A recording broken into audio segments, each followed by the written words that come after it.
This is Artemis Launch Control. We are currently 6 hours and 49 minutes and counting from the opening of today's launch window for NASA's Artemis II mission. That launch window opens at 6:24 p.m. Eastern Time this evening, and we do have a 2-hour launch window, which means that if we don't launch right at the start at 6:24 p.m., that is okay. Teams still have an additional 2 hours in which they can try to launch the SLS, or Space Launch System rocket, and the Orion spacecraft. Now, the Artemis launch team is currently in the process of loading cryogenic or super cold liquid propellant onto the SLS rocket.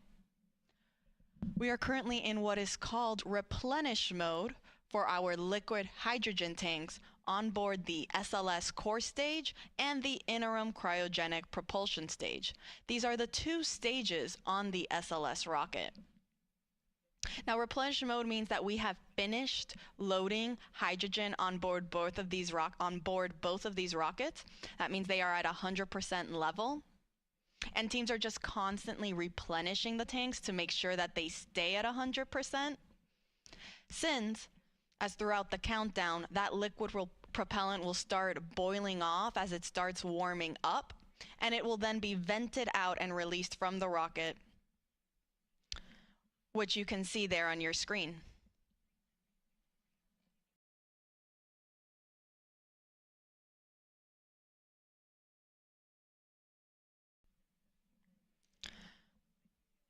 Now, on the liquid oxygen side, teams are now in topping phase for the core stage liquid oxygen tank. Topping is the in-between state of fast fill and replenish mode. Fast fill is where we spend the most of the time loading propellants. We load it at a much faster rate. Then once we reach a certain point, we will transition into topping to finish loading the tank to 100%. That is now where we are currently at in the core stage liquid oxygen tank. And following topping, we then transition into replenish. So we're in core stage liquid oxygen topping. We're in topping for the core stage liquid oxygen tank. And we are in replenish mode for both tanks on the liquid hydrogen, on the core stage and the upper stage. Now, meanwhile, on the liquid oxygen tank on the upper stage, teams just reported that they have now started chill down for that upper stage tank. This is the first step that is needed before we actually start flowing and loading that propellant on board. The reason this is done is to chill down the systems in line so they are ready to receive those super cold temperatures and not cause any potential damage to the hardware. For reference, oxygen needs to be negative 297 degrees Fahrenheit to be in a liquid state, and hydrogen, negative 423 degrees Fahrenheit. So very, very cold temperatures that the rocket is dealing with right now.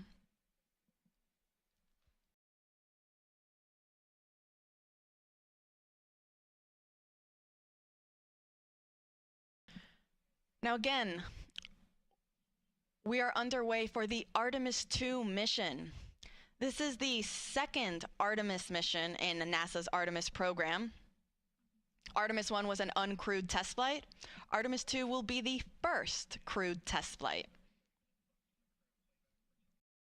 This will be the first time we send astronauts on board our Orion spacecraft.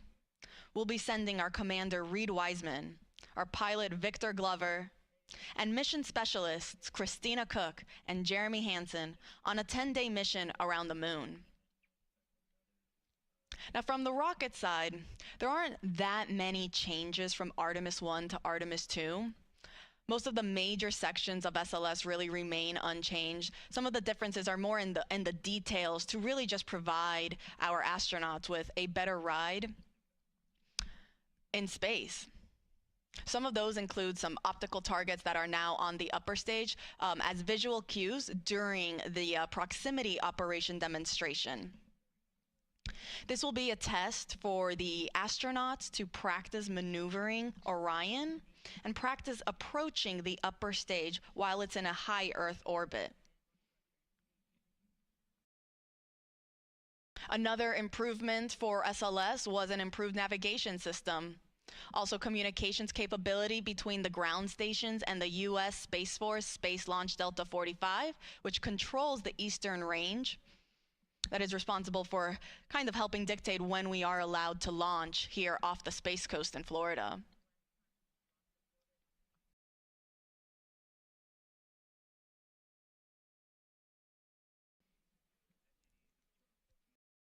Now, all of the 4 tanks on the upper stage and the core stage, they feed the engines that are down below.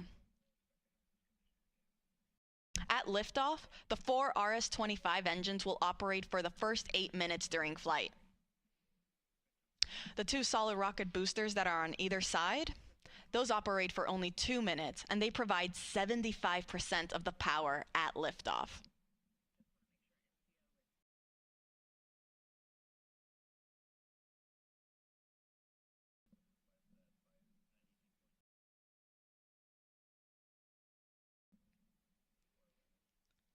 So to quickly recap, we are in replenish for our both liquid hydrogen tanks.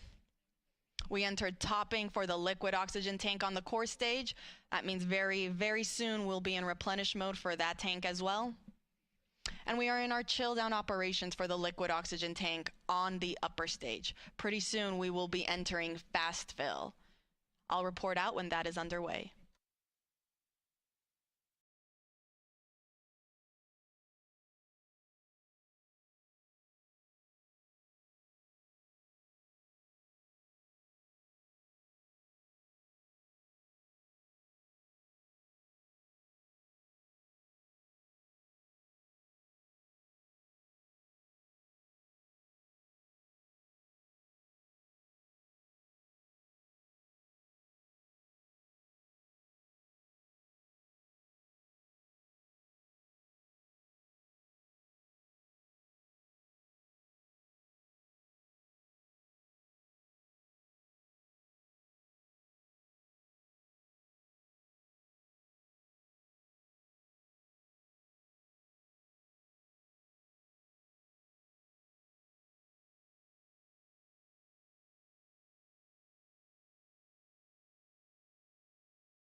This is Artemis Launch Control. We are currently 6 hours and 38 minutes and counting from the opening of today's launch window for the Artemis II mission. That launch window opens at 6:24 p.m. Eastern Time this evening, and teams do have a 2-hour launch window in which they can attempt to launch the SLS, or the Space Launch System rocket, and Orion spacecraft. The Artemis launch team is currently loading cryogenic or super cold liquid propellant onto SLS. We are currently in replenish mode for both liquid hydrogen tanks on the 2 stages of our SLS rocket. We're still in our topping phase on the core stage liquid oxygen tank. That means we're just finishing it up. You can see there it looks almost all the way full. And following that, it will enter into what is also into its replenish mode as well. The liquid oxygen tank on the upper stage, meanwhile, is now in fast fill. So that means all 4 tanks are now receiving propellant.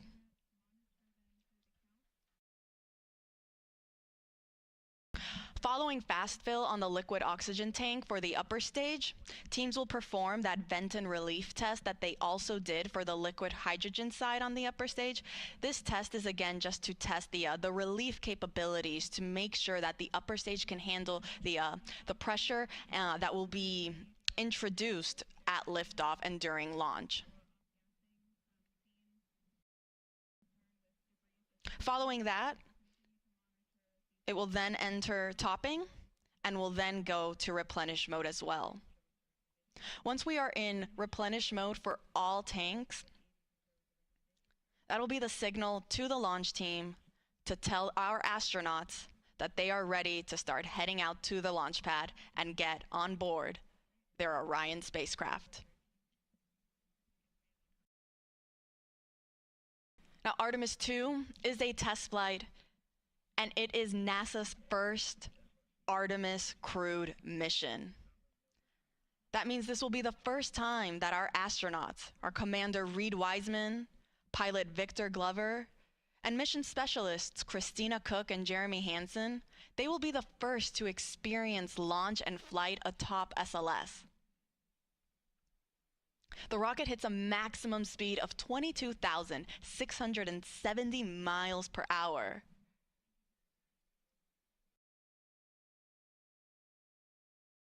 And our astronauts will get to experience the entire ride.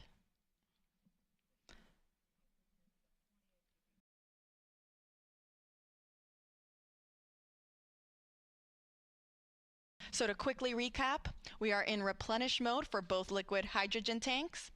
We are in topping, meaning we are finishing up loading liquid oxygen on the core stage. That is the first stage of the rocket. And we are in fast fill for the liquid oxygen tank on our second stage, or that interim cryogenic propulsion stage. I'll report out once we have also entered replenish mode for the core stage liquid oxygen tank.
This is Artemis Launch Control.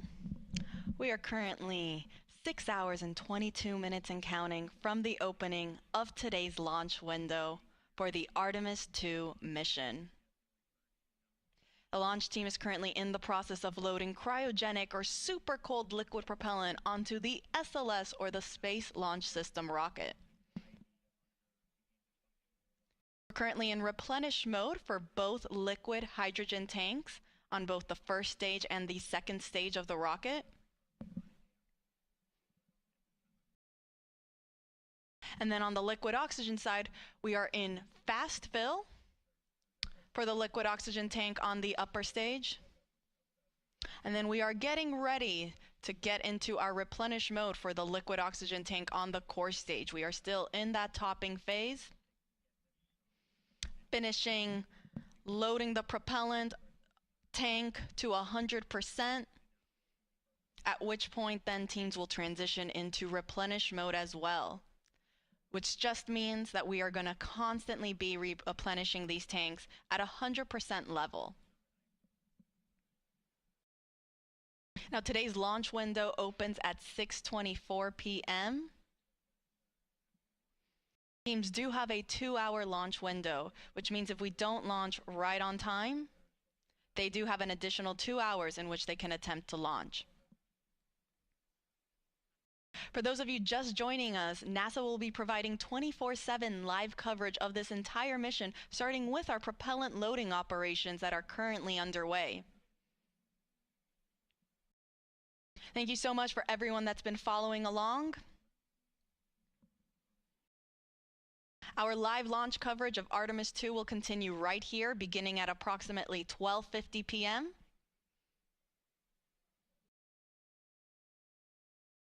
where the rest of my NASA commentators will be chiming in on how the rest of today's countdown goes. And we'll take you through the rest of the mission.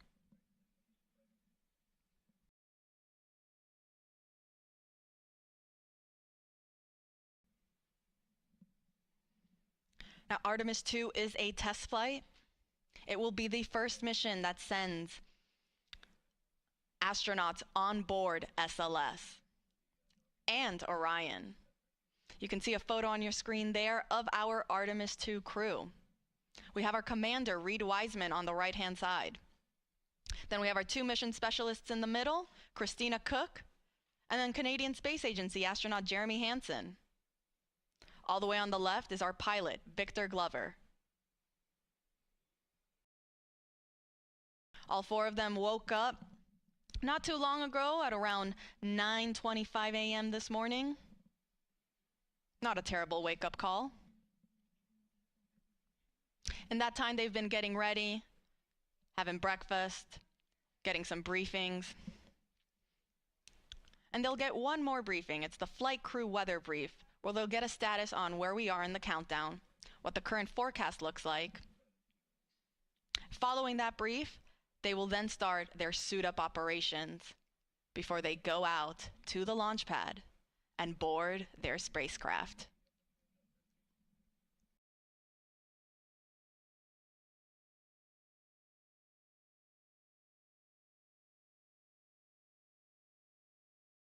And teams did report that we have now entered replenish mode for the core stage liquid oxygen tank.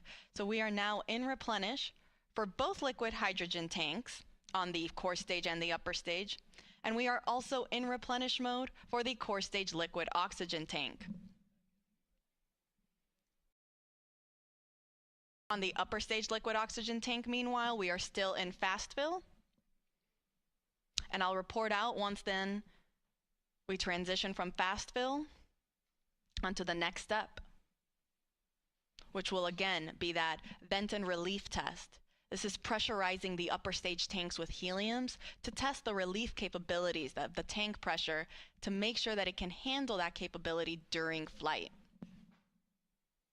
Following that test, teams will then start topping on the liquid oxygen tank, and will then, after topping, will then transition into replenish mode as well.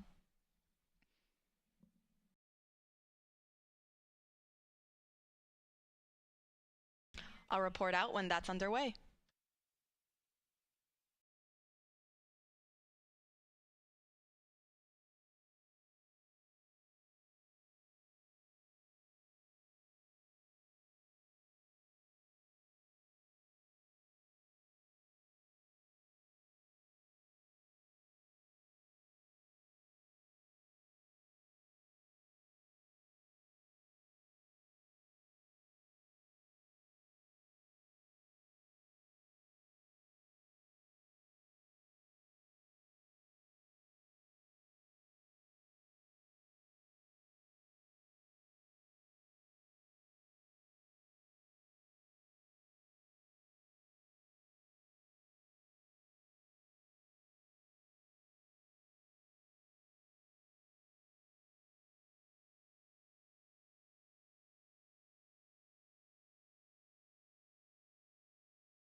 This is Artemis Launch Control. We are currently 6 hours and 8 minutes and counting from the opening of today's launch window for the Artemis II mission.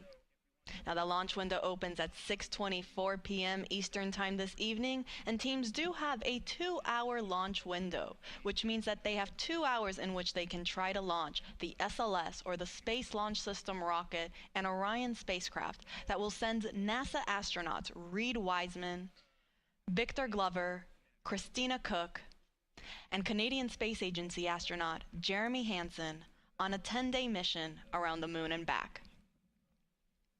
Now, the launch team is currently in the process of loading cryogenic or super cold liquid propellant onto the SLS rocket. The propellants that are used to power SLS are liquid hydrogen and liquid oxygen. We are currently in our replenish phase for both liquid hydrogen tanks on the two stages of the rocket. That is both the core stage and the interim cryogenic propulsion stage. Replenish mode just basically means that now these tanks are at 100% level, and teams are going to constantly be replenishing them as they start to warm up and boil off. You can see some of that gas that's being vented off the rocket there. That's normal. Teams totally expect to see that. And because of that, we have then a replenish valve to constantly be replenishing the tank with that liquid propellant. So we make sure that we are 100% level and we're not losing any propellants in the tank. The reason that you see some of that venting happening is because as we get throughout the countdown and the temperatures start to rise, that liquid propellant will become a gas, and so it'll start boiling off and then it'll vent outside the rocket. Hence the need for a replenish valve. So we are in replenish for both liquid hydrogen tanks. We are also in replenish for the core stage liquid oxygen tank. And we are in fast fill for the upper stage, or that interim cryogenic propulsion stage, liquid oxygen tank. Now, fast fill is the main portion of our propellant loading operations, where teams are actively loading that propellant at a much faster rate. Now, following fast fill, teams transition into what is called topping. As the name suggests, it just means to top off the tanks. And then following topping, we enter what is replenish. So once we are at replenish for the liquid oxygen tank on the interim cryogenic propulsion stage, we're going to enter what is called all stages in replenish. This means that all 4 tanks on the SLS rocket are fully fueled, and our astronauts are ready then to go and head out to the launch pad when they get the go from our launch director, Charlie Blackwell Thompson.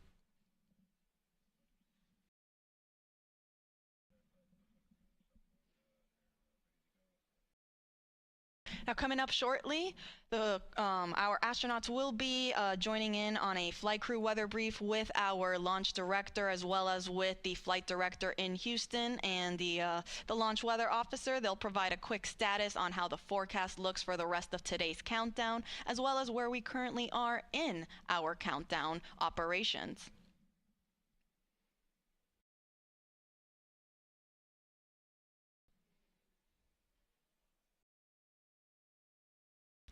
A little earlier, the launch weather officer did let our launch director know that we might get some showers in about 2 hours. However, there is no lightning threat, and they will plan on discussing this again during the flight crew weather brief.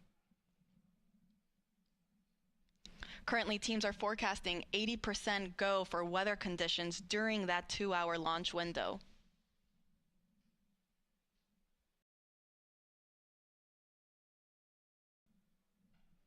So again, to quickly recap, we are in replenish mode for both liquid hydrogen tanks. We are also in replenish mode on the liquid oxygen tank on the core stage. That is the first stage of the SLS rocket. And we're in fast fill for the liquid oxygen tank on the upper stage.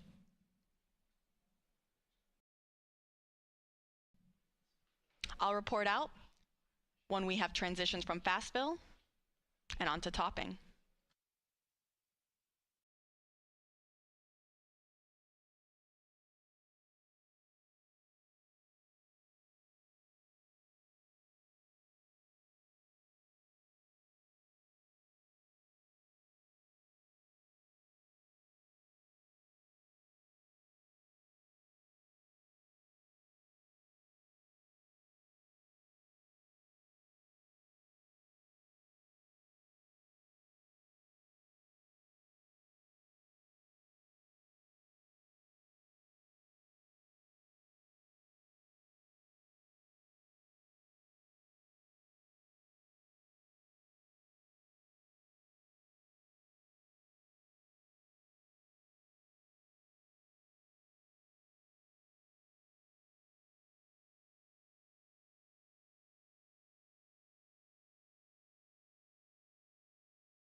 This is Artemis Launch Control. We are currently 5 hours and 42 minutes and counting from the opening of today's launch window for the Artemis II mission. That launch window officially opens at 6:24 p.m. Eastern Time, and teams do have a 2-hour launch window, which means that they have additional opportunities if they don't meet the beginning of that window.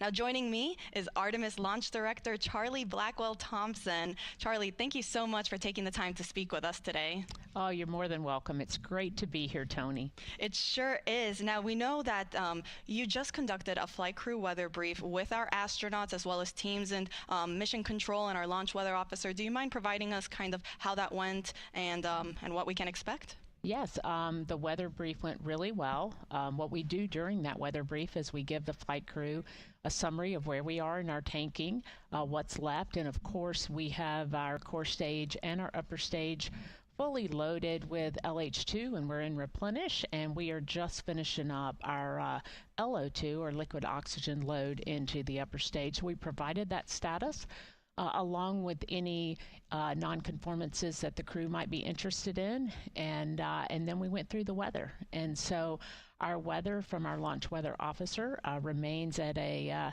80% likelihood of go today and a 20% chance of violation. We are watching some precip that is making its way toward the pad, but we expect that that is going to dissipate as we get closer to the opening of our window. So really good to hear the crew's voices and to talk through a day of launch ops. You know, it's something that we simulate, but there's nothing like the real day. Absolutely. I can only imagine. And it's great news to hear that we are still 80% go. Those are very, very favorable conditions. Let's hope it stays that way. You mentioned we're getting closer to reaching what is called all stages in stable replenish. That means that we will have all 4 tanks at 100% flight level. Charlie, can you walk us through then what are some of those upcoming milestones once we reach all stages replenish? Absolutely. So one of the big milestones when you reach stable replenish on all stages is you begin to send the closeout crew into the pad, and so we're just a few minutes away from getting into that, and we'll deploy them to the pad, and they'll start getting ready for the flight crew. And then of course shortly after that is the exciting milestone of seeing the crew walk out of the operations and checkout building and make their way to the pad. And that's certainly something that we've been waiting a very long time to see. It's going to be very exciting, I think, certainly for our team. It'll be exciting for our country, and it'll be exciting for people all over the world who are watching our crew head to the pad, knowing that we are just about 5 hours or so from launch. You couldn't have said it any better. This is very exciting for the entire world. We cannot wait for that moment when we see our astronauts depart their crew quarters and head to the pad.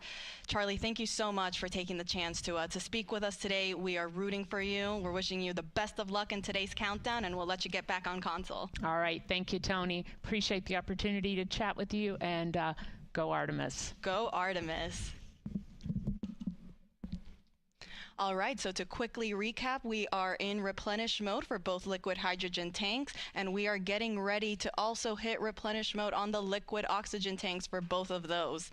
We will report out when that is underway.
This is Artemis Launch Control. We are currently 5 hours and 37 minutes and counting from the opening of today's launch window for NASA's Artemis II mission.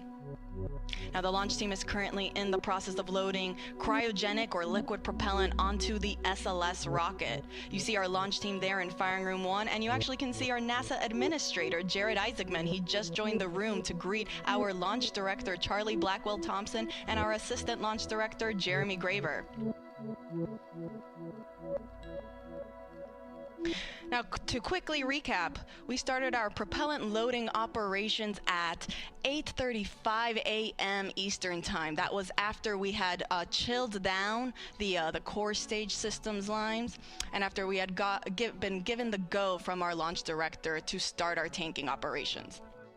So after 8:35, we started again slow fill. A little bit after that, at 9:25, our astronauts got their scheduled wake-up call. Following slow fill on the core stage, we then transitioned into fast fill. Once we were in fast fill for the core stage, we then started our upper stage loading operations. We started first with hydrogen. Started chilling down the liquid hydrogen tank on the upper stage at roughly 9:36 a.m. and then we got into fast fill at 9:51 a.m. Following that, we entered then our topping phase on the core stage liquid hydrogen tank. Topping refers to finishing up that last little bit to get to 100%, and then we transitioned into replenish. We did the same thing for the core stage liquid oxygen tank, as well as for the liquid hydrogen tank on the upper stage. Now all that's left is to enter replenish mode for the liquid oxygen tank on our upper stage, and we will enter what is called all stages replenish. This means that now all 4 tanks will be at 100% level. Once we reach this stage, this will be the signal for our launch team to let our astronauts know that they have the clear to enter the launch pad and go and enter their spacecraft. As a reminder, NASA is providing 24/7 live coverage of this mission. We started this morning at 7:45 a.m. and ran you through our tanking loading operations, and we will continue to do so throughout the rest of today's launch countdown. We will be beginning our live coverage in just a few minutes for that launch, and the rest of our commentators will make sure to take you along through today's countdown. You can see on your screen there how to watch.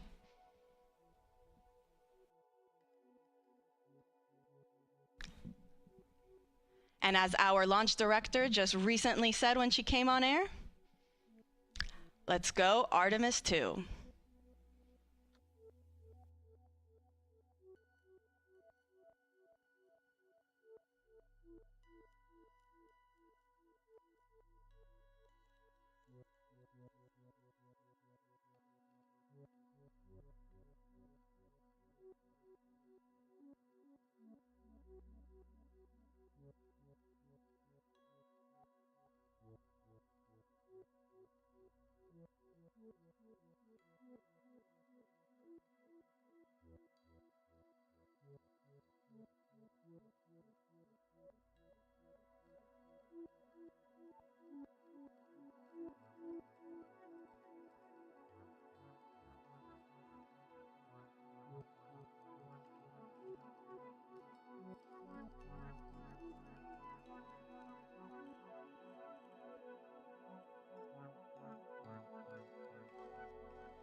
Around the moon in more than half a century.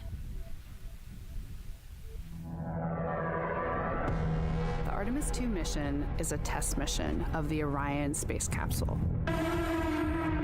Artemis II will be the first time we put humans on this rocket.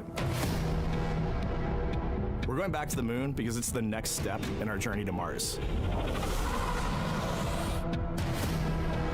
We were always going to the moon. Pushing ourselves to explore is just core to who we are. That's a part of being a human. And liftoff. We shall return. Continuing to test out every bit of Orion. Coming back to Earth, 7 miles a second. When humanity sets big goals, we can bring together genius from around the world. You have the best people on planet Earth putting this vehicle together. That's what's up. To innovate for the benefit of humanity and to inspire the world through discovery. And here we go.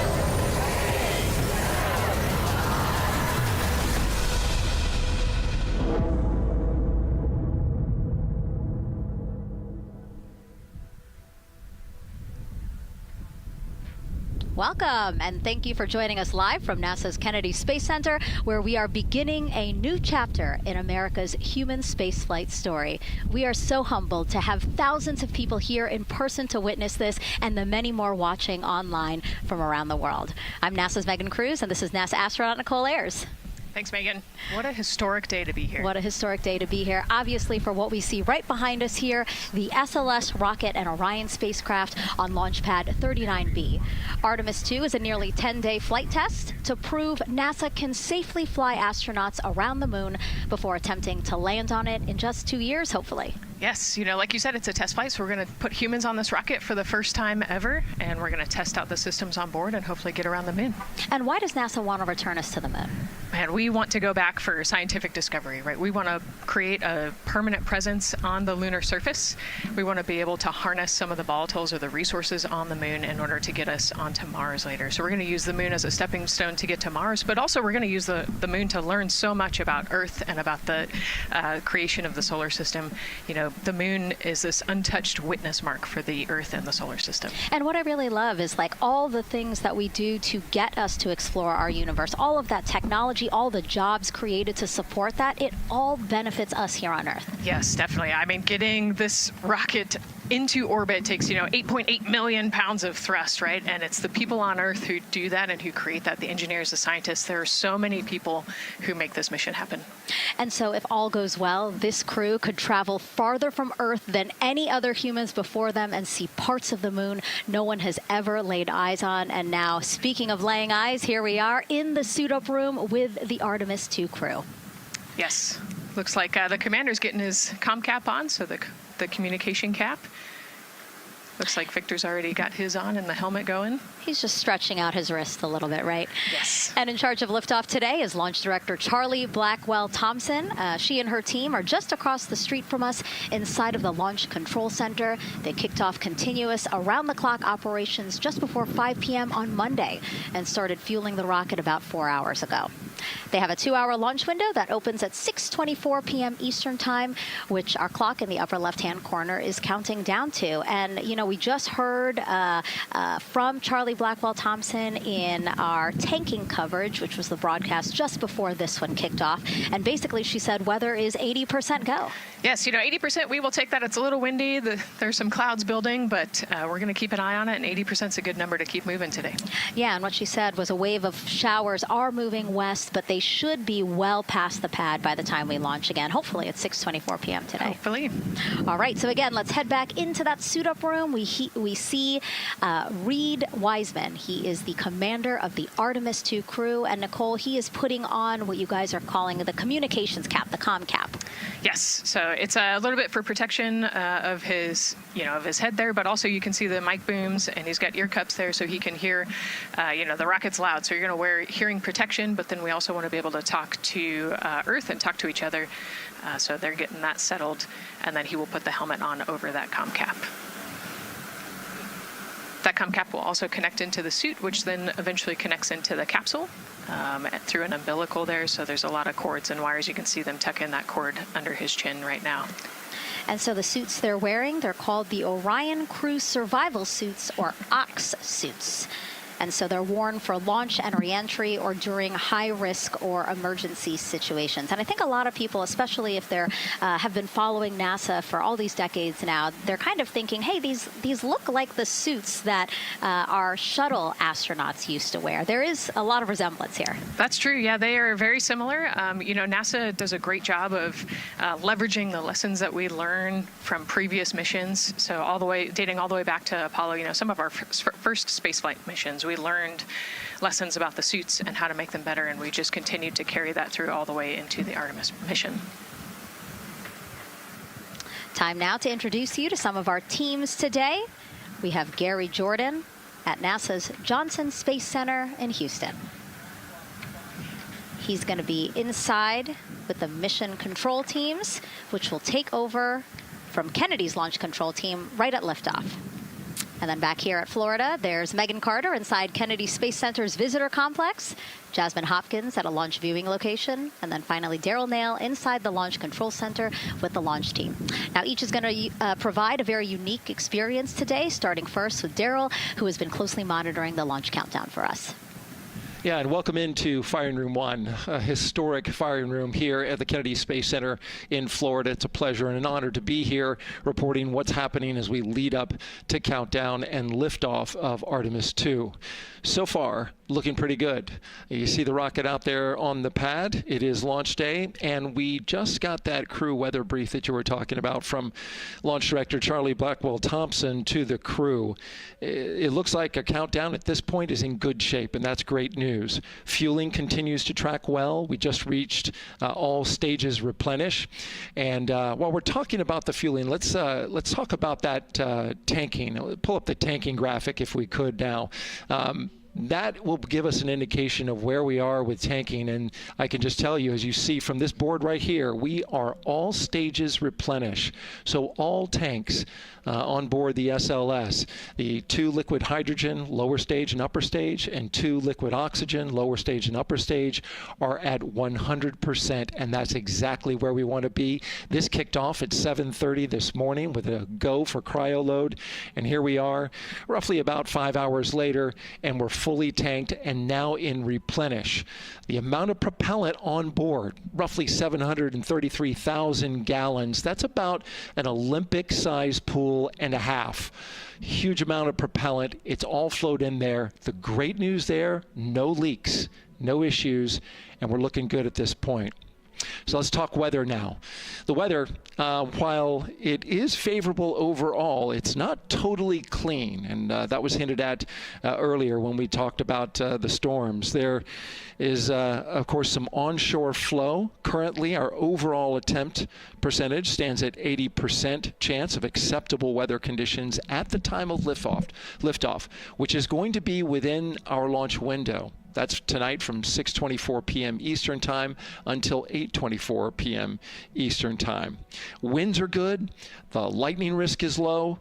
But scattered showers still remain possible around the Cape and including near the pad. So the expectation is that there'll be some more active weather coming our way, but we're expecting it to push to the west. So the watch item is really any isolated shower that could briefly move through the area and trigger a constraint, especially for flight through precipitation. Well, you're looking now inside the astronaut suit-up room, and of course we got the 4 astronauts there. They talked to Charlie Blackwell-Thompson today, and everything looks good there. We're tracking one minor NC issue at this point. We'll talk. It's a non-conformance. We'll talk about that a little bit later in our next hit. But for now, again, looking good. And of course, our administrator for NASA is here in the firing room. He checked in with the launch director, chatted with her for several minutes, and he's here in the firing room, which is a good positive sign, of course, for the day. That's it for the firing room. We'll send it back now to Megan and Nicole.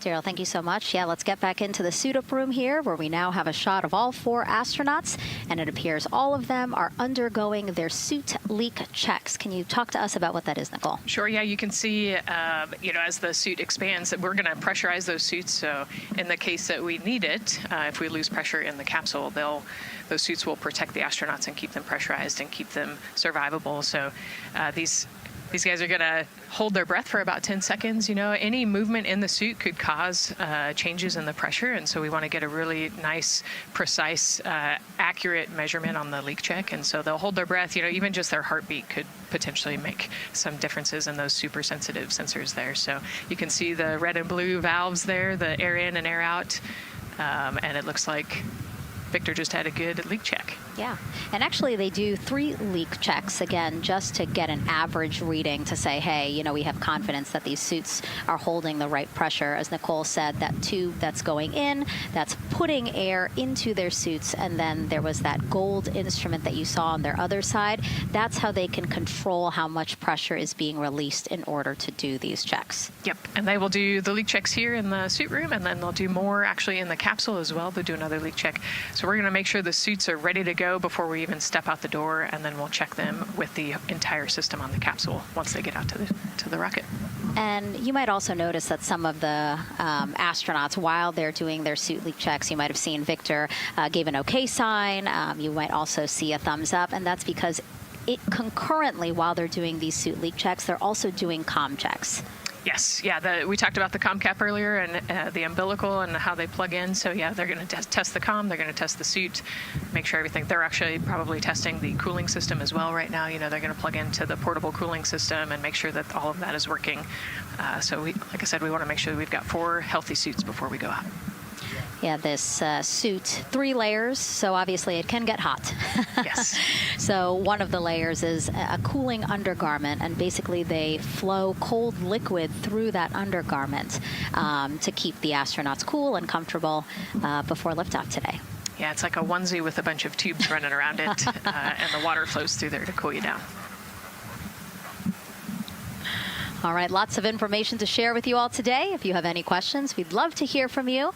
All you have to do is send your questions our way by tagging @NASA Artemis, and we'll try to answer as many of your questions live. And we'll also have some questions for you throughout the broadcast, so we hope you can participate in those opportunities as well. Okay, as we continue to be inside the suit-up room here, why don't we learn a little bit about each of our crew members? Right now, we are looking at pilot Victor Glover, but hopefully we can get a shot here of our commander, Reid Wiseman.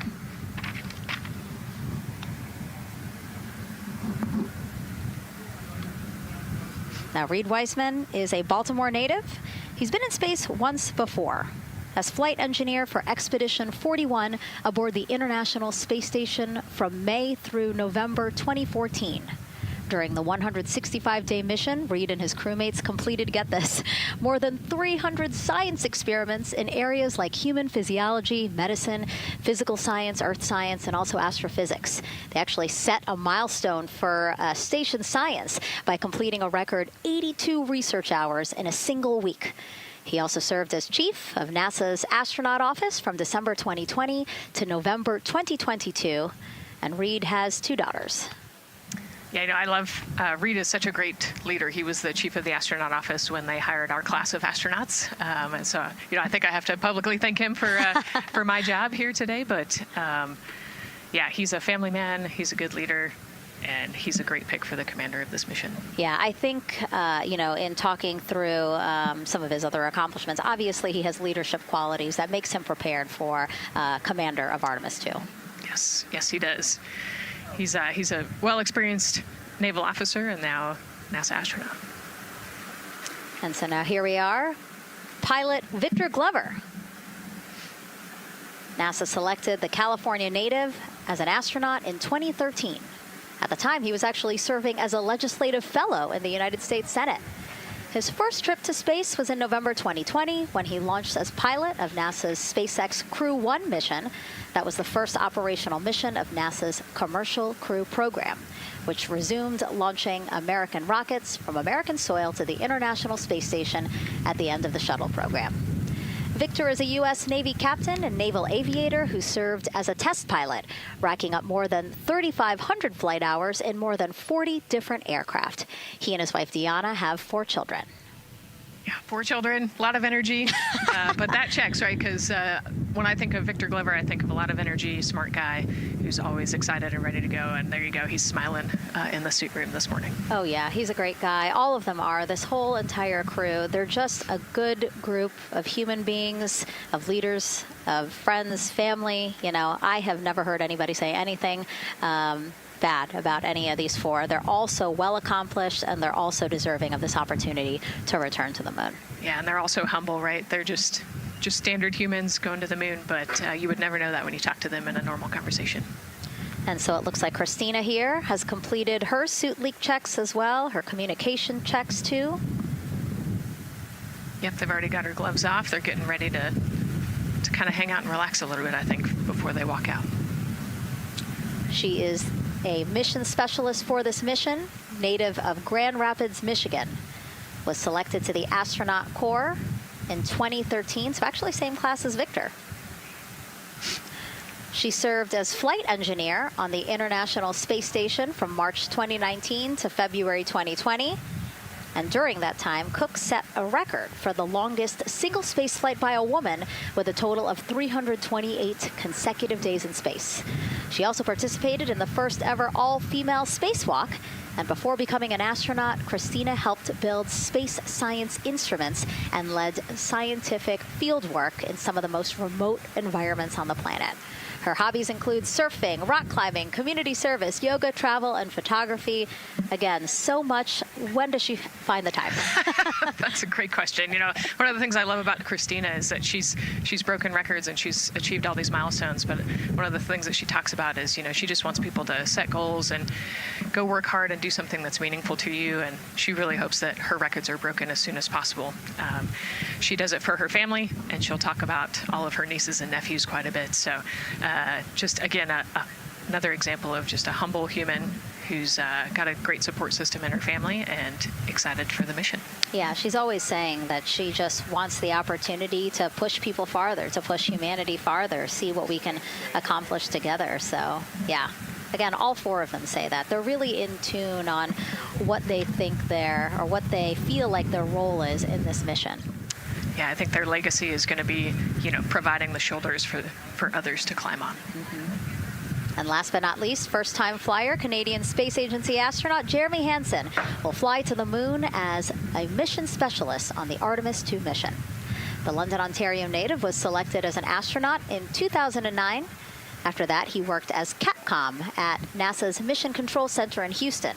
Capcom stands for Capsule Communicator, and that's the sole direct voice communicating with astronauts in space. He also participated in training exercises such as living on the ocean floor off the coast of Florida to simulate deep space exploration for 7 days. In 2017, he became the first Canadian to lead a NASA astronaut class. He also enjoys getting out on a sailboat, rock climbing, and mountain biking. Jeremy and his wife, Catherine, have 3 children, and he actually got to hang out with them over the weekend. So the crew arrived here for launch at Kennedy Space Center on Friday, and then their family members arrived Saturday. Yes, yeah. They, as long as their family can quarantine with them, then they will stay, you know, quarantined in Houston, and then they all fly down to Kennedy Space Center, and then you get to spend the last few days with your close family and friends. We actually do a behind-the-glass visit with some of those other maybe extended family members that couldn't quarantine with you. But yeah, it's a quaint time here once you get to Kennedy Space Center. A great sign here. All 4 astronauts have removed their helmets. And that indicates, again, that all 4 have completed suit leak checks. And so, Nicole, what they're doing now is they have these pockets on their forearms. That's just somewhere where they can put personal items that they might want, right? Yeah, just kind of stowage pockets. You know, there's always something that you might need or want while you're in the capsule, and then also last-minute personal items if you want to put a couple things in there. So everybody kind of has their own unique stash in their pockets. And then another pocket has emergency equipment that they might need, right? Like a signaling mirror, things like that. Right, yeah, the suit is basically all in one. You know, it's got the oxygen bottles there on their right legs. You'll see in a different shot, they've got pockets with survival gear in it, and that is to keep them safe. So if they had to egress the capsule, either from the launch pad or from the water, then they will have all of the survival gear with them. They'll have about 10 minutes of oxygen as well from that bottle so that they can get to safety quickly and safely. We are now 5 hours, 3 minutes and counting from the opening of our 2-hour launch window, and we have our first questions from social media.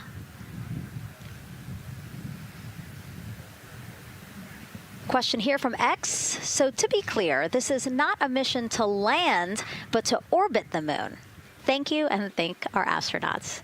Nicole. Yeah, this is a great question. You know, I think it's important to highlight the mission of Artemis II, where we are going to go around the moon. We're going to see the far side of the moon. We're going to see parts of the far side of the moon that human eyes have never seen before.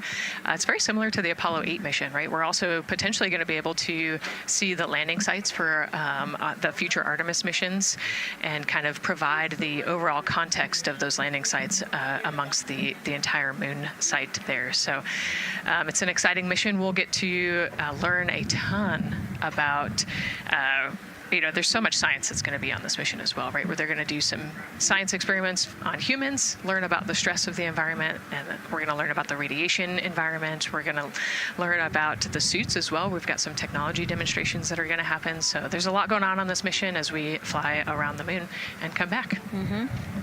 We always say it's about increments, right? Like we're making that next giant leap to Mars, but in order to do that safely and to do that thoroughly, incremental steps. Exactly. And, you know, like we said, this is the first time that we've put crew on this rocket. And so actually before we even head to the moon, right, we're going to stay close to the Earth, and we're going to check out all of the systems on Orion, make sure that it can handle 4 humans, make sure it can handle people sleeping, people exercising, you know, all of the environmental control systems are working. So we want to make sure that the capsule is safe for the crew before we send them, you know, almost 250,000 miles away. Yeah, that was a great question. And we actually have another one that we'll pull up on screen here.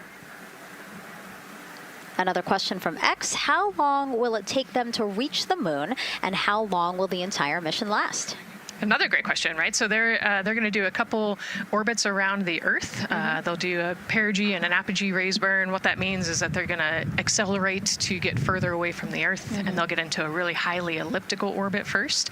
And then once they get into the translunar injection, so they're actually on a free return trajectory, which means we're going to accelerate them, and then they're going to escape Earth's gravity, and then just based on orbital mechanics, they'll be able to come home without having to do another burn or acceleration. So it'll take about 4 days once they leave Earth's gravity to get to the moon.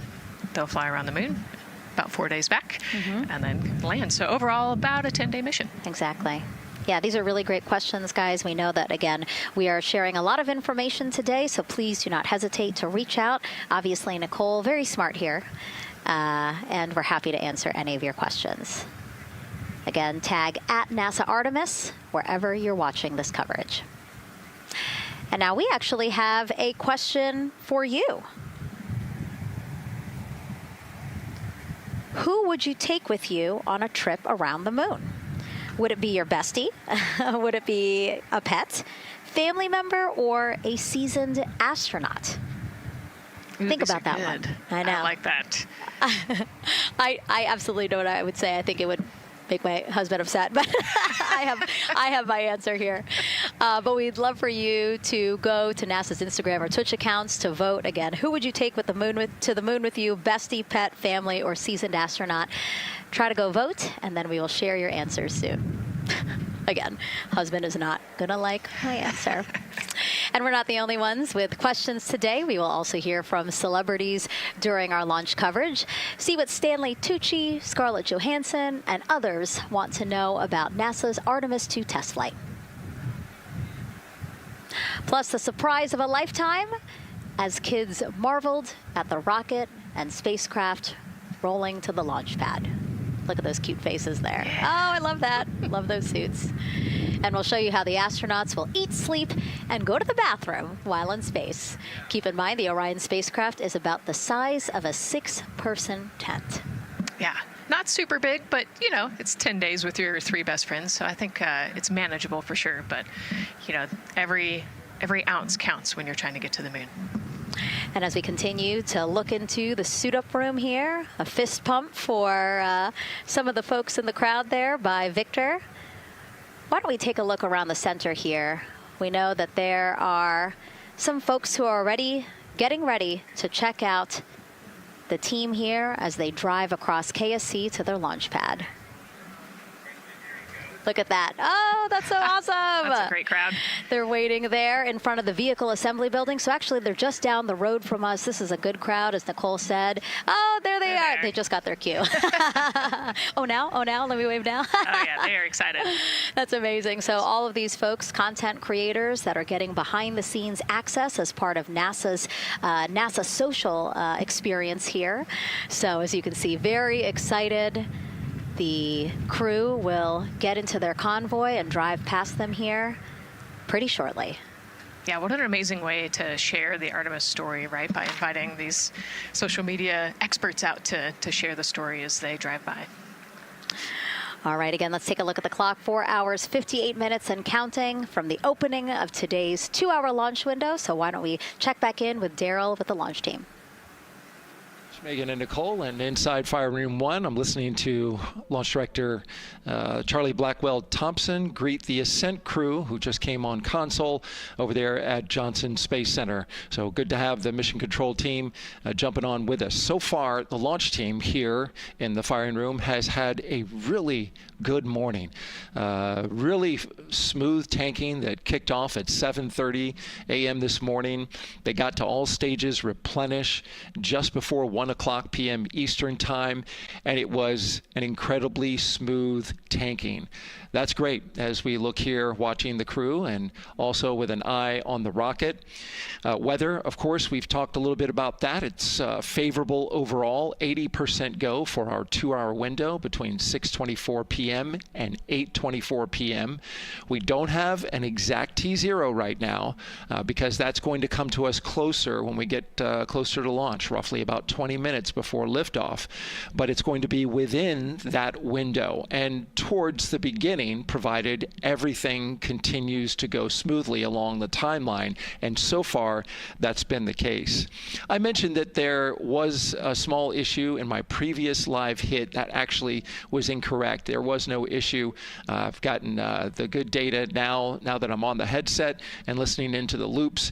Avionics engineers are keeping an eye on a display unit inside Orion that's just running a little cooler than normal. It's not going out of limit. It's actually completely fine. But they just were noting the trend and reported that to the NASA test director. So they'll keep their eyes on that. But again, there was no LCC violation. And once they get the cover off Orion out there that's protecting it from the rain, they expect the temperatures inside the Orion crew capsule to stabilize. And with that, we'll send it back to the host desk with Megan and Nicole. Thank you so much, Daryl. Now, Daryl is inside Firing Room 1 in the Launch Control Center, or LCC, as you might hear it referred to, which was built in 1967 to support Apollo missions. In fact, Apollo 11, the mission that landed on the moon in 1969, that was called from the exact same firing room. NASA then upgraded the LCC to support shuttle missions, and now Artemis. You can see there a shot from when we supported shuttle. Now with Artemis, the primary launch team for today is in Firing Room 1, but there is actually support staff in Firing Room 2 as well. And together they will propel this ambitious test flight off Earth.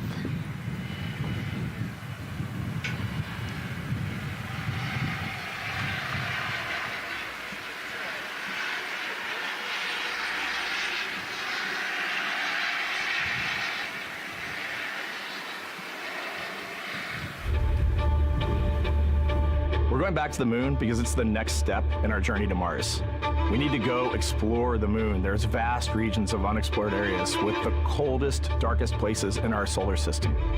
This is a test mission, and when we get off the planet, we might come right back home. We might spend 3 or 4 days around Earth. We might go to the moon. That's where we want to go, but it is a test mission, and we are ready for every scenario as we ride this amazing space launch system in the Orion spacecraft. But another reason we're going back to the moon is to fulfill NASA's mission, which is to explore the unknown in air and space, to innovate for the benefit of humanity, and to inspire the world through discovery. And when we succeed and when we accomplish the things that we set out to accomplish, that inspiration not only can set up new things to happen, but it also is a reminder in tough times that we're capable of doing great things when we work together. The thing I love about the moon is that it's not just a beacon for exploration and this platform of possibilities for incredible missions like this, but it has benefits. That's actually why we're racing towards it. Those benefits are really wide in nature. You have everything from innovation, technology development, not only for future missions going deeper into the solar system, but technologies that come back to Earth. You have inspiration, a whole generation of people starting this pipeline of STEM workers and manufacturers and operators that are excited to see what you can do when you work hard and you come together as a team. When I think about the 4 of us flying around the far side of the moon, seeing that Earth rise, taking images and video and sending them back to you, the feeling that I have inside is hope. We know that Artemis II is not the solution for humanity on planet Earth, but it is a contribution in the positive column. We hope that just for a moment that people will pause and say, wow, it's extraordinary when you look back upon the Earth with over 8 billion people, and you see this concrete example of what humanity can do, this extraordinary thing when we set big goals and we work together to achieve them. Now, Kennedy's launch control team takes us to liftoff, but then mission control at NASA's Johnson Space Center in Houston takes over. That's where we have our Gary Jordan embedded with that team. Hey, Gary. Hey, Megan and Nicole, it's great to be joining you from here in Houston, Texas. I'm in NASA's Mission Control Center, where the Artemis II Ascent flight control teams, led by Flight Director Judd Freeling, recently started their shift to monitor the Orion spacecraft integrity, the Space Launch System, and the crew to make sure all criteria is met to commit to today's launch and the mission ahead. The team you see here in this room today has been training extensively to prepare for the highly dynamic phase of flight that begins shortly after engine ignition. Teams here will be monitoring the flight of the Space Launch System, Orion, and of course the Artemis II crew on board as they make their way from the Kennedy Space Center into Earth orbit. The lead console positions will be in this room, called the White Flight Control Room, a room which traces its legacy to the Space Shuttle program, with the first shift supporting STS-70 in 1995, more than 30 years ago. Each console represents an expert in a particular discipline, whether it be communications, propulsion, crew health, life support systems, or trajectory. And each of these individuals has a support team in other rooms, each ensuring that no data point is left unchecked, no procedure is missed, and combining efforts as one Artemis team to ensure crew safety and mission success. After liftoff, Mission Control Houston will be staffed around the clock over the next 10 days until the spacecraft is safed for the recovery teams and the crew is extracted from integrity and brought aboard the recovery vessel. The roar of a powerful Space Launch System liftoff is just the beginning. The mission is, of course, a test mission, and the first with humans on board Orion and in deep space. The crew's job is to put the systems and capabilities of Orion to the test, taking us closer to a sustained presence on the lunar surface. It's great to see the crew gathered around the table. Megan, with that, we'll toss it back to you as we continue to monitor from here in Mission Control Houston. Back to you. Thank you so much, Gary. Yes, a pre-flight tradition that we have seen with our crewed flights and our astronauts, the card game, Nicole. Yeah, you know, this is a fun time for the crew. Kind of relax a little bit, play a card game with the chief. You can see Scott Tingle there is the dealer today. Looks like they're playing high card wins. So Victor won, he's out. Now Jeremy's out. You know, there are 2 schools of thought on this game. Either you want to get rid of all your bad luck or go out on a high note. So it looks like the crew chose we're going out on a high note. And, you know, I think one of my favorite parts when I talked to Reid about this is he was just excited to play a game with his old boss from Naval Test Pilot School. So once again, his boss today.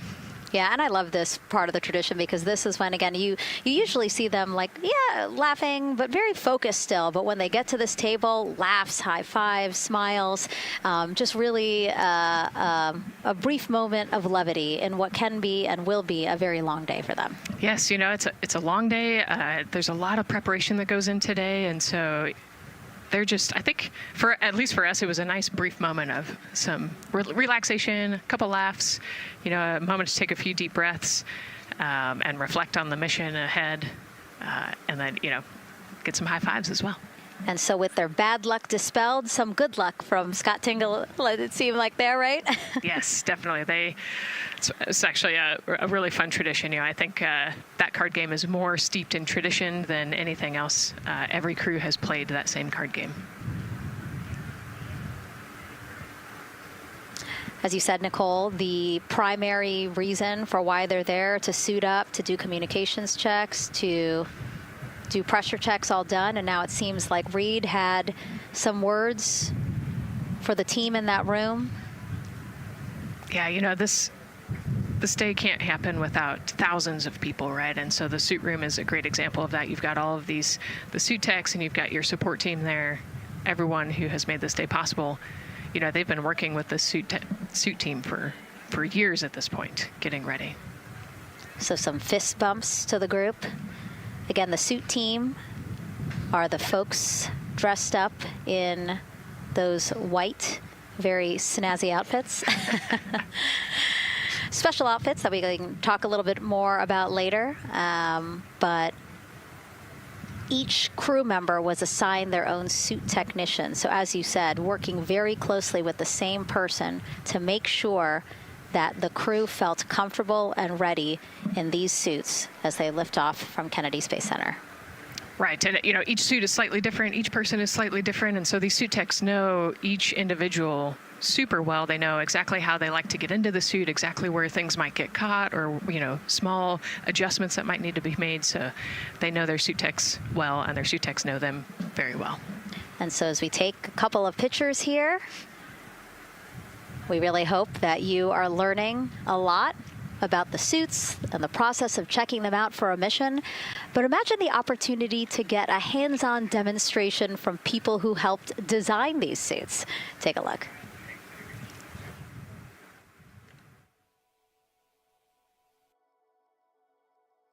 Does anyone want to try on one of the gloves? I love showing the kids the suit. I love how excited they get about space. Oh! So that would be... It just goes in there? We got to bring some stuff for them to actually put their hands in, and some of them were very excited because they want to be astronauts when they grow up. I would love to be an astronaut. That would be incredible. I'd like to be like an engineer that like maybe designs the suits. Whether it's the calm, the orange color, every aspect has an important function for our astronauts in space. It's going to be amazing seeing astronauts up close to the moon again. And that was a special event at Johnson Space Center. What we just saw there, obviously a big part of why this mission is so important to NASA, really just an opportunity to inspire everyone, especially kids, right, Nicole, to dream big and be curious. Oh man, yeah, the kids are so important, right? I love talking to kids. You know, they are the future of spaceflight. They are the Artemis generation.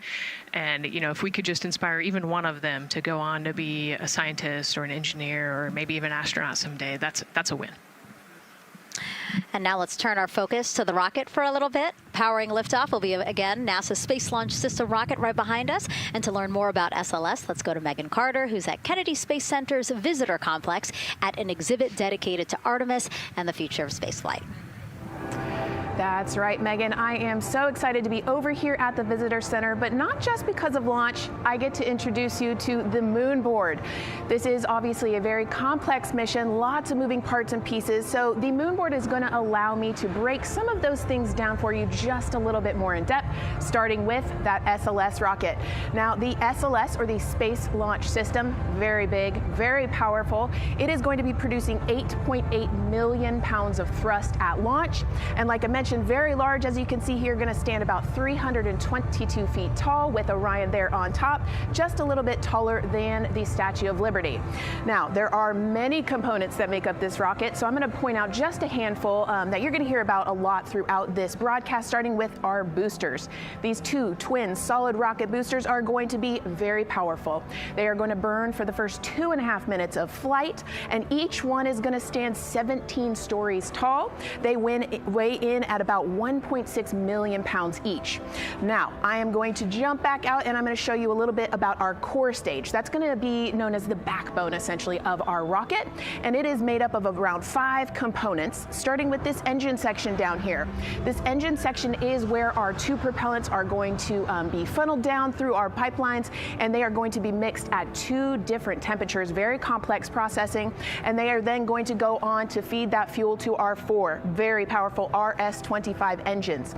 These are going to produce about 500,000 pounds of thrust each at launch, and they will burn for 8 minutes. All right, now jumping up here, we are going to take a look, because I just mentioned those propellants. Obviously, we do need fuel, and that is why we have around 535,000 gallons of that liquid hydrogen. That's approximately about the same amount that you could fill an Olympic-sized pool, just to give you an idea. And then we're also going to have that liquid oxygen, and like I mentioned, there's going to be about 200,000 gallons for that one, and they are going to be funneled down through those lines that you see here on the side. All right, jumping up real quick, this is going to be our upper stage. That is where our core avionics are going to be stored, essentially the brains of the spacecraft. And then jumping out super quick, let's see if we can zoom in here, and we can.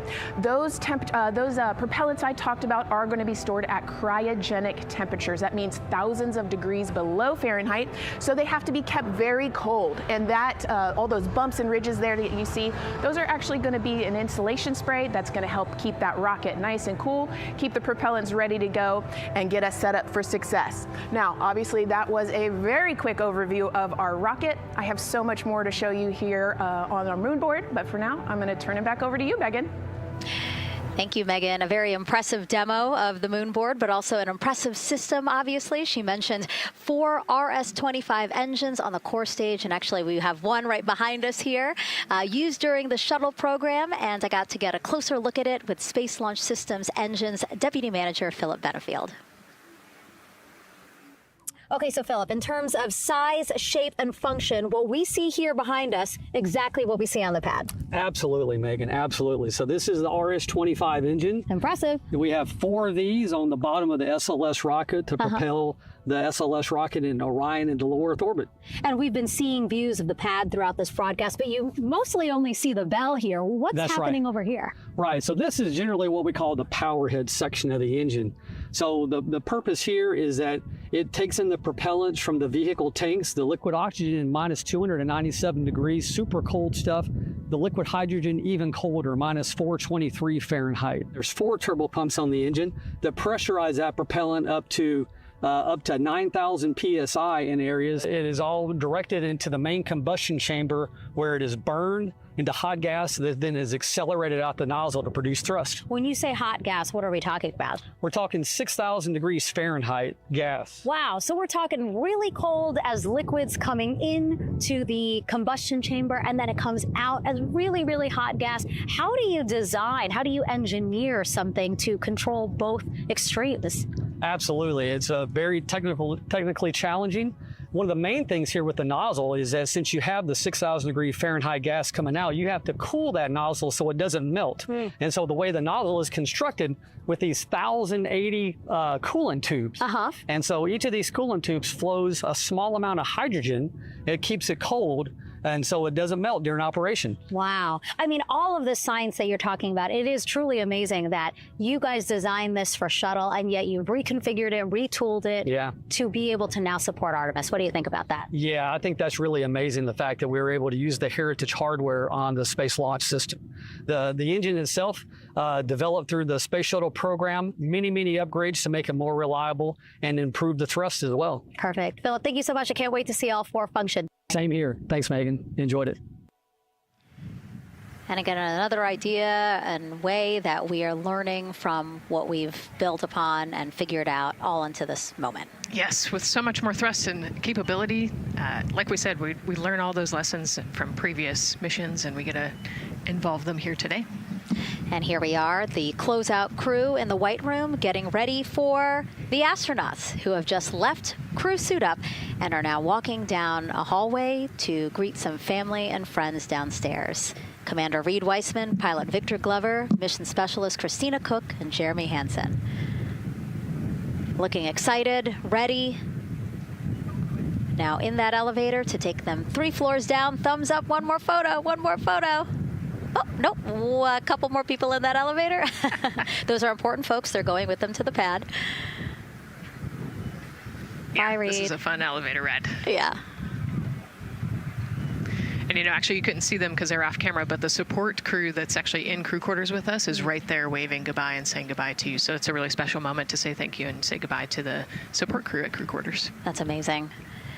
And so again, they will ride down 3 floors, and then soon we'll walk out the doors that you see underneath the banner there that says their names.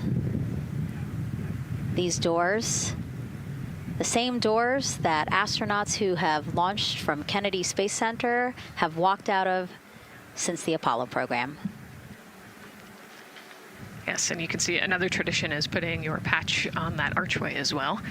So I'm sure they did that over the last couple days. They did. It's actually it's so hard to see because there's so many of them, which is also great, but it's on the door frame on the right-hand side, the very, very bottom. Awesome. Great crowd here. A shot now of everyone who is waiting to greet the crew as they walk out of the operations and checkout building here at Kennedy Space Center and will board their ride to the launch pad. Yeah, this is a really great shot, right? Because you get to see a little bit of what goes on there. So you've got the close family that were in quarantine with them up close. They get a wave goodbye one last time. You've got a little bit of media in the background, and then you've got some NASA employees and a lot of the program managers off to the side as well to wave goodbye one last time and wish them luck. Yeah, it's a really nice moment. Again, they have had some quality time with family, but this is their final opportunity to say, see ya in 10 days. Yep, the last wave. And so there are different pens of people, again, as Nicole was alluding to, specific to the quarantine rules that you followed in order to be able to have that access, have that closeness with the crew. And then on the bottom left-hand side of your screen, the Astrovan. And that is going to be the crew's ride out to the launch pad. This modified Airstream motorhome can seat up to 8 people inside. It has a TV and sound system, and we know they plan to watch a video during their trip out, right, Nicole?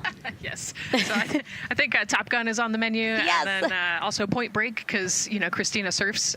So I think they've got a pretty decent entertainment planned. So I love that. It gets them in the headspace, the right headspace to really just enjoy the ride to space. NASA's history with Airstream dates back to the 60s when the company created a crew quarantine vehicle for when astronauts returned from the moon. This picture here, President Nixon talking to the Apollo 11 astronauts inside said quarantine vehicle. Then during the shuttle program, Airstream created the first generation Astrovan, a 27-foot motorhome that transported astronauts across KSC to their launch pad.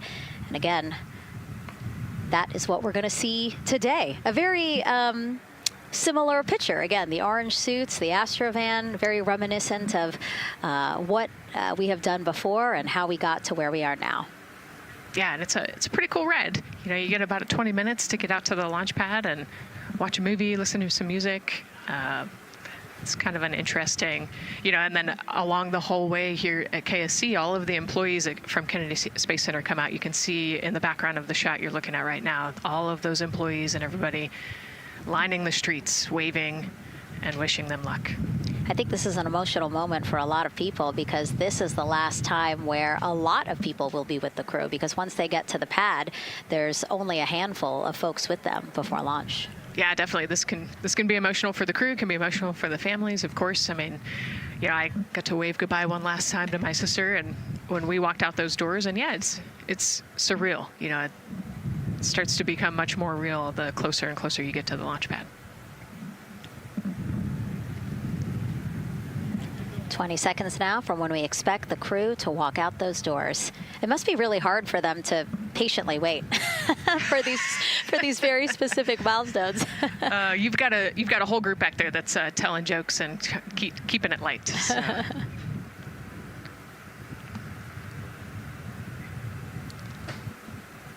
And here they are, NASA's Artemis II crew. Commander Reid Wiseman, pilot Victor Glover, and mission specialist Christina Koch and Jeremy Hansen taking their first steps outside for their historic test flight. To a wonderful applause from the crowd. They're looking really excited. Some and big really smiles. Ready. I love that. It's a great day for us. It's a great day for this team. A few words from Reid. Great day for us, the team, he said. Thumbs up, more thumbs up. Of course, a lot of pictures. We hear some camera shutter clicks back there. I love the energy of this crowd. Let's go. And so now the crew walking over to each of their pens. The first people closest to them, of course, their family members who got to quarantine with them, correct? Yes. Yeah, so the ones that are close and waving, those are the immediate family, so spouses, partners, kids. And we're trying to give them some privacy so that they can have their conversations with their family members. Christina there, she has her husband. Victor has 4 daughters and his wife, they're there. Reid, his 2 daughters are there. And then Jeremy, his wife, 2 daughters and a son. You know, when you were standing in their shoes, Nicole, when you flew for Crew 10, what were you kind of talking about? Like, did you really think about this moment and what you might want to say? You know, they've all already done their real goodbyes, you know, in person. And so this is more just kind of, again, that last chance to wave, last chance to get one smile. You know, you see Christina there smiling. So this felt much less heavy and just, you know, waving and maybe cracking a joke or something, saying hi. So this was a really, really great moment for our crew. Reid's 2 daughters there. Reid spoke about when he told them that he was selected to be the Artemis II commander. And he said he was worried. He's a single dad, didn't know how they would react. And actually, he said he was overwhelmed by their support. He woke up the next morning with cupcakes baked by one of the daughters, moon cupcakes. Yes, I love this story. Moon cupcakes the next morning. Like, how awesome is that, right? Everybody needs their support system, and clearly he has that in his daughters. Christina said she took a bike ride with her husband and wanted to tell him when the moon rose, but that it was too foggy. But she said he was still very excited and happy for her. Yeah, the moon's still out there. A close-up now of, again, Commander Reid Wiseman and Mission Specialist Christina Koch. To the right of your screen, as we pan left, we have pilot Victor Glover. Victor told his wife, and they told their 4 kids together, and he said that one of them just started yelling, "Let's go!" Yes, I love that. Again, the support from the family is awesome. And Jeremy said his wife and 3 children, super excited. He felt very supported. You know, he did have that tough conversation, obviously, of talking about the realities of this being a test flight, but he said they were super supportive. And now as he walks away, some kisses from Victor Glover to his family, hearts to Christina. Jeremy being a gentleman, pausing so that Christina can take a nice photo without him. Hearts, too, from Reid there.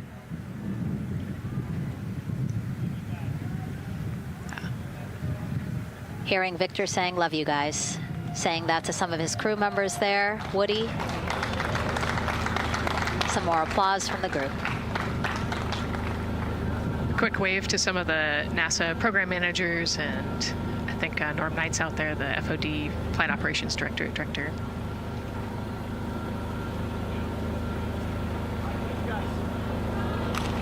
You heard Reid there saying, "Thank you guys," as the crowd picks up again with their applause. And the four of them step into their Astrovan. Looking at the clock, very on schedule right now. Again, according to the very detailed timeline of launch today, they're expected to drive off in about 20 seconds.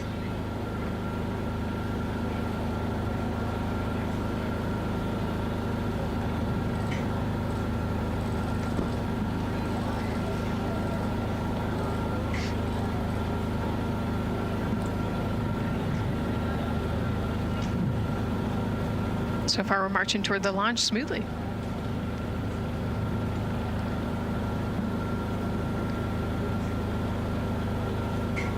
Do you think they're queuing up the video? Definitely. And that's why they haven't left yet? They're like, we can't go without Gotta get our your point snacks and movie break. ready. Yeah. Where's the popcorn?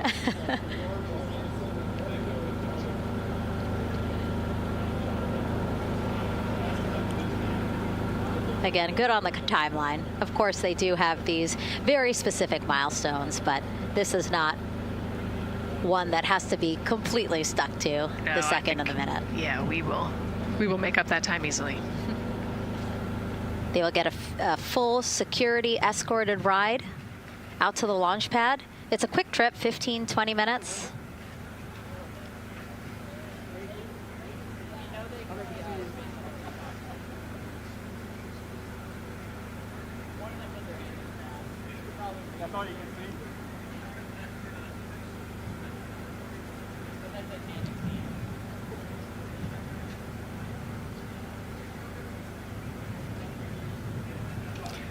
The closeout crew at the pad still just getting everything ready for their arrival. Configuring Orion, right, Nicole?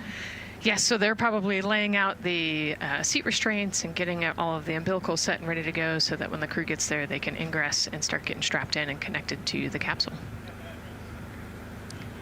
And in our smaller box there, we have a shot of our administrator, Jared Isaacman.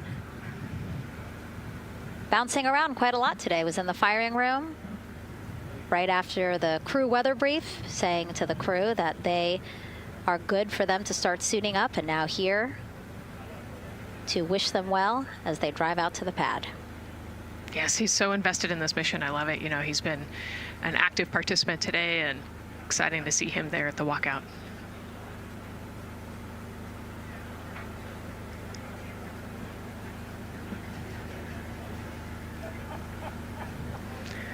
So in the van, they're probably getting hooked up to the portable cooling systems as well. So that would be my guess on the slight delay here, making sure everybody's situated, connected to cooling, and ready to go before they take off. Right, because the orange boxes, we didn't talk about it when we were in the suit-up room, but if anybody noticed, there are these orange boxes, and that's what provides the cooling to those thermal garments. And so those boxes have been staged inside of the Astrovan so that once they got there, they can connect up again so that they're cool and comfortable on the way out. Right, so they were off cooling from the walkout, you know, said hello to their families and the 80-degree weather here in Florida today. So it can get really warm in the suit quickly if you're not careful. So we want to make sure everybody's comfortable before we drive off. And then when they get to the pad, of course, and strapped into Orion, then they don't have any need for those cooling boxes anymore. They will get that cooling through Orion, through the different lines and umbilicals that they'll be connecting to there. Yep, that's exactly right. The Orion capsule and its environmental control system will take over once they're connected to the umbilical.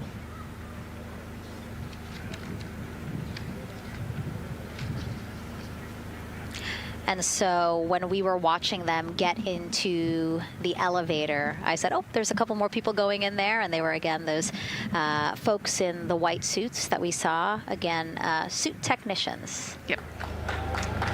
And there they go. And off they go. Reid, Victor, Christina, and Jeremy now on their way to launch pad 39B, where they will fly to the moon, something no human has done in over 50 years.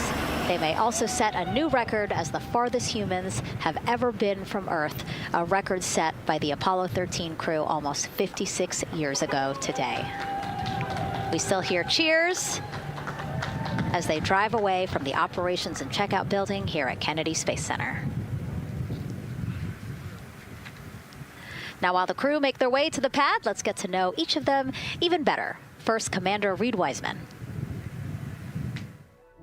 The moon, to me, it's the thing that connects me together with all the other humans in my life. I remember being a little kid lying in bed at night and just looking out at the moon in whatever phase it was in, and I was thinking, man, my friends that live like 20 miles away, they can probably look out and see that same exact moon. And then when I was in the Navy and I would look out at the moon and I'd be halfway around the planet, and I would think, man, my brother can see that moon where he is, and he's halfway around the planet from where I am. To me, it's a connection of life on Earth. We can all look up and see that moon, and it's always changing. The moon is never the same 2 days in a row. I love that. My name is Reid Wiseman. I'm the commander of NASA's Artemis II mission around the moon. I grew up in a little town just north of Baltimore, Maryland, about 20 miles north of the city. There was a National Guard base nearby my house, and there were A-10 aircraft that would fly over every now and then. I just would look up at them and be like, man, I want to be up there. I want to go do that. And then my brother went to the Naval Academy, and I would go every year and watch the Blue Angels fly during commencement, and that just started to grow and grow and grow. For a while, I wanted to join the Air Force, and then I realized Navy flies as well, and they fly from ships in the middle of the ocean, and that was it. Like, done deal for me. That is exactly what I wanted to do for my career. Flying is freedom to me, especially when you're in a jet aircraft coming off of an aircraft carrier in the middle of the Pacific Ocean. Nearest land is over 1,500 miles away. So when you come off of that aircraft carrier, you are truly just alone with yourself out there. It is a magical experience to be out there all by yourself in an aircraft over the Pacific. It's free. I think anybody who accomplishes something that they set their mind out to, there's no one thing that does it for them. It's a combination of everything. I mean, the way my parents raised me, the way my brother and I, the way our relationship developed over time, my friends, being in the marching band, going to college, setting my own course, learning how to live on my own, being mentored along the way, being, kept on the path to success, but being given the freedom to, make excursions and fail every now and then and regroup and carry on. I think all those things come together in the end to get you where you are. I've had to overcome, I'm a human being. I've had to overcome a lot of fears. I'm pretty scared of heights. I joked about that on the International Space Station, but it turns out I'm only scared like at the edge of a building. When you're up on the International Space Station, even though you're 250 miles up, I never had that feeling of falling or that I was, at risk up there. I just kind of loved the feeling of floating and looking down at Earth. There have been challenges all throughout my life. By far, the biggest challenge was losing my wife in 2020 to cancer and now raising two daughters who are grown up now, but that's been the biggest challenge by far I've ever had to face. It is not easy. Being an only parent, trying to work a full-time job, and raising two kids is something that I think about every single day. I'm very proud of the work I've done. I haven't always done it well, but I've always shown up and tried as hard as I possibly can. And now Artemis II pilot Victor Glover and his journey to this history-making moment. I do wonder what it's going to be like when we are really far from Earth and can see it. The sensation of being so far away from everything that you know. I had that sensation on the space station the first time I got to sit in the cupola for a really long time. So I can only imagine what that's going to be like from 200,000 plus miles away. My name is Victor Glover, and I'm the pilot for NASA's Artemis II mission around the moon.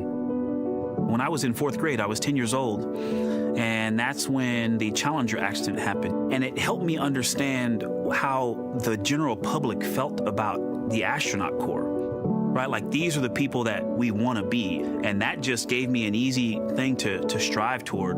The biggest fear that I've had to overcome in my life is doubting myself. Going to college when no one in my family had gone to college was a huge risk. I had more confidence in my athletic ability than in my academic abilities. I could play football with those college students that I saw on TV, but my classmates that I saw in the lab and around the University Union, I didn't know if I had what they had. I think addressing that self-doubt was a part of, swinging for the fence and trying to go get an engineering degree, not just go to college, but get an engineering degree and then go do something challenging and technical like flying. Apollo is known for sending humans to the moon. Artemis has an opportunity to continue the Apollo story, but I actually think it's important for this story to stand on its own. Artemis is a new program, and we're trying to do new things. And it's great to compare and contrast. When you look at our spaceship, you can see parts that were designed, built, and integrated in another country.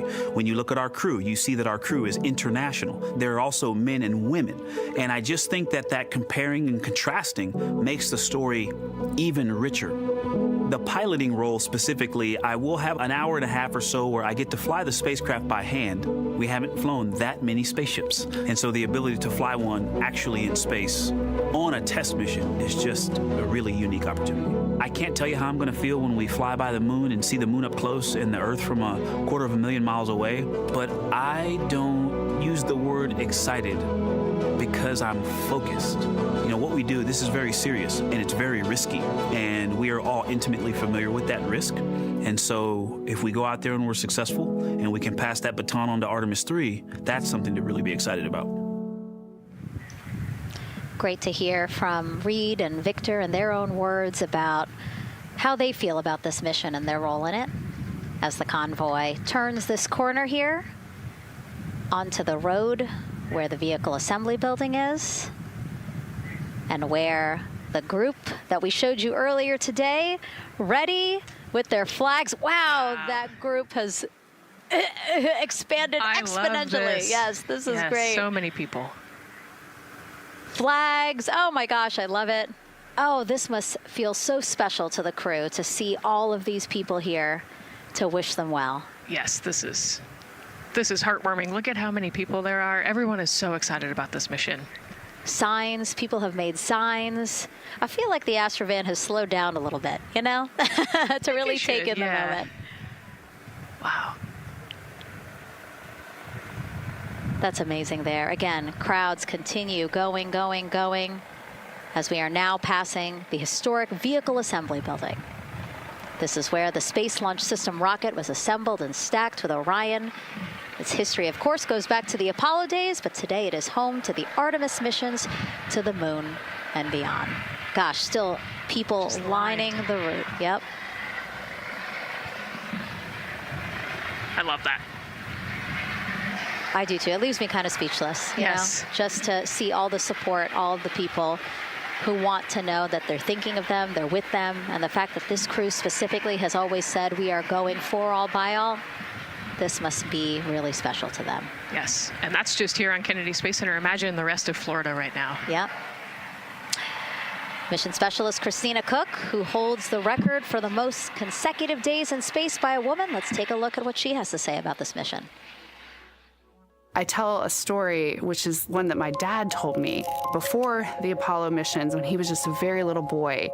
He was looking up at the moon with his mom, and his mom said to him, "Don't worry, Ronnie, we'll never get there." Fast forward maybe 70 years later, it's his daughter that's actually going there. And I think that long arc is something that we can all learn from. The idea that the seemingly impossible becomes possible if you just believe in it and are willing to work hard and come together to achieve it. My name is Christina Koch, and I'm a mission specialist for NASA's Artemis II mission around the moon. When I look back at my dreams as a kid, I definitely never thought I would actually get here. I was very pragmatic. Even though I'm a dreamer, I knew that the odds were way against me again, so I might as well do something I'm loving in the meantime. I definitely loved science and math in school and, did pretty well in those things, but I also loved being active. I was always outside. I loved things that made me feel small. I loved looking at the night sky, oftentimes between the pine tree branches, or I loved the ocean. North Carolina also has mountains, and when we would go there, I just loved the vastness of all of those things. I loved how they made me feel and what they made me think about, and the vastness of the universe and how much out there was to learn. I'm drawn to exploring. I'm drawn to challenges that involve both mental and physical, and I'd much rather be solving problems wearing a whole lot of equipment and in a harsh environment, and that's just something I've carried with me ever since I was a kid. Thinking about the fears or challenges that I've had to overcome, there are just so many. I mean, basically, it's just been that has been the journey. I always say to people, do what scares you. And that means I have to follow my own advice. So doing what scares me meant getting on a plane and going to the Antarctic, getting on a plane and going to study abroad in Ghana, applying to become an astronaut, opening the EVA hatch in the airlock and going out of it into the darkness, strapping myself onto a rocket. And so for me, I think that no matter what the challenge, recognizing that if people believe in you and you believe they believe in you, the challenges seem always a little bit easier. To me, the moon, it represents history. It is a witness plate. Everything that's ever happened to the moon is still written on the moon. Every single person has looked at the moon their entire lives. We see the same moon. That's something really special. It's just the epitome of a symbol of something that's in each of our hearts, but that's also represents exploration and reaching. And as we continue to watch the convoy, almost at the pad, mission specialist and first-time flyer, Canadian astronaut Jeremy Hansen.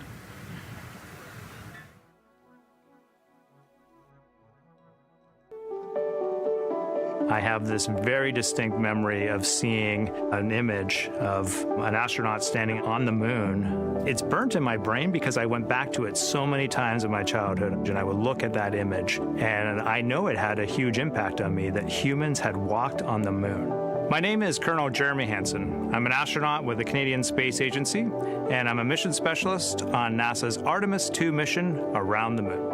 My elementary school years, I grew up on a farm outside of London, Ontario. I spent as much time as I could with my dad on the farm. I learned the value of hard work, for example. If I wanted to go to work with Dad, it was going to be a long day, and I was going to have to not complain, or I wasn't going to get to go the next day. I had a treehouse. I had a vivid imagination, and I changed my treehouse into a spaceship. I made all these dials and controls. I had circuit breakers for switches that I found in the barn, and I was exploring space in my imagination. The most important thing I did to get to where I wanted to go in life, which was flying fighter jets and eventually becoming an astronaut, is I shared those desires with other people. And it turns out, just like you don't go to the moon on your own, if you could, I would have done it a long time ago in my treehouse as a kid, you have to go as a team. I think the biggest impediment to achieving my goals was, of course, myself. And I think that's a common human experience. There are many times where just little things would get in my way, and my immediate interpretation of that was, well, now that goal's out the window. You know, people must have lifted me back up, and somewhere in the back of my head, that persistence came through. And I think that's a common human experience, to doubt ourselves. I've come to this, I guess, realization that I believe that we all have gifts to contribute, and the goal is to figure out how to use your energy towards adding positively to humanity's existence on this planet. But I love it when humanity sets big goals, like sending humans to the surface of the moon with an eye to eventually going to Mars, because when we do that, we can bring together genius from not just even in one country, but around the world. I've also learned from my indigenous mentors that they refer to the moon as Grandmother Moon. So you've probably heard of Mother Earth. They use Grandmother Moon because Grandmother Moon is responsible for the water in their community, just like the moon moves the water around the planet, affects the tides. And I think that's a really beautiful thing for us as we go back to the moon, to think about all the different cultures around the world and how they view the moon differently. And that's really neat because we all share that same moon in the night sky. What's really neat, too, was that drive to the launch pad, that point of view to see what the crew is seeing as well, as their Astrovan rides up the pad slope and are now on the surface, about to walk up to their vehicle. Yeah, you know, we talked about how tall this rocket is earlier. Wow. Look at that. Yeah, look at that point of view, yeah.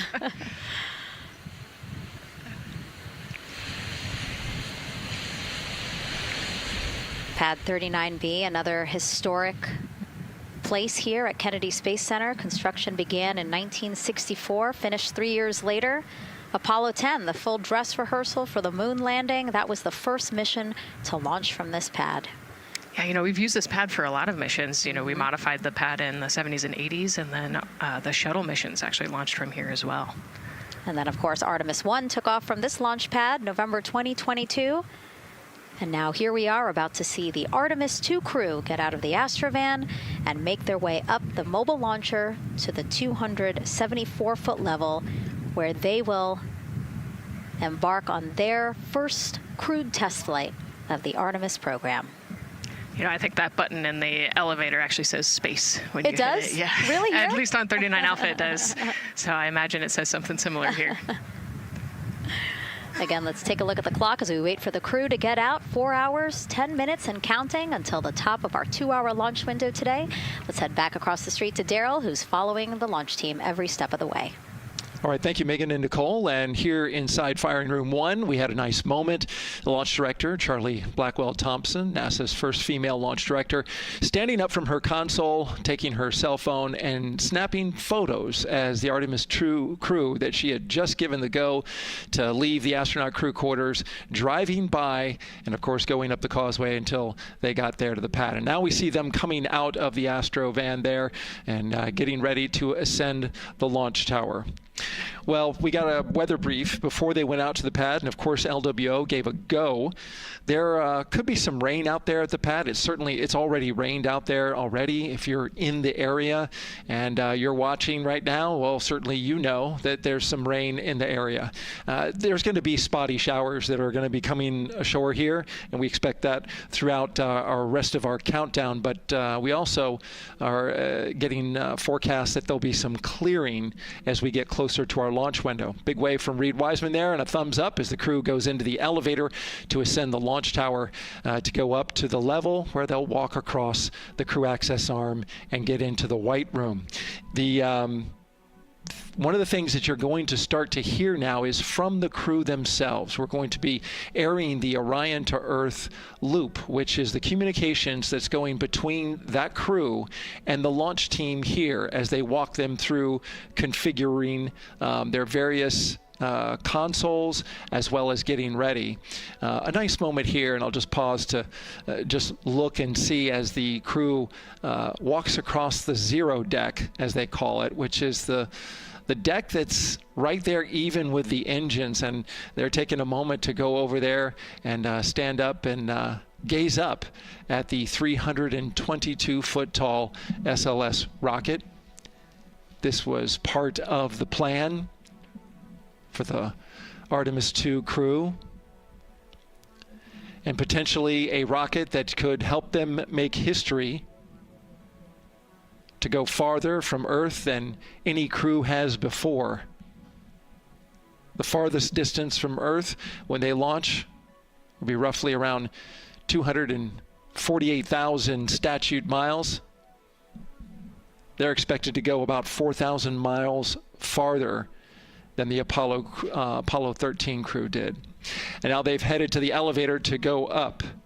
Again, I was talking about the loops. You're going to be hearing from the crew as they discuss with the launch team getting various systems ready to go. And then closer to liftoff, we'll hear the operational launch team loop brought forward ahead of the critical pre-launch polls and then the start of terminal count. And that should be right around L-25 minutes, right before the NASA test director gives their poll and the launch director gives her management poll, which happens at L-17 minutes. Right now, a lot of focus is on, of course, the closeout crew. They've made the way for the crew to get inside the spacecraft now and walk across that crew access arm, and there they are. They have been working on a tight timeline, but they are ready to go, and they are ready to receive the crew and start putting them inside their Integrity spacecraft. That's it from the firing room. We'll send it back to Megan and Nicole. And Launch Director Charlie Blackwell-Thompson, again, we mentioned her a second ago. Her team have been training extensively for this moment since Artemis I launched in November 2022. Today, they have a message for Reid, Victor, Christina, and Jeremy.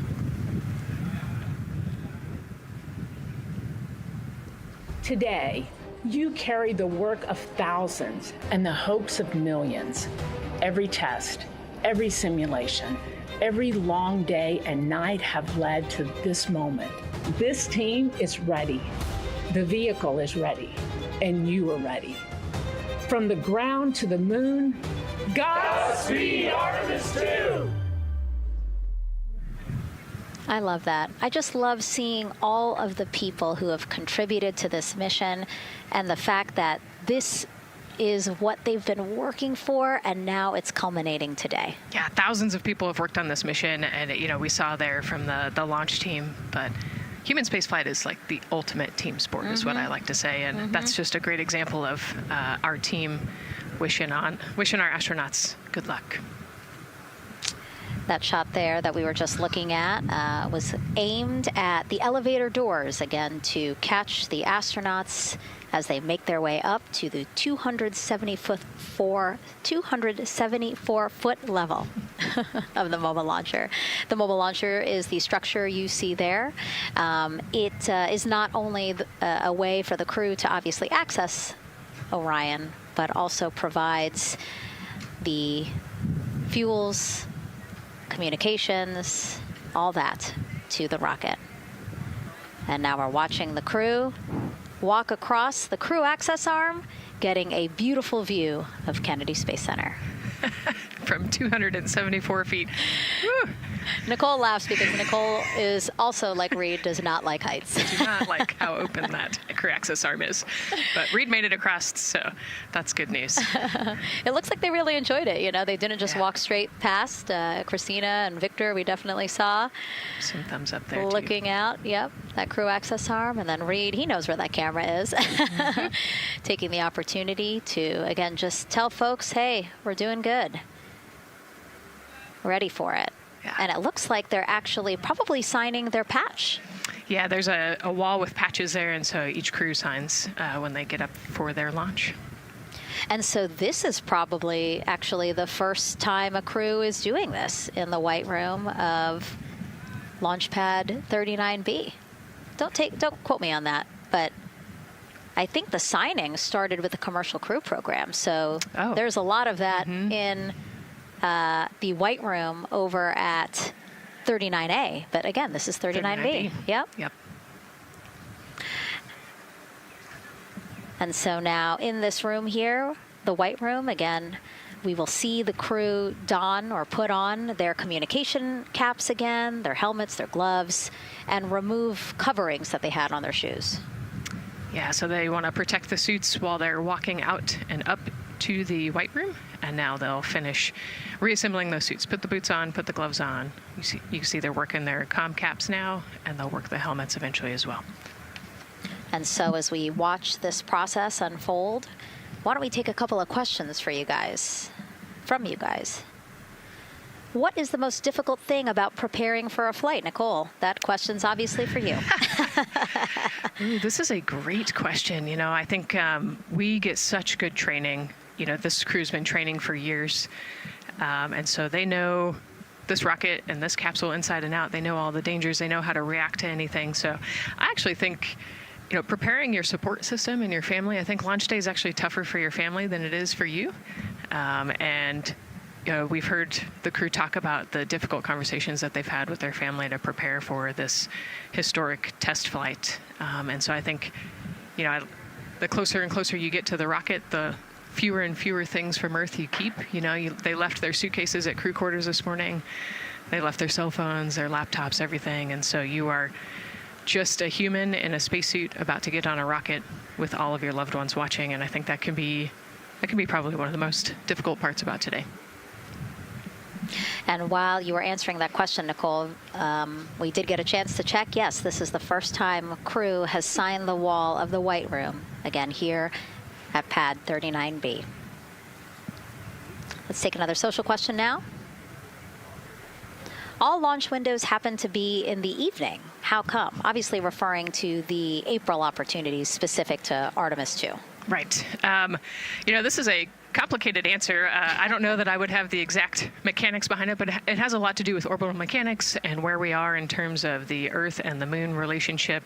And, you know, like we said, we're trying to get on that free return trajectory. And so it has a lot to do with when we can do the perigee and apogee raised burns and the translunar injection. So there's a lot of math that goes behind these launch windows and why they shift and move and why we just so happen to be in the evening for the April launch windows. Yep. You did answer it well. All right. And before We asked you guys a question. Who would you take to the moon with you? Would that be a bestie, a pet, family member, or seasoned astronaut? Overwhelmingly seasoned astronaut. So, Nicole, you and I are going to the moon.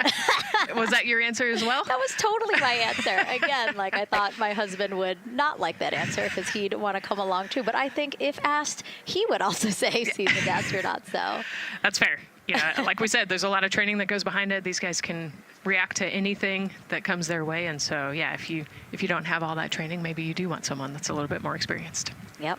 So correct answer, everyone. And now we have another question for you. What do you want to know about living in Orion?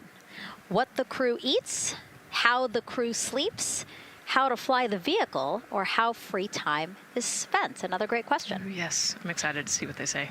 Yeah, so head to NASA's Instagram or Twitch accounts to vote, and we'll share the results as soon as possible.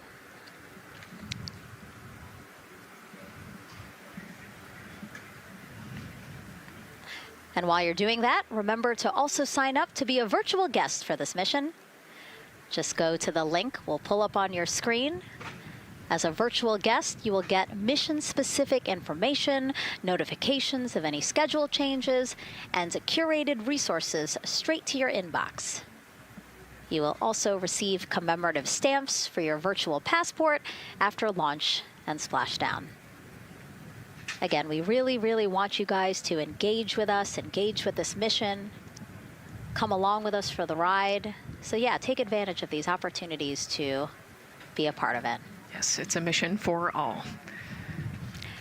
And so back in the suit, no, not the suit-up room, the white room. Well, they're suiting up. You can see why I might have slipped that up. So they are continuing to put on gloves. Reid and Jeremy look like they've been checked. Again, they've put on their gloves, their helmets. They've taken off those coverings on their shoes now that they're about to get into Orion. And then suit technicians are also helping Christina and Victor.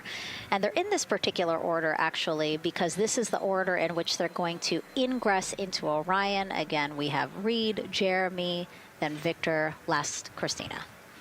Yeah, and that just has to do, like you said, with the seat orientation. So as the astronauts sit down and lay back in the capsule, the left side will be Reid, and then below him will be Jeremy. So that's why they're going to get in first, to create space for then Victor and Christina to get in. And let's talk a little bit now about the closeout team. We saw a few of these folks also in the suit-up room. Suit technicians were in there, again, to make sure that they get into the suits properly. And then a couple of them came out to the pad here to, again, do the same thing. Hey, are you comfortable in these suits? Is everything is as you expected? And then these folks here will help them get into Orion, buckle up. And so we were talking a little bit about their attire, specially made for what they're doing right now. Yeah, so these, they almost look like, the equivalent of a flight suit, right? They're fire resistant. They've got the straps on the back for emergencies that mimic the same straps that the astronauts have on their suits, so that you can use the same exact equipment in an emergency egress from the pad, for example. So we can use the same equipment to get everybody safely away from the pad as required or if needed. Yeah, always thinking about those contingencies, how to very quickly, if there were an emergency, get everyone out, not just the astronauts, but also the closeout crew, if an emergency was happening while they were still at the pad. And so those suits, flame retardant. Also, when we see them crawl into Orion, you will notice that they are on their knees quite a bit, so built-in knee pads. Really a thoughtful design for the purpose that they're serving today. Yeah, they're functional, which is exactly what we want, but also they're pretty classy looking. So we did a good job with the design. I was going to say, they actually look like, the outfits that car racers wear, right? Yeah. And then when I said that to the lead of the closeout crew, he's number one if we do see him, Taylor Hose, he said, well, actually, we are kind of like a pit crew, like they're very quickly moving through the operations so that not a lot of time, not more time is spent at the pad than is needed, because this is a fully fueled rocket, Nicole. Right. Yeah, we want to minimize the time that we have more humans up in the White Room, but also safely and efficiently get the astronauts ingressed into the capsule. And so that's their main job. That's so yeah, I like the pit crew analogy. Works great.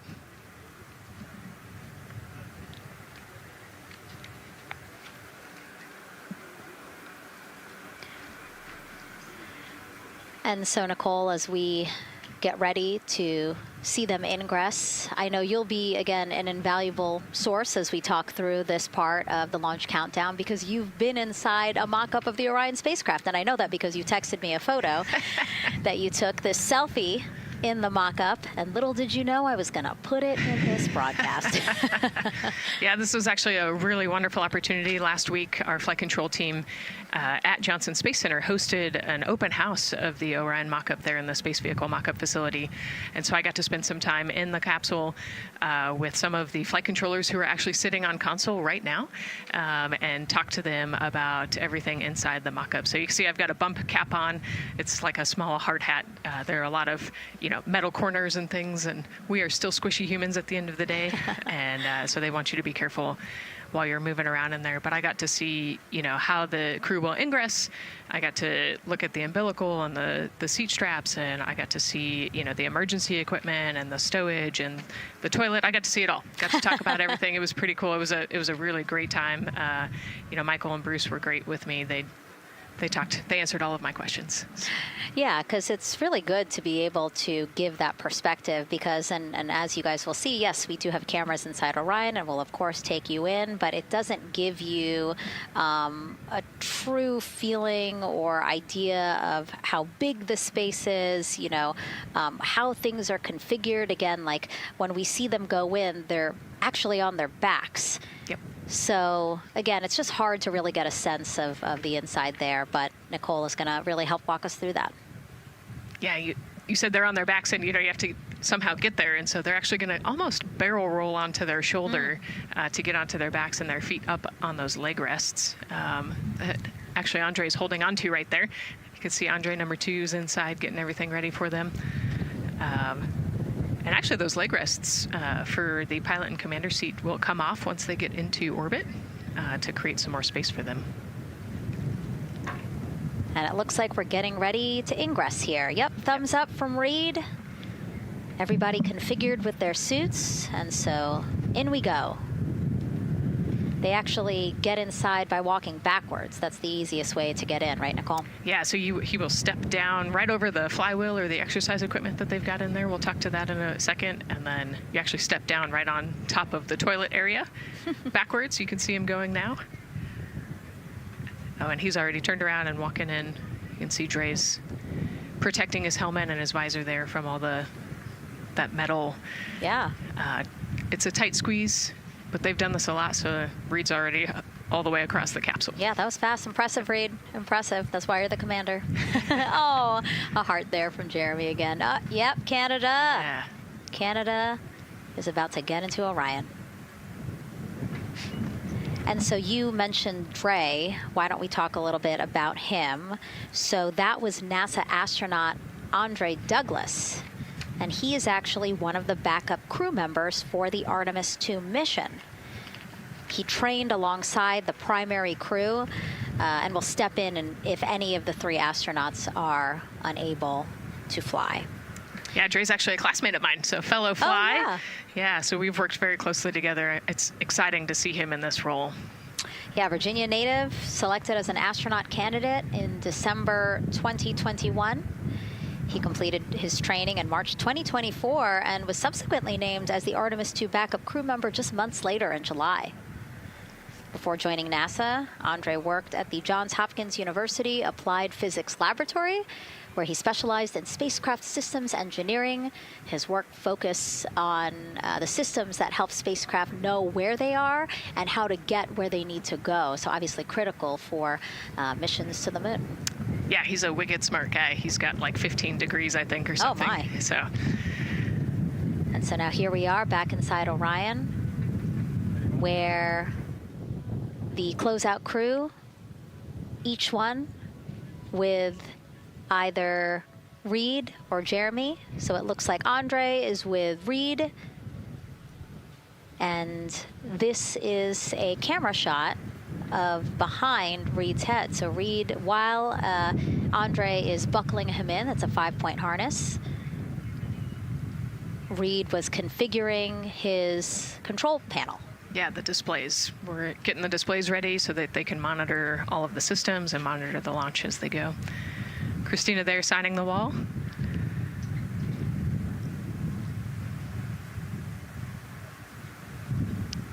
Got to put away the pen. The pen could be foreign object debris or FOD, which is bad for NASA. We definitely want to make sure that we keep track of everything and we know where everything is, because the smallest thing could prevent us from launching or affect the equipment out there. Yeah, and you'll actually see that most of their tools will be tethered as well, so nothing can fall through a crack or drop.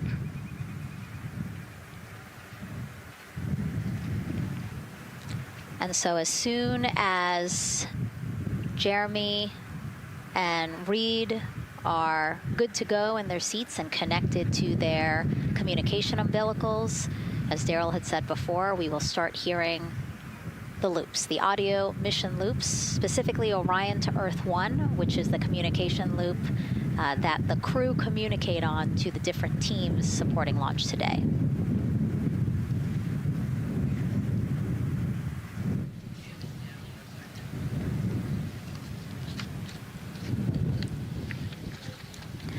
And as we said when we were in suit up, after they do communication checks, again, suit leak checks to make sure that nothing went wrong between the suit up room and here, and also to specifically connect them to the Orion systems.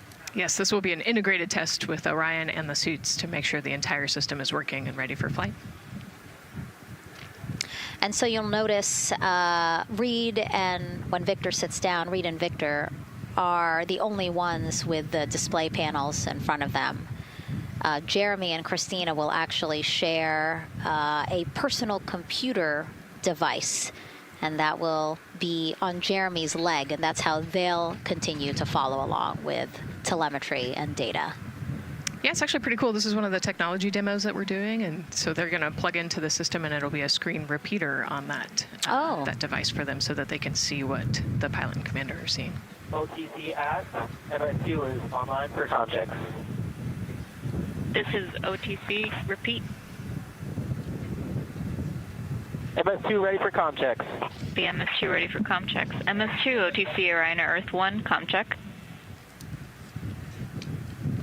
OTC, it's MS2. Have you loud and clear on 1. You're welcome, sir.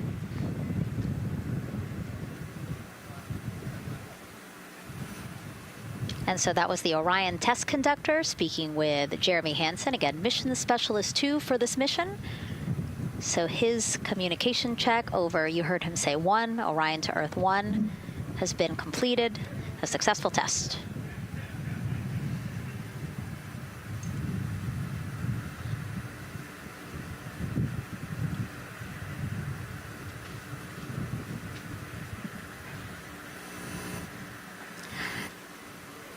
The rest of the crew here waiting in the white room. Again, as Nicole was saying, a little tight there for all of those folks. So Christina and Victor will wait until Reid and Jeremy are done getting buckled in. Yeah, I think 4 astronauts and 4 suit techs would be a tight fit in that capsule. Yeah, I mean, take a look at Bill. He's number 3 there, that the suit technician there. He is kneeling where Christina will be in order to get Jeremy situated.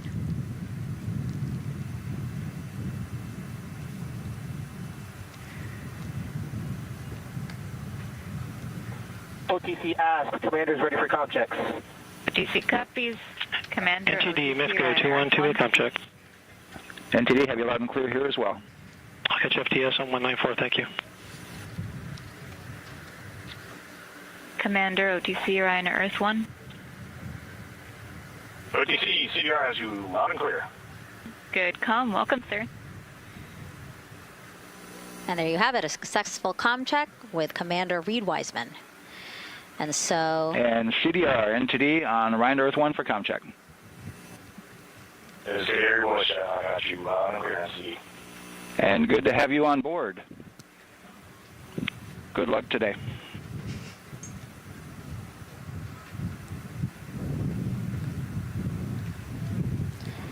And so now these two closeout crew members will finish up what they're doing here.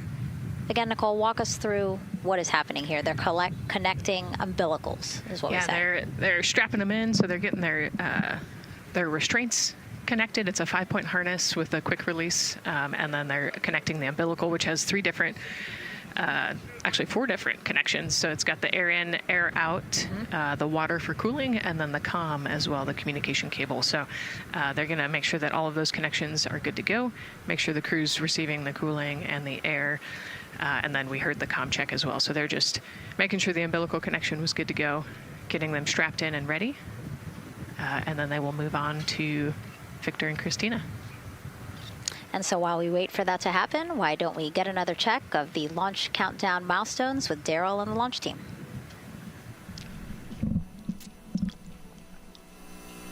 All right, welcome back into the firing room 1 here, where some of the launch team is having some pizza that was brought by the administrator. That was nice of Administrator Jared Isaacman to bring that by for the launch team to enjoy. We're L-3 hours and 44 minutes and counting as you can see the crew ingressing into the spacecraft. There are a number of things that are happening on the timeline. Of course, the closeout crew, they liken themselves to like an F1 pit crew, working quickly, methodically, carefully as they go through their procedures to get the astronauts ingressed. Overall, there's a little bit of timeline pressure, right? There's only a certain amount of time as you see the astronauts going into Orion, only a certain amount of time that they can spend on their backs. They will be there for a few hours, right? So we're sitting at 2:40 p.m. Eastern time, and the window opens at 6:24 p.m. Eastern time and runs until 8:24 p.m. Eastern time. So 4 or 5 hours or more on their backs, and then they'll hopefully lift off for a launch. So, of course, the crew is mindful of the time. They don't want to slip into the window if they don't have to. And so they're keeping a tight lock on the margin, the amount of time that they're working there. And there's a heart from Christina Koch. Great to see that as she gets ready to get into the Orion spacecraft, one that they named Integrity. It certainly fits this crew from what I've observed. Now, right now, the rocket's tanks, they're in what's called replenish mode. So another factor for this closeout crew is, and the crew themselves, this is a fully tanked, almost ready to go rocket. It's got all the propellant it needs to go to the moon. It's just a matter of getting the astronauts in, getting them configured, and getting all the systems, the high energy systems, bringing them all online in order to launch this rocket. As they sit there, there is propellant boil off that's happening.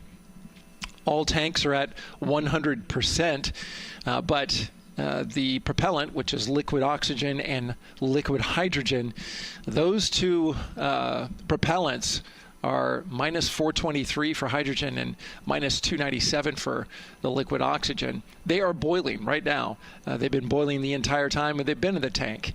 And that is vented out, as you can see.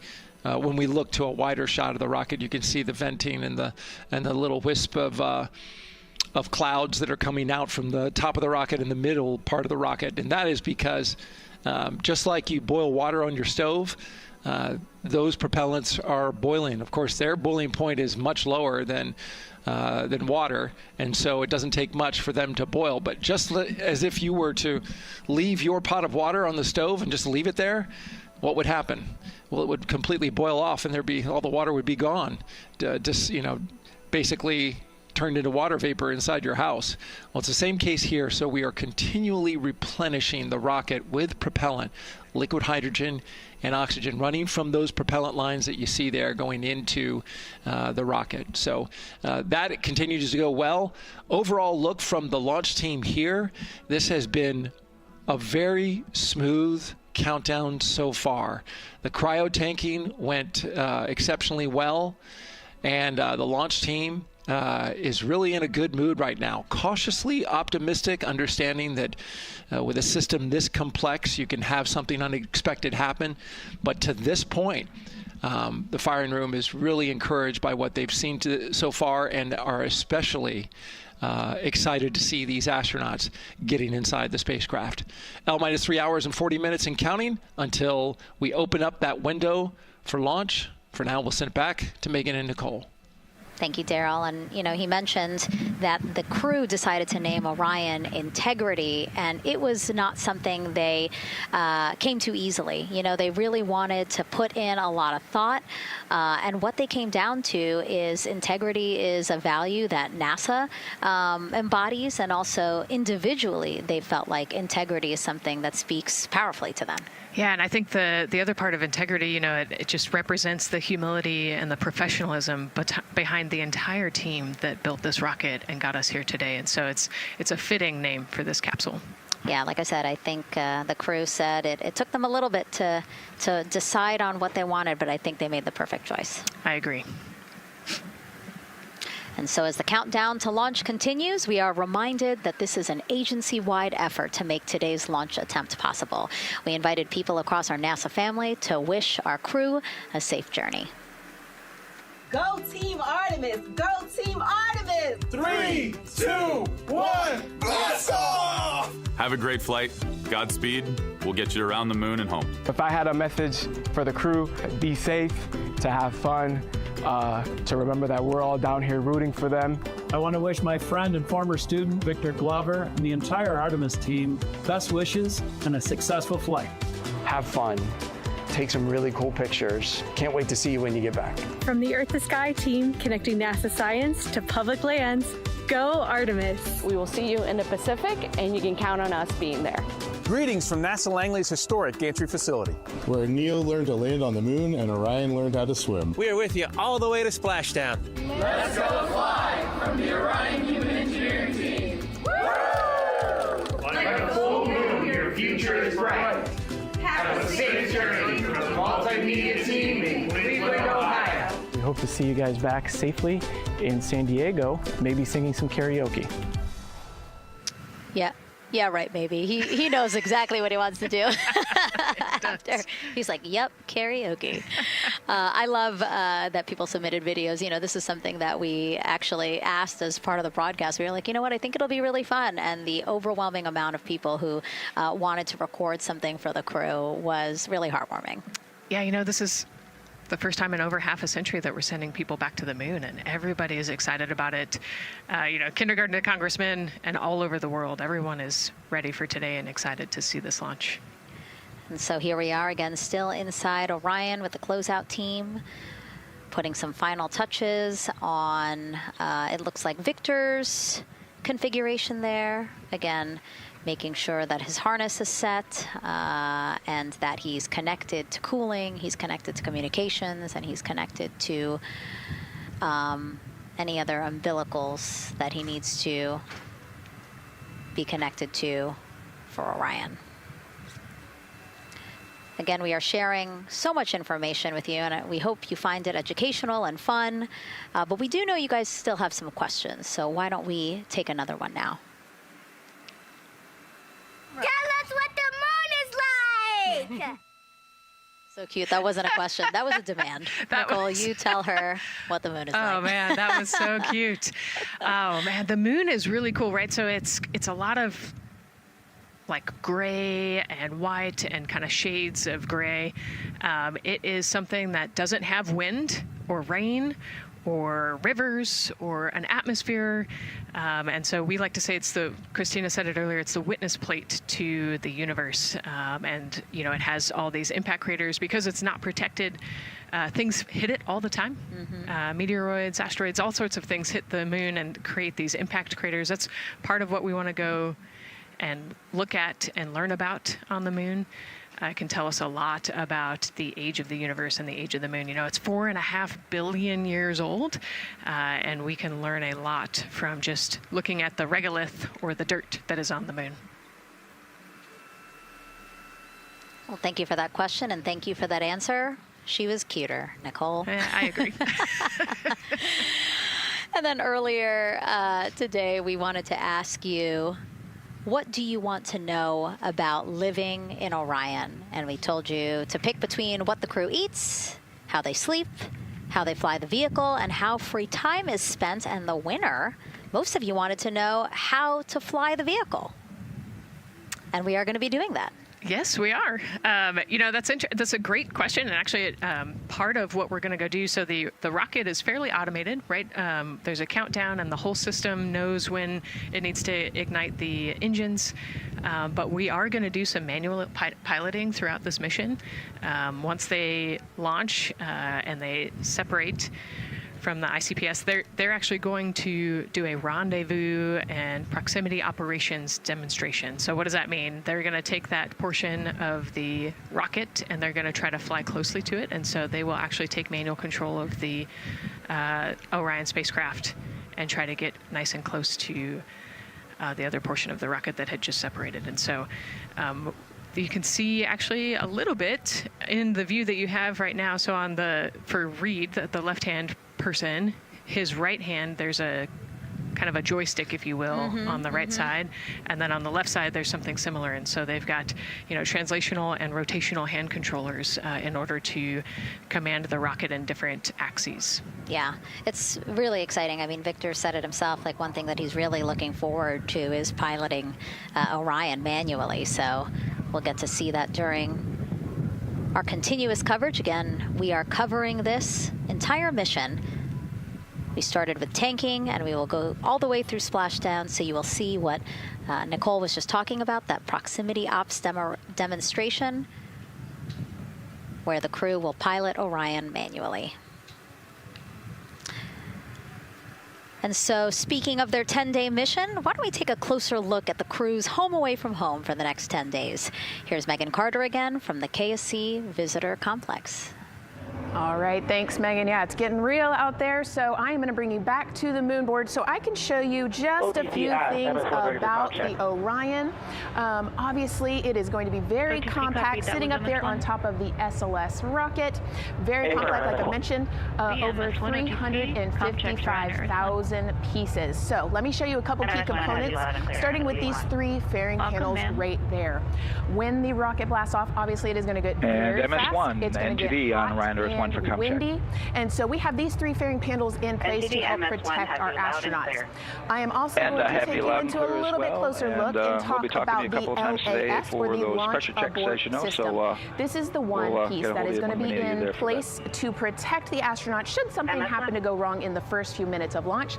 They can actually hit those abort motors, and these can activate within milliseconds, basically faster than you can even blink, and that is going to pull the crew and the crew capsule away from any danger. Now, obviously, we hope that those are not needed, and if that is the case, then about 3.5 minutes into flight, the LAS and those fairing panels will actually activate and jettison away. They'll fall away from the rocket, because at that point, the crew can actually abort the spacecraft safely by themselves. Now, we've talked a lot about the crew capsule right here. This is where they are going to spend the duration of their flight. We're going to talk a lot more about that one in just a little bit, but for now, let me jump down here to the service module. This is the one, we're going to think of this as the powerhouse for the spacecraft. It's pretty much going to provide them with almost everything that they need for the entire mission. Temperature control, removing the carbon dioxide, providing them with oxygen, so much more. You can also do course corrections and things like that. So, super quick breakdown, but as you can see, all of these components together are going to make the spacecraft one that is built not just to fly, but to protect, sustain, and bring those astronauts home. All right, lots more to come, but let's see where we are with the crew. Back over to you, Megan. Hey, thanks so much, Megan. A lot of useful information there. And we did want to point out that you did hear over and the... PLT, NTD on Orion Earth 1 for comm check. NTD PLT, I have you loud and clear on OE1.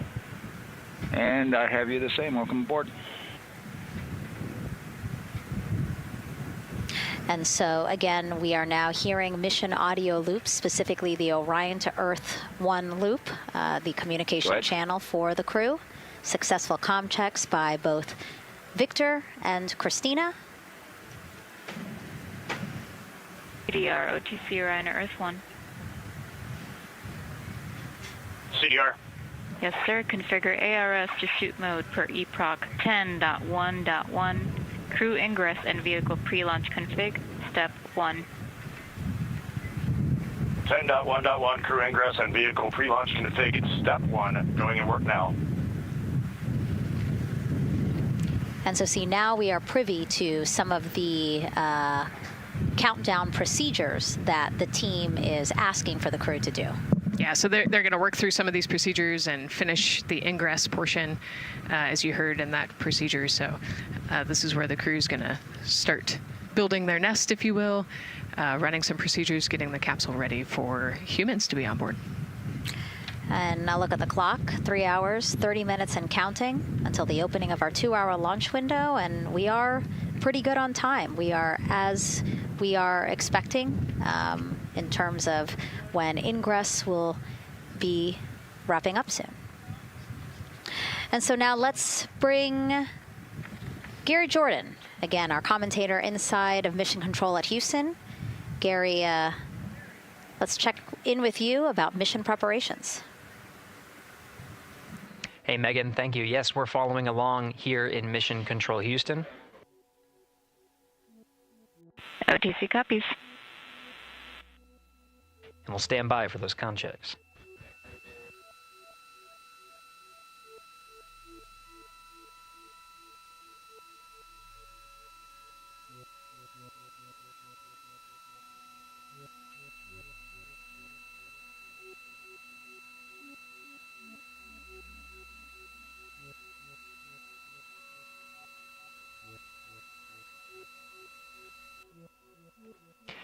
And again, we're waiting for those comm checks. We did confirm from our IVA officer here in Mission Control Houston that all 4 suits have plugged in umbilicals. And CDR, NTD. Go ahead, NTD. Yeah, Reid, we're ready to proceed with the voice checks if you and everyone else is.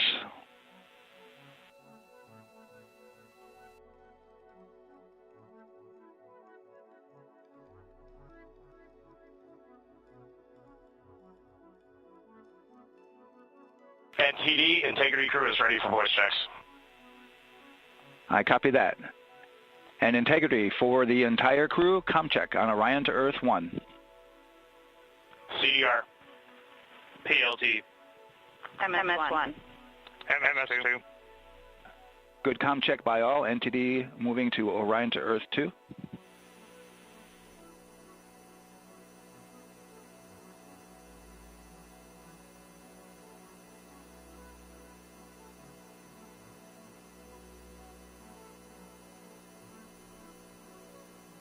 CDR. PLT. MS1. MS2.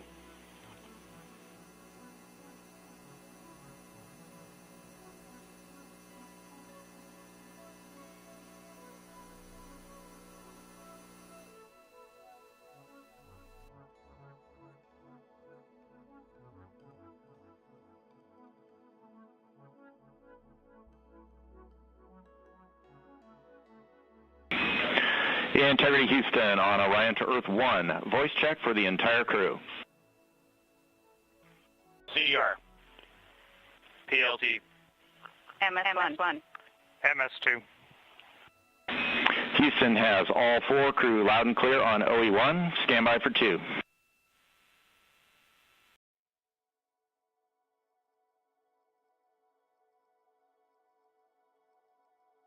Your initial word was broken.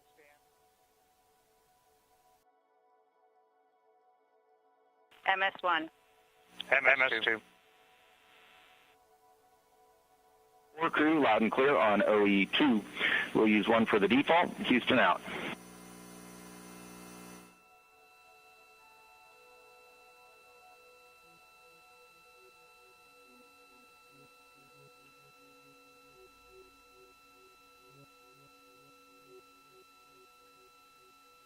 And CDR, NTD? CDR. Yeah, we're going to go ahead and we're going to clear a couple of those messages on your screen here. Just want to give you a heads up that you'll see that. Copy all.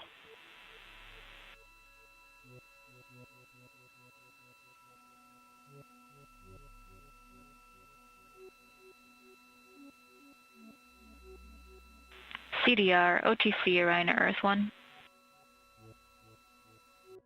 CDR. Yes, sir. Perform crew suit leak checks per 10.1.1. Crew ingress and vehicle pre-launch config, steps 2 through 4. Annunciation of LCC O-ARS-001 will occur. 10.1.1 crew ingress and vehicle pre-launch config, steps 2 through 4. Going in work now.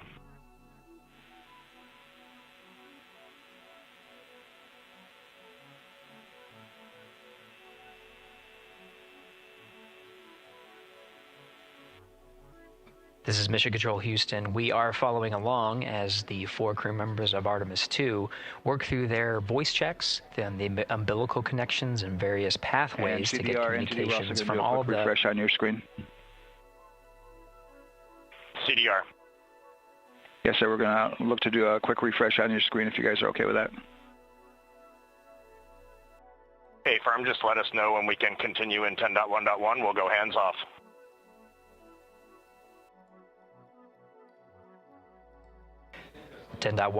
Referring to the procedures that they have through the various phases of ingress and some of the checkouts needed to prepare for today's launch. Here in Mission Control Houston, the IVA, or Intravehicular Activity Officer, will be confirming the leak check status and watching as the suits pressurize to once again confirm that the suits are in a good configuration ahead of launch. Of course, for the teams here in Houston, launch is just the beginning. The first flight day is jam-packed with activities. Shortly after main engine cutoff, Integrity will enter into a coast phase while still attached to the in-rim cryogenic propulsion stage, or ICPS, and prepare to deploy the solar arrays. With power being generated, Integrity prepares... Go ahead, MTD.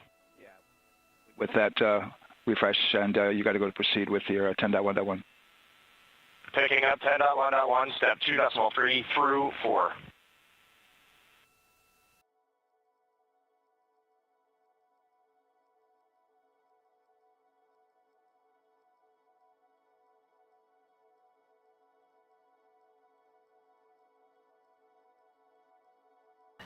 Picking up the procedures, the crew again working through the various steps to prepare for launch, standing by for seat.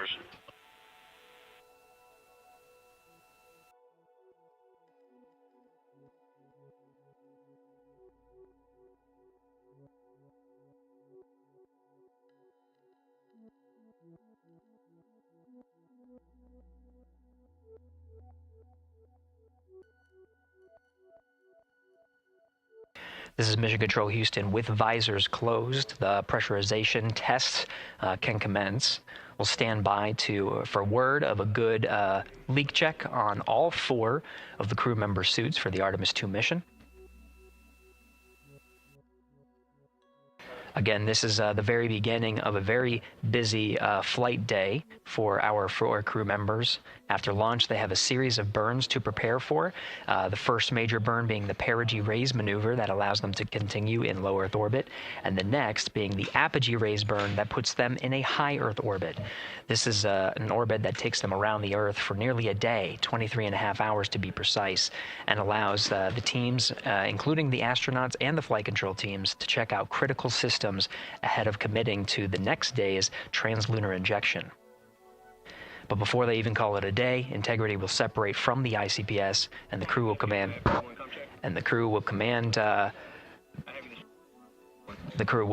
Command the Orion capsule to separate from the ICPS and turn around and approach the upper stage, but not dock. This is to test Orion's in-space maneuvering capabilities and provide further confidence in docking to another lunar space vehicle like the Human Landing System that will be part of the Artemis III mission ahead of future moon landings.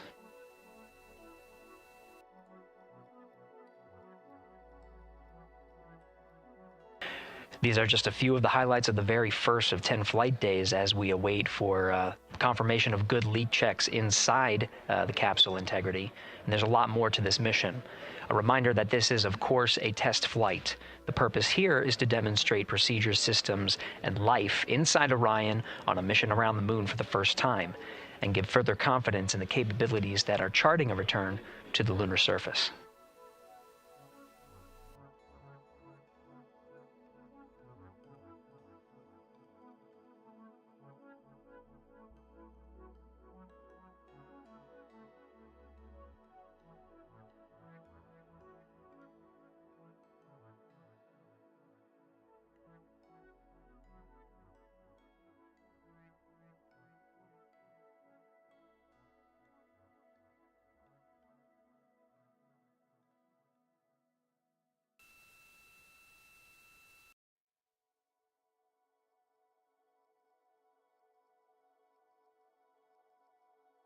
You may be able to see from this view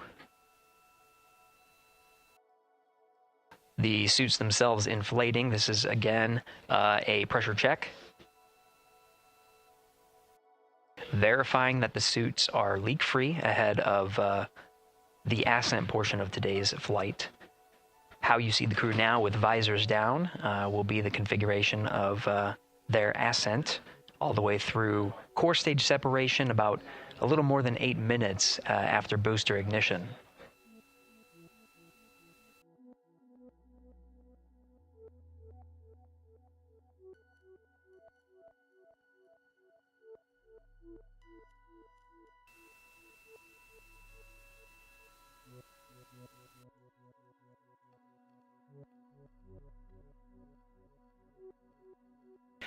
All right, here in Mission Control Houston, we are continuing to follow along, standing by for confirmation of good leak checks. In the meantime, there are no showstoppers here in Mission Control Houston, and we continue to monitor the countdown to launch. Megan, we'll send it back to you over at the Space Coast. Hey, Gary, thank you so much. Yeah, as we wait for confirmation of a successful leak check for all 4 astronauts, why don't we go back to Daryl, again, who has been following along with the launch countdown as we inch closer to the opening of our 2-hour launch window. All right, thank you, Megan. And yes, getting some good communication. It's great to hear from the crew inside, even though it is as simple as a comm check. It's really good to hear their voices as they move through those various comm checks and then get ready for their suit leak checks. Fantastic views inside Orion that you're looking at now. Give you an update on the weather outside. We're still 80% go for our 2-hour launch window, which starts at 6:24 p.m. Eastern Time and closes at 8:24 p.m. Eastern Time. That's the good news. The bad news is that we've got some rain showers that are starting to head in. Looks like it may miss the pad. It wouldn't matter if it rained on it or not, though. It's received some rain earlier today. Water isn't going to hurt anything out there at this point. But the rest of the area might be getting a little bit wet, which may include the hostess, so keep an eye out for that.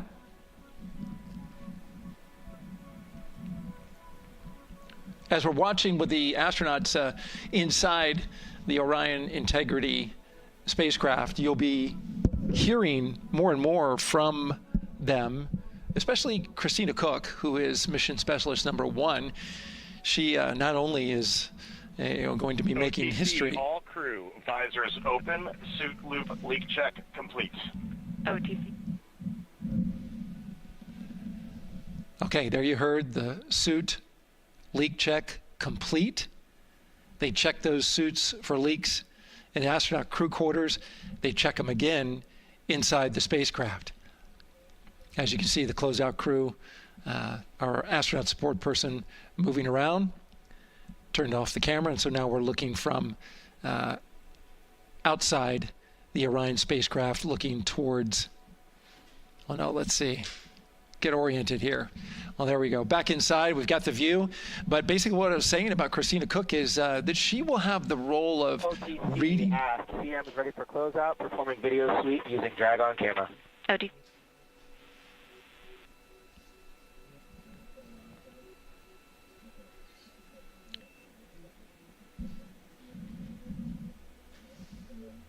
she will have the role of reading out a pressure reading that tells the team that... and CDR or NTD? Go ahead, NTD. Yeah, we're going to do another cleanup on those suit leak check messages that we got from since we're done with that now. Integrity copies. Yeah.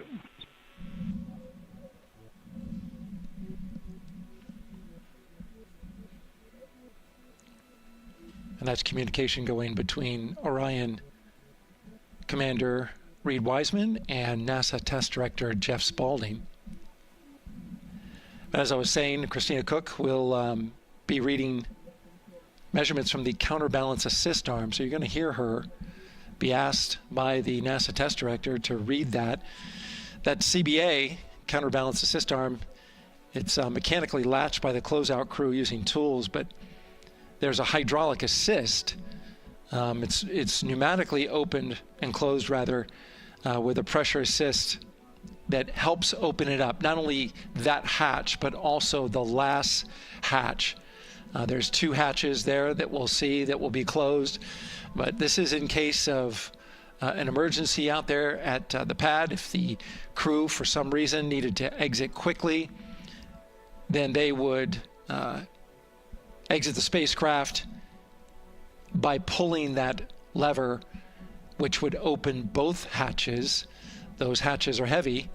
The Orion hatch is hundreds of pounds. ATC cameras 1 and 2 both set to record.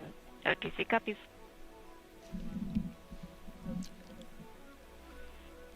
And just an update on the launch countdown, continuing to monitor the team's communications here in Firing Room 1.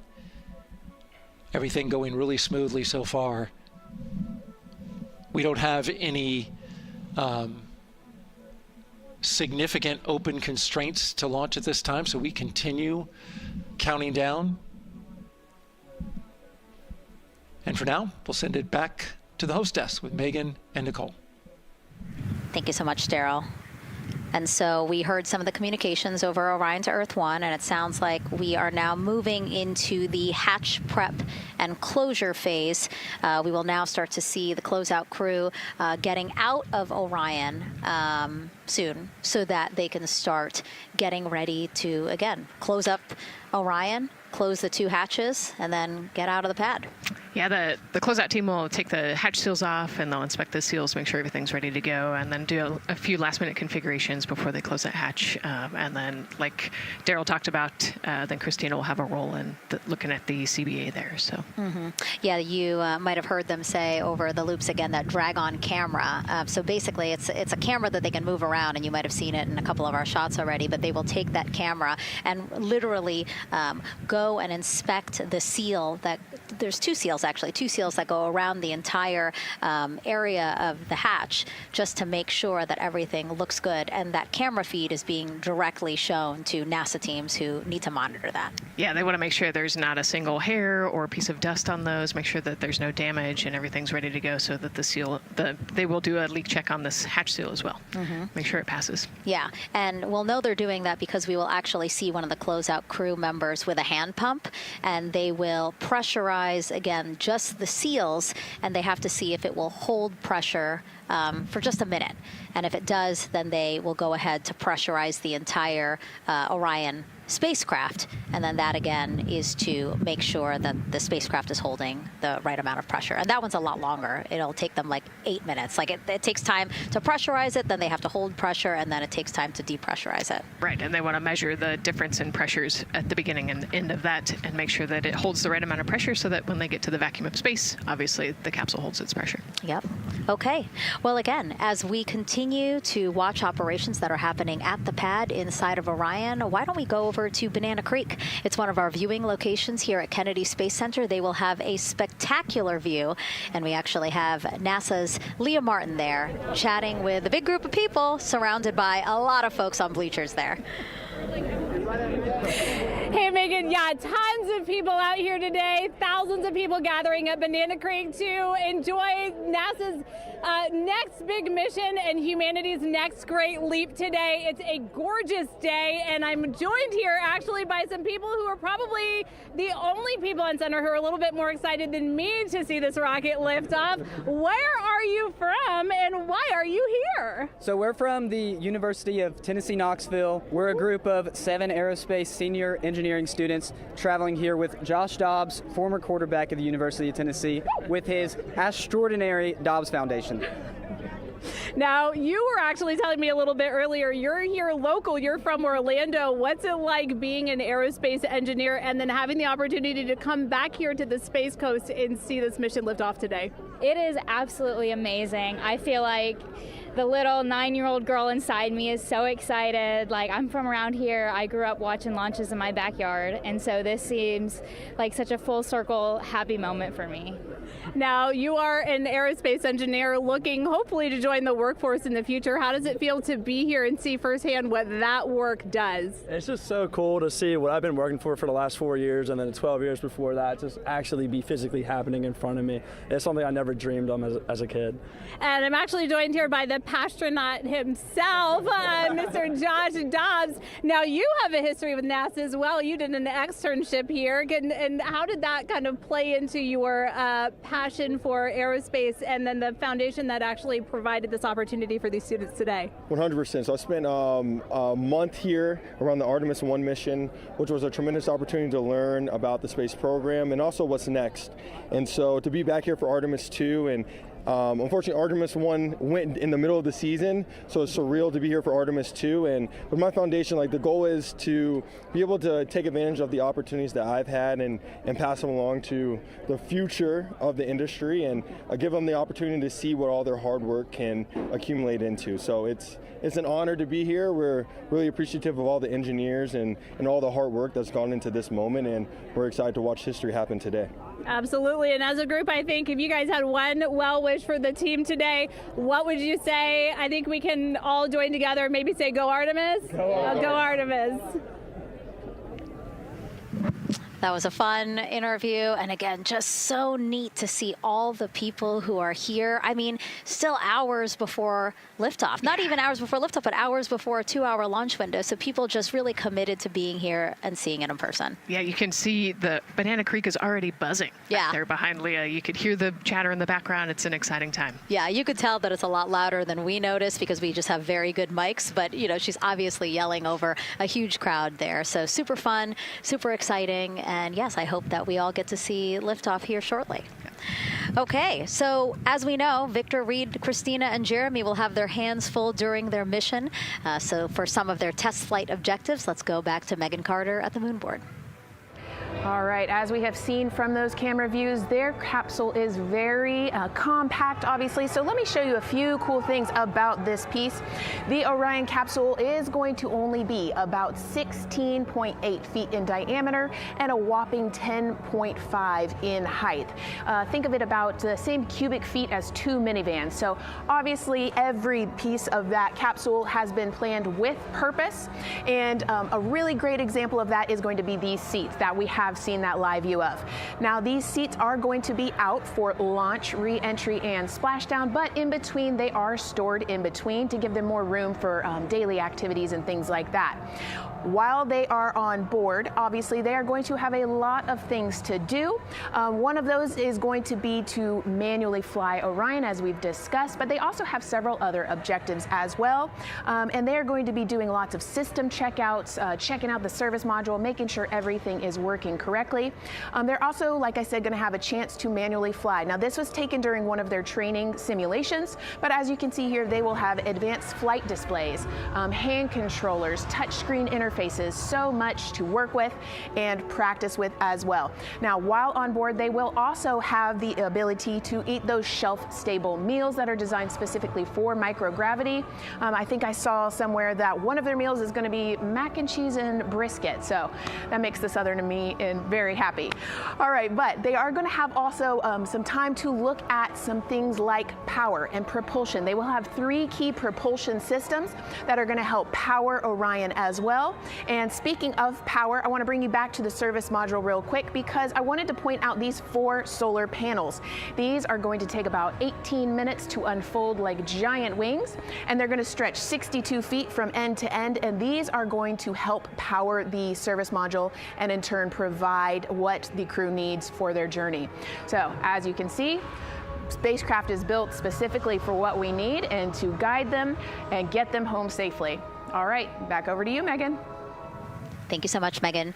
You know, it's taken thousands of people many years to get to us to where we are today. Let's meet some of the people of Artemis who've made this flight test possible. I am the Artemis Launch Director. I'm the Orion Crew Survival System Manager. I am the Artemis II Chief Training Officer. I'm the SLS Launch Integration and Mission Operations Lead. I am the Recovery Director. And I'm Boeing's Core Stage IPT Leader at Kennedy Space Center. And I am the Artemis II Entry Flight Director. And I'm the Closeout Crew Lead for Artemis II. Our job is to design the spacesuits that the crew will wear for the Artemis II mission. The team here at Johnson Space Center in the Orion Crew Survival Systems Lab does pretty much everything involved with processing the suits, designing the suits, qualifying the suits, testing them for the Orion mission. The role of the Chief Training Officer is to manage both the planning and the development of how we are going to train our astronauts and run our simulations for our flight control team for the mission, and then go implement that plan. Recovery team is responsible for 3 things. So recovery is what we call our nominal recovery situation, where we go recover the crew and the capsule at their designated landing site. Rescue is in case we do need to rescue the crew or they landed somewhere else that we did not plan. And then the retrieval is us getting the capsule if they did land somewhere where we did not expect them to. My job on SLS is to manage the operations architecture on the SLS program. One of the specific things that we do is support launch operations. It means a lot to be a part of this Artemis team, to show the next generation in seeing what may come. I am responsible for our core stage processing at Kennedy Space Center. My team is responsible for that core stage, and it's our responsibility to make sure that core stage is safe, built correctly, and there's going to be 4 of our astronauts, and it's going to get them to their ride around the moon. I've been a flight director for over 10 years now. I worked on the Artemis I mission, and after that mission completed, I was assigned as the entry flight director for Artemis II. I can't wait to see the hatch open after splashdown. That's when we know that our mission will be complete and the crew will have safely returned to the moon and back to Earth. Closeout Crew is responsible for getting the astronauts up to the White Room, getting their helmets and gloves on, getting them into the vehicle safely, connecting all their umbilicals, making sure they're ready to go for launch, and then closing the crew module hatch. The reason we do this is to expand mankind's knowledge. If I can be a part of that, doing anything, I want to do that. The launch director role really is to step back and kind of take that big picture view of launch. How are we doing on any NCs? How are we doing on our timelines, our procedures? Artemis II is a beginning. It's going to inspire a new generation. It's going to uncover science. It's going to serve as a pathway to places that we have never been before. And to meet more people of Artemis, you can head to the link we're going to put up on your screen there. Just, again, really nice to see all the faces that have put in the work, the time, the hours, the dedication to get us to today. Yeah, so many professionals that worked so hard on this mission. And what was really fun to see is, you know, we interviewed Taylor Hose, closeout crew lead, as he said, and that's who we are now seeing inside of the White Room as they are getting ready to close out Orion and close one of 2 hatches. We have the side hatch of the crew module as well as the launch abort system hatch, correct? Yeah, the astronauts are in the capsule. They're ready to go, and now the White Room is very busy as they're getting ready to close both of those hatches. That's a great shot right there where you can see them. Almost looks like they're doing that hatch seal inspection that we talked about.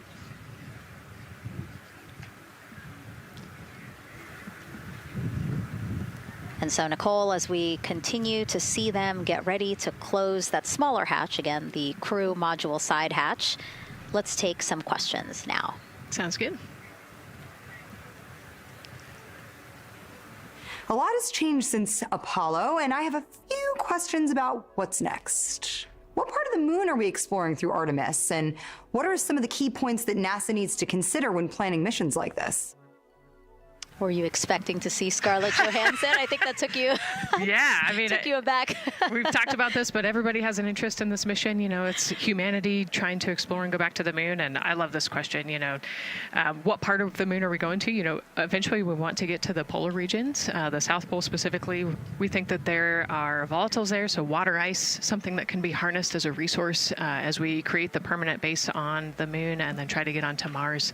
But getting to the moon is a tricky mission. You know, we're going further than we have in a long time. And, you know, on the International Space Station, we're 250 miles from the Earth. And so we're pretty close. We resupply that spacecraft pretty often with cargo missions. But the further and further you get away from Earth, the more you have to think about the lack of cargo, the comm delay. You know, there's a communication delay the further away you get. And so there are different and unique problems as we continue to explore further and further out into the solar system. And there is so much to learn about the moon. So it's no surprise that, yes, even though our goal is to have a moon base at the lunar South Pole, the lunar South Pole is not the main focus of this lunar flyby. So instead, the crew is going to be focused on observing the far side of the moon. So this is actually an animation of what teams expect the moon to look like if the crew launches today. So this is, of course, the side that faces the moon, and this is the far side of the moon, which when, again, the crew does their lunar flyby on flight day 6, we are expecting this will be their view. What an amazing view and an opportunity. Yeah, you know, there's so much to learn from this particular mission, because obviously we're not landing with this mission. And so they actually potentially could see the South Pole and kind of scope out what our landing regions look like in the context of the entire moon. But also they're going to see parts of the lunar surface that have never been seen before by the human eye. And so they're going to take these detailed notes. They're going to record themselves talking about what they see. You know, we do a ton of geology training as astronauts, especially this Artemis II crew. They did a ton of geology training working with scientists to learn how to pick out the unique portions that we want to go study. You know, what is the context of the moon? What parts of the moon look interesting and look different? You know, the impact craters that we talked about earlier. So really trying to take all the pictures, take all the observations, write down, talk about their observations, and record as much data as we possibly can for the researchers back here on Earth. Yeah, it's so important to, yes, we're all talking about what they hope to do during this 10-day mission, but you really do have to think about all the training that goes into this. I mean, you have 4 crew members who won't, you know, have the support the way that they've been having the support. I mean, they'll be talking through communications, but you know what I mean? It's just them and the moon, right? So they need to be fully aware and equipped with everything that they'll need to do to be able to accomplish the objectives that we hope to accomplish during this mission. Right, and their specific flyby around the moon, you know, the lighting will be different and the path will be different depending on when we launch. If we launch today, it would be different from tomorrow. And so, you know, they actually had to learn the geography of the moon so that they can orient themselves when they're on the backside of the moon, because they're not going to have communication. You know, they're just going to have a, I think, 45+ minute comm blackout while they're while they're on the far side of the moon. And so they themselves have to know what things look like on the moon, how to orient themselves, and how to get the data that we're looking for. Yeah, really ambitious mission. Excited to be here at the start of it. All right, so another check of the clock, 2 hours, 57 minutes and counting to the opening of our 2-hour launch window for Artemis II. This pivotal test flight comes 250 years after America began its journey as a nation. As we celebrate that milestone, a special live performance now of our national anthem by singer Ann Wilson.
We are a nation of explorers, a nation of curious minds, and to see us again 250 years after our Declaration of Independence was signed to when we are trying to return to the moon for the first time in more than 50 years, really powerful. Yeah, leading the way back to the moon. It's exciting. Mm-hmm.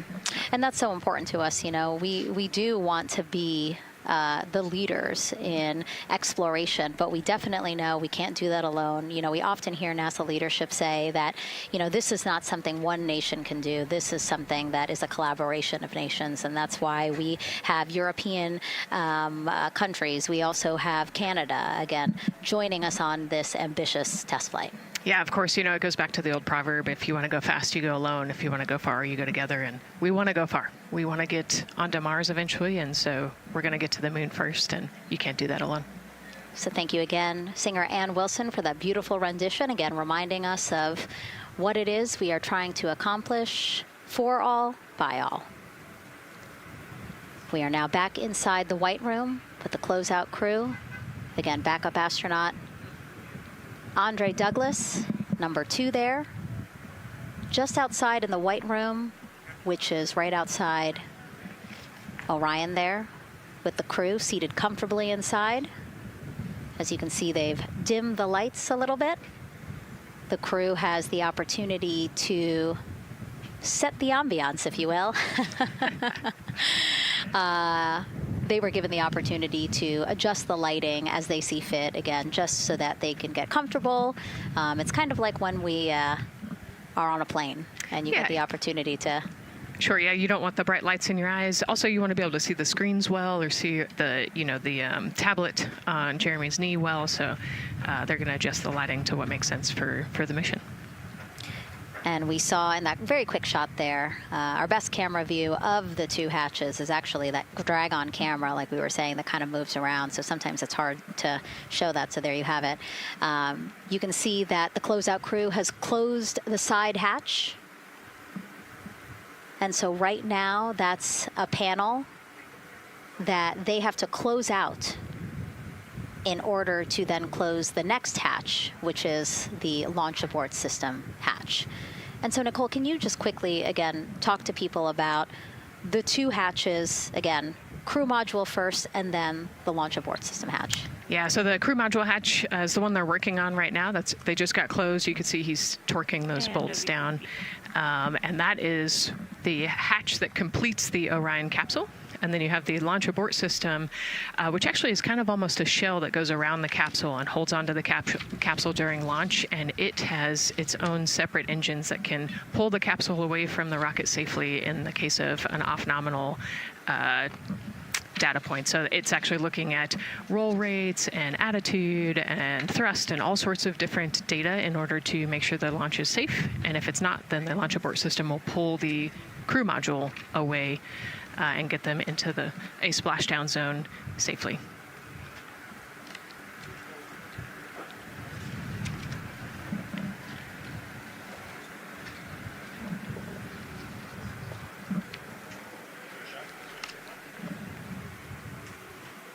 And as we wait for the crew to complete closing that side hatch of the crew module, let's head over back to Banana Creek, where we have Leah Martin standing by with the person who designed this mission's zero gravity indicator, named RISE. It was second grader Lucas Yee from California. Hey, Leah. Hey, Megan. Yes, of the many special guests we have with us today, I think one of our most exciting guests is Lucas, who's joining us, like you said, all the way from California. He and his family actually worked this as a group project to design the zero-gravity indicator. Lucas, can you tell us a little bit about your design? Yeah. So you named him Rise. Can you tell me why you picked that name? It was very remote, representing the Artemis II launch and Earthrise. And yeah, that's pretty much it. So were you really excited to find out that you won the competition and that your zero gravity indicator would be going to space? Yeah. So how does it feel? We're actually just across the river right now from Artemis. We can see it from where we're standing. How does it feel to know that design you created is actually currently on that rocket just a couple hours away from going to space? Really, really, really, really, really, really, really surprised and very happy. Now, Mom, you were telling me on the way over here that it was kind of hitting you what was happening. Tell me a little bit about that. It's definitely very surreal to be here in person. That Commander Wiseman said that it's for all and by all. That we couldn't have said it better. We're just very grateful to be here. Super, super excited. And we're so excited to have you here too. Now, Oliver, this is your first launch too, is that right? Yeah, that's right. And how does it feel to be here just a little bit away from watching the first group of astronauts in your lifetime on their way to the moon? It feels like very, very happy and surprised. So if you had one word of encouragement or something to say to the crew who's sitting on that rocket right now, what would you say?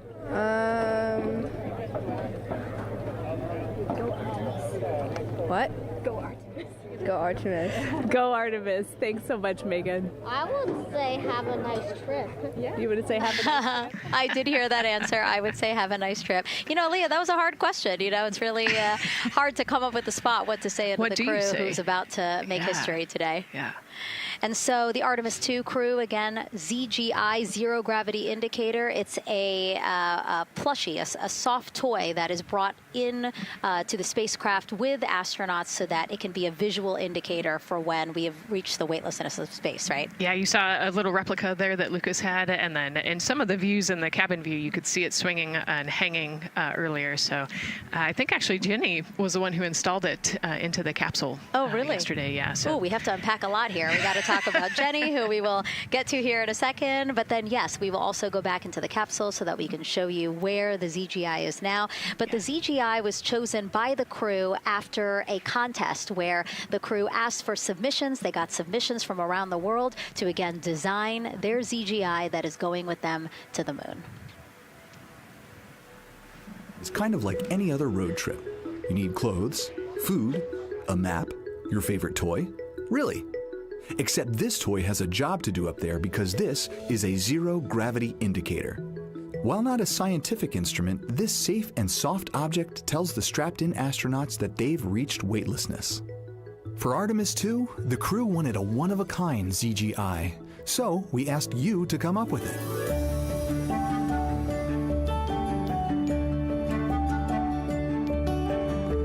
Thanks everyone for sending in your entries from around the world. Over 2,600 of you submitted. And we loved seeing all of your contributions. It was a really difficult decision because each design had a unique quality that stood out to our crew. In the end, we were able to narrow it down to a top 5 from Finland, Canada, Peru, and 2 from the United States, Kansas, and California. In the end, we went with one called Rise. It was a design inspired by the Earthrise photo taken on Apollo 8, which is very special to our crew.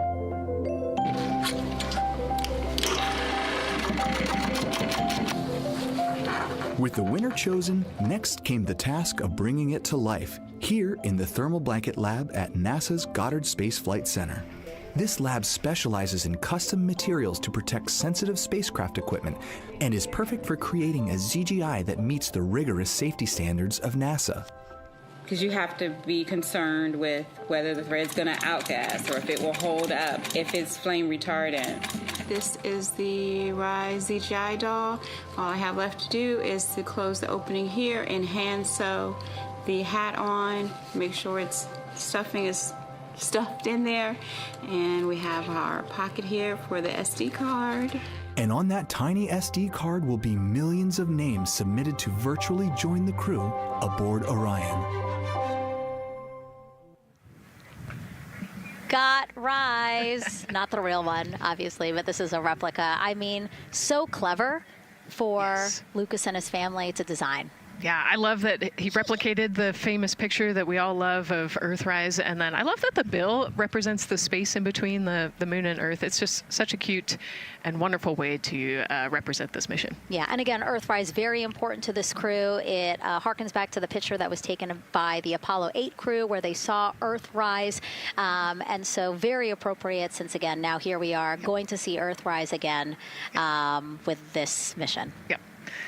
So yeah, so this is little Rise here. And then you heard in that video that there is an SD card that is zipped inside with the real ZGI with the crew. So get this, more than 5 million people submitted their names as part of NASA's Send Your Name to Space campaign. And actually, Christina said that her niece and nephew's names are inside that SD card. How cool is that? Her nieces and nephews are going to go with her. Yeah. Love this. Love that people are engaging in such a cool way. And actually, if we take a look back inside of Orion, we can actually see the actual ZGI inside with the crew. As we said, the purpose of a zero gravity indicator is to show when we've reached the weightlessness of space. Now, I know that it's probably dark in there because, as we said, the crew decided to just dim it a little bit for them. But here again, as we see Reid on your left, Victor on your right. Below Victor, or next to Victor, again, because they're on their back, it's a little weird. It's a little hard to explain their orientation. But between basically Victor and Christina is where Jenny Gibbons has placed the zero gravity indicator. And Jenny, who, again, Nicole just brought up, Jenny is one of the backup crew members. So we mentioned how Andre is the backup crew member for the NASA astronauts. Jenny is the backup crew member for Jeremy. Yeah, Jenny's one of our Canadian astronauts. And yeah, so she's been also helping with preparations for today and helping get the White Room ready, get the capsule ready. And she's actually going to be a Capcom for Artemis II as well. Yeah, she's from Calgary, Alberta, completed astronaut training in 2020, mechanical engineer, combustion scientist, and actually before becoming an astronaut, she was an assistant professor. So again, another very well-accomplished person on the team. And I know the Artemis II crew has really enjoyed working alongside both Andre and Jenny. Yeah, actually, Jenny was our EVQ mentor when I went through our AskCanner initial training. So she helped us with all of our spacewalk training, which was kind of cool as well. Okay, and there we have Andre again, number 2, with the rest of the closeout crew team there. Why don't we get another check with Daryl and see how the launch countdown is going.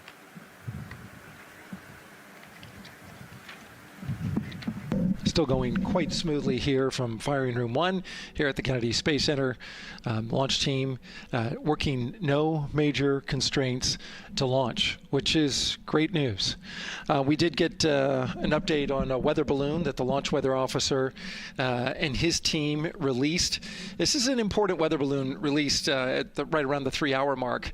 And what it told us is that winds are around 10 to 11 knots in the upper parts of the atmosphere. That's important information for the launch abort system should the astronauts need the LAS. This would, of course, pull the Orion spacecraft off the top of the rocket in case there were an emergency, and then take them offshore to a water landing in the Atlantic Ocean. And so the winds are pushing onshore. And because they're pushing onshore, the launch weather officer is keeping a close eye on the strength of those winds, because if the Orion were to come off the top, and it's powered by 3 rocket motors which can propel it or pull it especially fast off the top of the rocket, it would go up into the air thousands of feet and then splash down in the water. And if you've got wind pushing against it, you don't want that spacecraft to come back and land on land. So they're watching that very closely because of the onshore flow. That onshore flow is also what's giving us a little weather action down to the south of us along what's called the beach line, 528. We got a whole lot of people out there. We're getting ready to watch the Artemis II historic launch. Well, they just got a good soaking. Line of rain showers, I should say, passed through that area and soaked the place.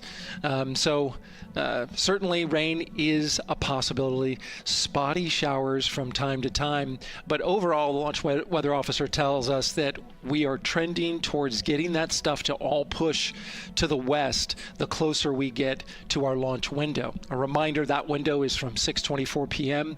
to 8:24 p.m. Eastern Time. We don't have a specific T0 at this moment. There's a lot that needs to be calculated before we get there.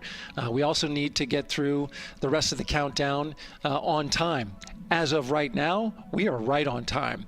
The launch countdown is going exactly as planned. That's not something that we saw certainly in Artemis I. There was a lot of flexing in the timeline during those 3 launch attempts back in 2022.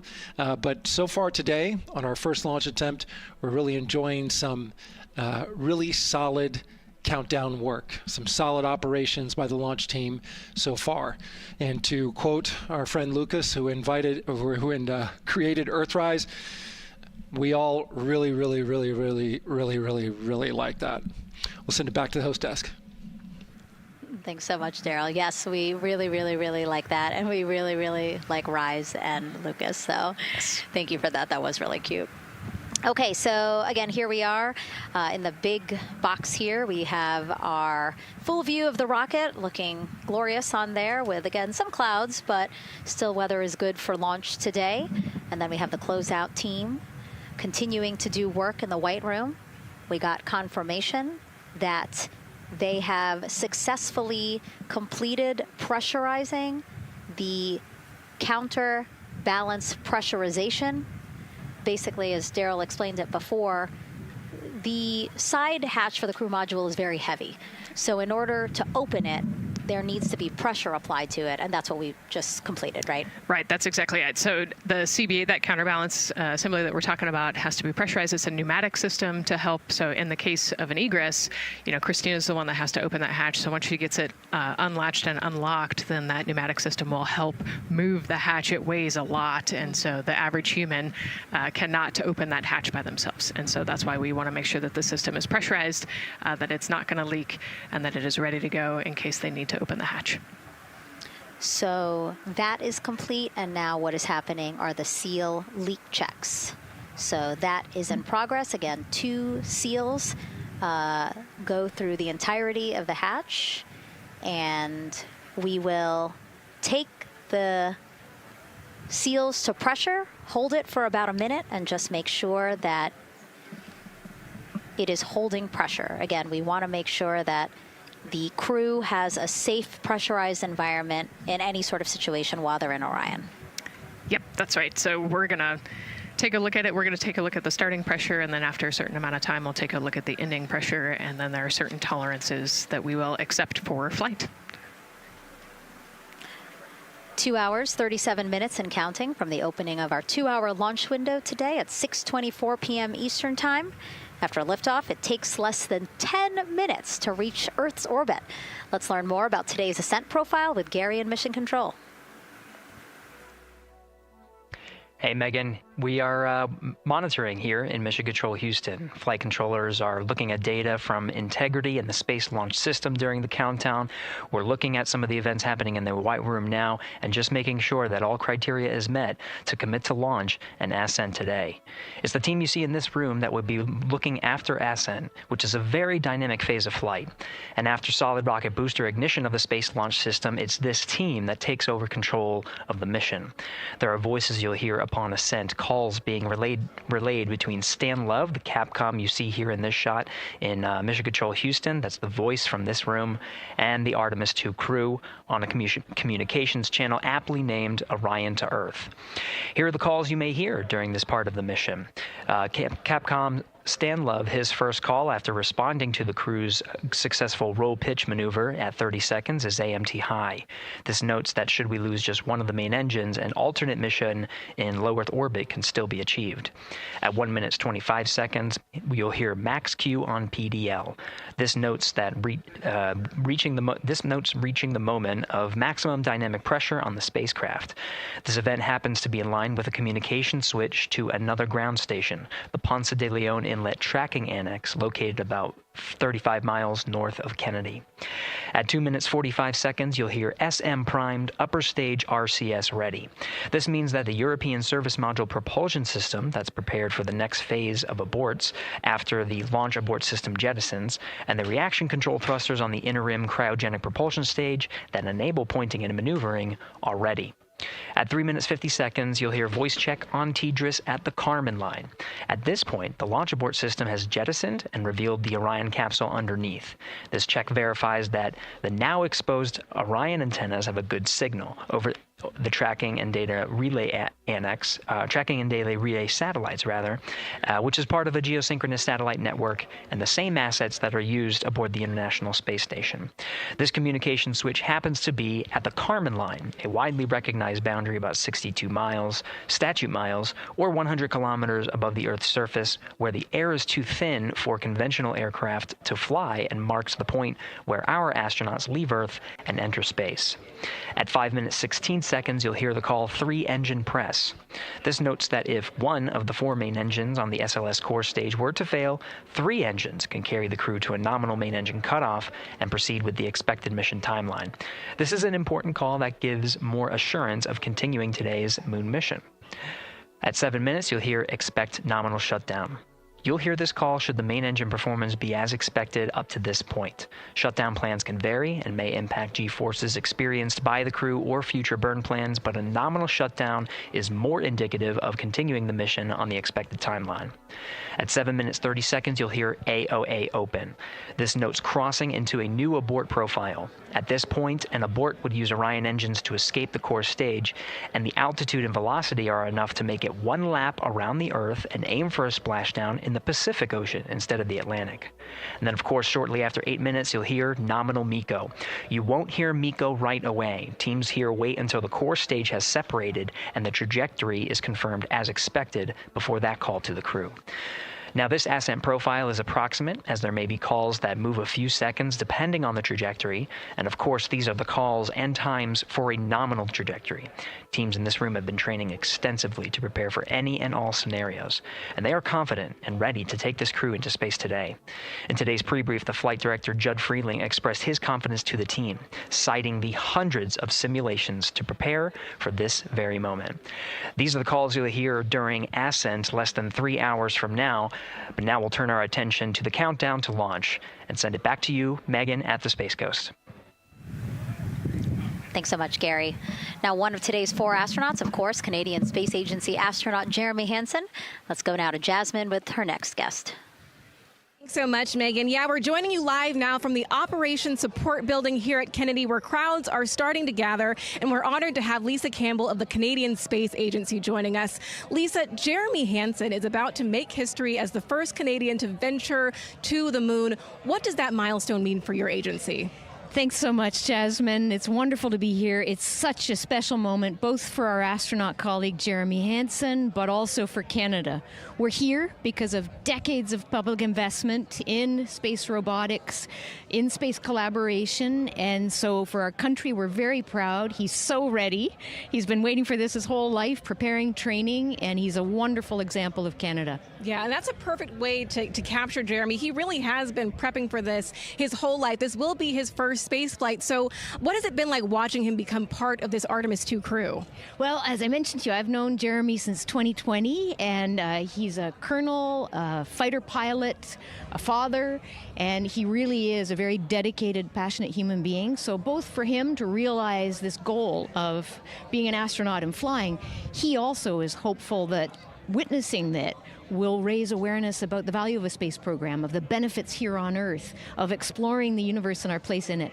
Wow, that's beautifully said. And really, this international collaboration has been going on for quite some time now. We've worked together in low Earth orbit and now going into deep space together. So why is it so important that we have these international partnerships? It makes us stronger. We can go faster and further together. Canada is one of the original signatories of the Artemis Accords, and Canada and the United States have been partnered for more than 60 years in space. Wow, that is phenomenal, Lisa. And this really is a team effort in many ways. We also have Jenny Gibbons. Yes. She'll be listening in on Capcom. What is her role going to be like? So Dr. Jenny Gibbons has been training all along as the Canadian backup with the Prime crew. Last night, she was in the Orion capsule checking out all of the communications, making sure all of the systems test out and work perfectly. And then she will be among the first lunar Capcom, helping the astronauts navigate during their mission. Wow, Lisa, that is so exciting. Any final words for the nation of Canada before today's mission? Just, we are so proud, so excited, and we can't wait to welcome Jeremy home.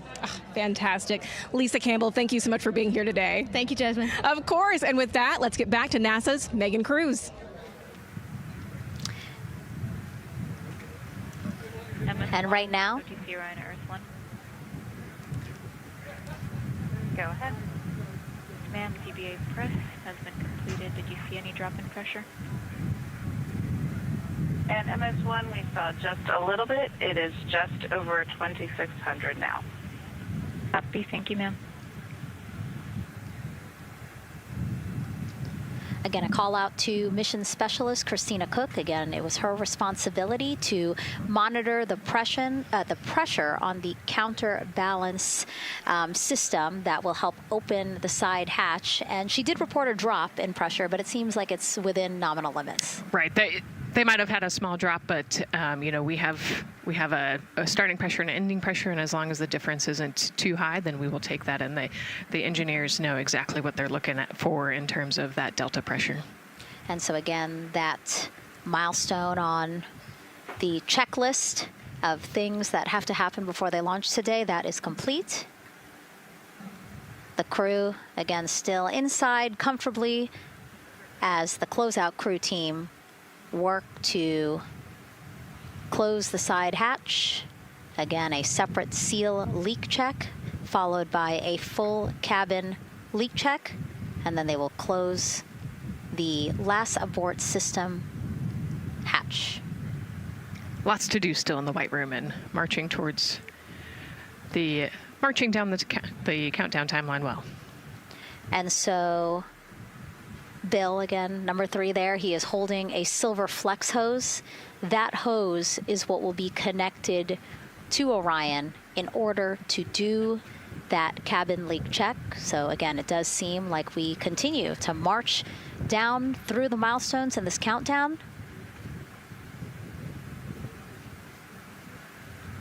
Hopefully lifting off today within our 2-hour launch window that opens at 6:24 p.m.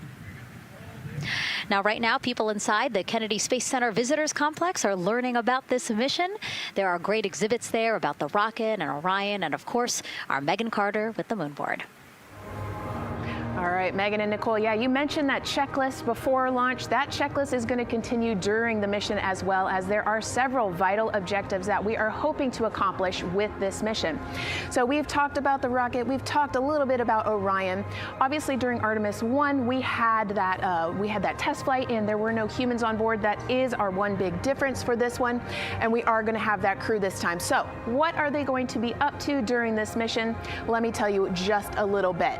Now, for Artemis I, like I mentioned, we were really focused on the SLS, making sure it had the power and capabilities that we needed. We were also checking out the Orion spacecraft in deep space environments, making sure that it was good to go. Now for Artemis II, we are going to be taking the testing for Orion to the next level by adding that human component.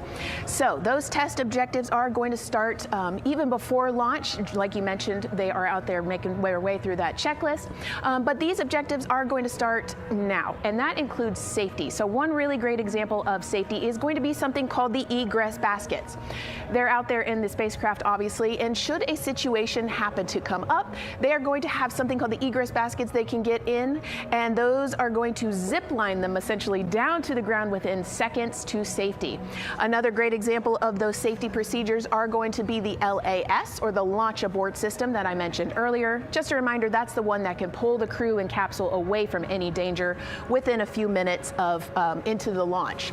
Now, those are just a couple quick examples, but our recovery teams have been training extensively, quite a lot, to make sure that they are ready and prepared for any challenging situation that could possibly arise. All right. Several other objectives that we are going to be looking at are also going to be communication checkouts. That is going to be vital. I know we talked a little bit earlier about all the maneuvering that they're going to be able to do, but we want to make sure that they have full communication ability from space to ground so that we can fully support them here. We are also going to be checking out those life support systems. Obviously, we've talked a lot about the service module and what it is going to do for the crew, but we want to make sure that those life support systems are fully functioning, obviously, before we send them farther into deep space. That's going to be critical for them. So on top of being able to maneuver the spacecraft and check everything out, we are also going to be making sure that everything is fully functioning. So as you can see, big part of this mission is to make sure that the spacecraft, the hardware, and all the operations are working and that the data is going to make sense. And speaking of recovery, we are also going to have the opportunity at splashdown to recover that launch or that flight data, and we're going to be able to take that back, analyze it, and make sure there are if there are any enhancements we need or changes we need to make before our next missions, we'll be able to do so. So lots to do. They're going to stay very busy, obviously. And with that, I will turn it back over to you, Megan. 2 hours, 25 minutes and counting, and the crowd, check it out, continues to grow at our Banana Creek viewing location. They will have a great view of launch, and we will go back now to Leah Martin, who's standing with her next guests. Hey, Megan. Yeah, we're surrounded by thousands of people, some here local from the Space Coast, but we actually have quite a few people who have traveled a pretty far distance to be with us today. I'm actually joined here by a group from the International Space Station Ambassadors Program who have come from all over the globe. Saku, you're here from Japan. You've come, Val, from Mexico, and then we have brother and sister Cosma and Jessica here who are visiting from Germany. You actually told me that you participated in the NASA Rover Challenge in Huntsville. How was that experience, and how is it kind of participating there in Alabama and then being here today? So it is an amazing experience because you meet so many young people with visions, with dreams, with ideas, which inspire you and motivate you. And it's even better to be here now to see the SLS launch because we are going back to the moon, and that's what we're working for. Absolutely. And, you know, the Artemis missions, we talked a lot about the Artemis Accords and this being an international effort. You were actually telling me, Saku, that you're interested in becoming an astronaut with JAXA, pursuing your PhD to be able to do that. Tell me a little bit about that. Yes, actually, I applied for the Japanese Aerospace Agency, the astronaut selection like 2 years ago, and then I didn't make it all the way, but I'm still working on it, and hopefully I can be at the launch pad sometime, and then I hope to go back to the moon and Mars, and yeah, I'm working on it. Absolutely incredible. And Val, you're from Mexico. We were talking a little bit about women in space. This is a team who, you know, is predominantly made up of women. What is it like knowing that Christina is on that rocket right now, about to be the first woman to travel around the moon? I think that's such an amazing news. It's just so inspiring that we are taking the first Black person and also the first woman to the moon. It's just the first step in humanity and a big step in equality as well. Megan, a lot of excitement here, not just in Florida, but from around the globe, and we're keeping our eye on that rocket, and we're ready to see it lift off. Thanks, Leah. Yeah, a lot of excitement, but also a lot of inspiration. Again, this is part of, or a big part of the reason why. 130.6. Good readback. Aux 1 voltage, 131.3. I copy 131.3. Again, those numbers you hear, they're referring to specific steps in the launch countdown that the crew have to step through in order to get us to launch today. And so we were saying, yes, inspiration, a big part of why NASA does what it does. We want to go together and we want to explore together to learn more about ourselves and here on Earth. Yeah, humans, I think, naturally want to explore, and so going together, like Lisa said earlier, we're going to go farther and faster than we possibly can alone. And, what a way to celebrate that today. Yeah. Going back to the moon in the first time in over half a century. And we have that great shot there in our small box of the rocket on the pad. And at the very top there, our Artemis II crew. Right now, we know that the crew has begun the closeout crew has begun doing that cabin leak check. So they are currently pressurizing the cabin, and it sounded like it would take about 6 to 8 minutes for them to get to pressure, and then they have to hold that pressure for 5 minutes, right? Yes, that's correct. Yeah, so there's quite a bit of volume. We talked about it being a 6-person tent. I think it's 330 cubic feet. Don't quote me on that number, but they have to pressurize that capsule, and then, like we talked about, take that initial pressure, wait 5 minutes, and take the second pressure. Yeah, and then it takes about 6 to 8 minutes again to depressurize the cabin. So this process will take a few minutes. OTC ascent switch configuration complete. OTC copies. Thank you. And then after the cabin leak checks, then they will finally close the last abort system hatch. So again, chugging along in the countdown, really excited to, again, continue to hear the crew's voice inside Orion, stepping through all the procedures. Yes, it's exciting to hear them making progress, right? It's all good news hearing the crew talk to the ground and working together to get to the launch. And what I think is really cool is that this is the first time NASA is going to have astronauts in low Earth orbit, but also in deep space at the moon. So here's a message from some of the crew aboard the International Space Station right now. Hello, Megan, and a big hello to everyone around the world counting down together to the launch of this historic flight test. If we weren't in microgravity, we would also be on the edge of our seats. Here on the International Space Station, all of us are honored to have the chance to wish our fellow explorers Godspeed. Throughout human history, the moon has sparked our imagination, curiosity, and wonder. With our return to the moon, we're not only going to be learning about its history, the history of our solar system and of our planet, but also about our place in the cosmos. We are so proud of the Artemis team and so excited for what you will see and learn on behalf of all of humanity during your trip around the moon. As we push the boundaries of exploration and expand our knowledge with scientific discovery, we advance our collective civilization together as one. Test flights are crucial to the mission of exploration. We all learn in test flight schools that the more challenging the missions are, the more incremental the tests should be. This Artemis II mission is one more increment on the way to further exploration. Thank you to the crew, our friends, for your dedication. And from the entire Expedition 74 crew, thank you to all of the teams that had a hand in getting the Artemis II mission to where it is today. Back to you, Megan, as the countdown continues. Oh, I love that so much. I just love seeing them there. And again, you have to remember the International Space Station is an orbiting lab. We learn so much there, and we're going to learn so much more from Artemis II, because this isn't just a test flight. It's an opportunity to learn more about the moon, deep space, and how humans can live and work so far from home. So here are some of the science objectives that NASA hopes to accomplish with Artemis II. Artemis II is our return of humans to the moon, flying around the moon on board Orion.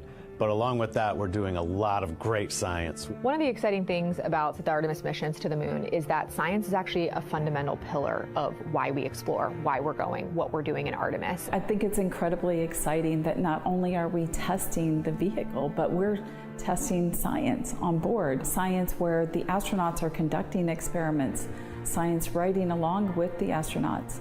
We have astronauts looking outside the window and really observing the lunar surface. It will help us understand the deep space environment. It will help us understand how that environment affects our astronauts, our systems, and life in general. So deep space is a challenge for us because you have to leave Earth's protective magnetic field. Here in low Earth orbit, the crew members are protected from some of the harmful radiation.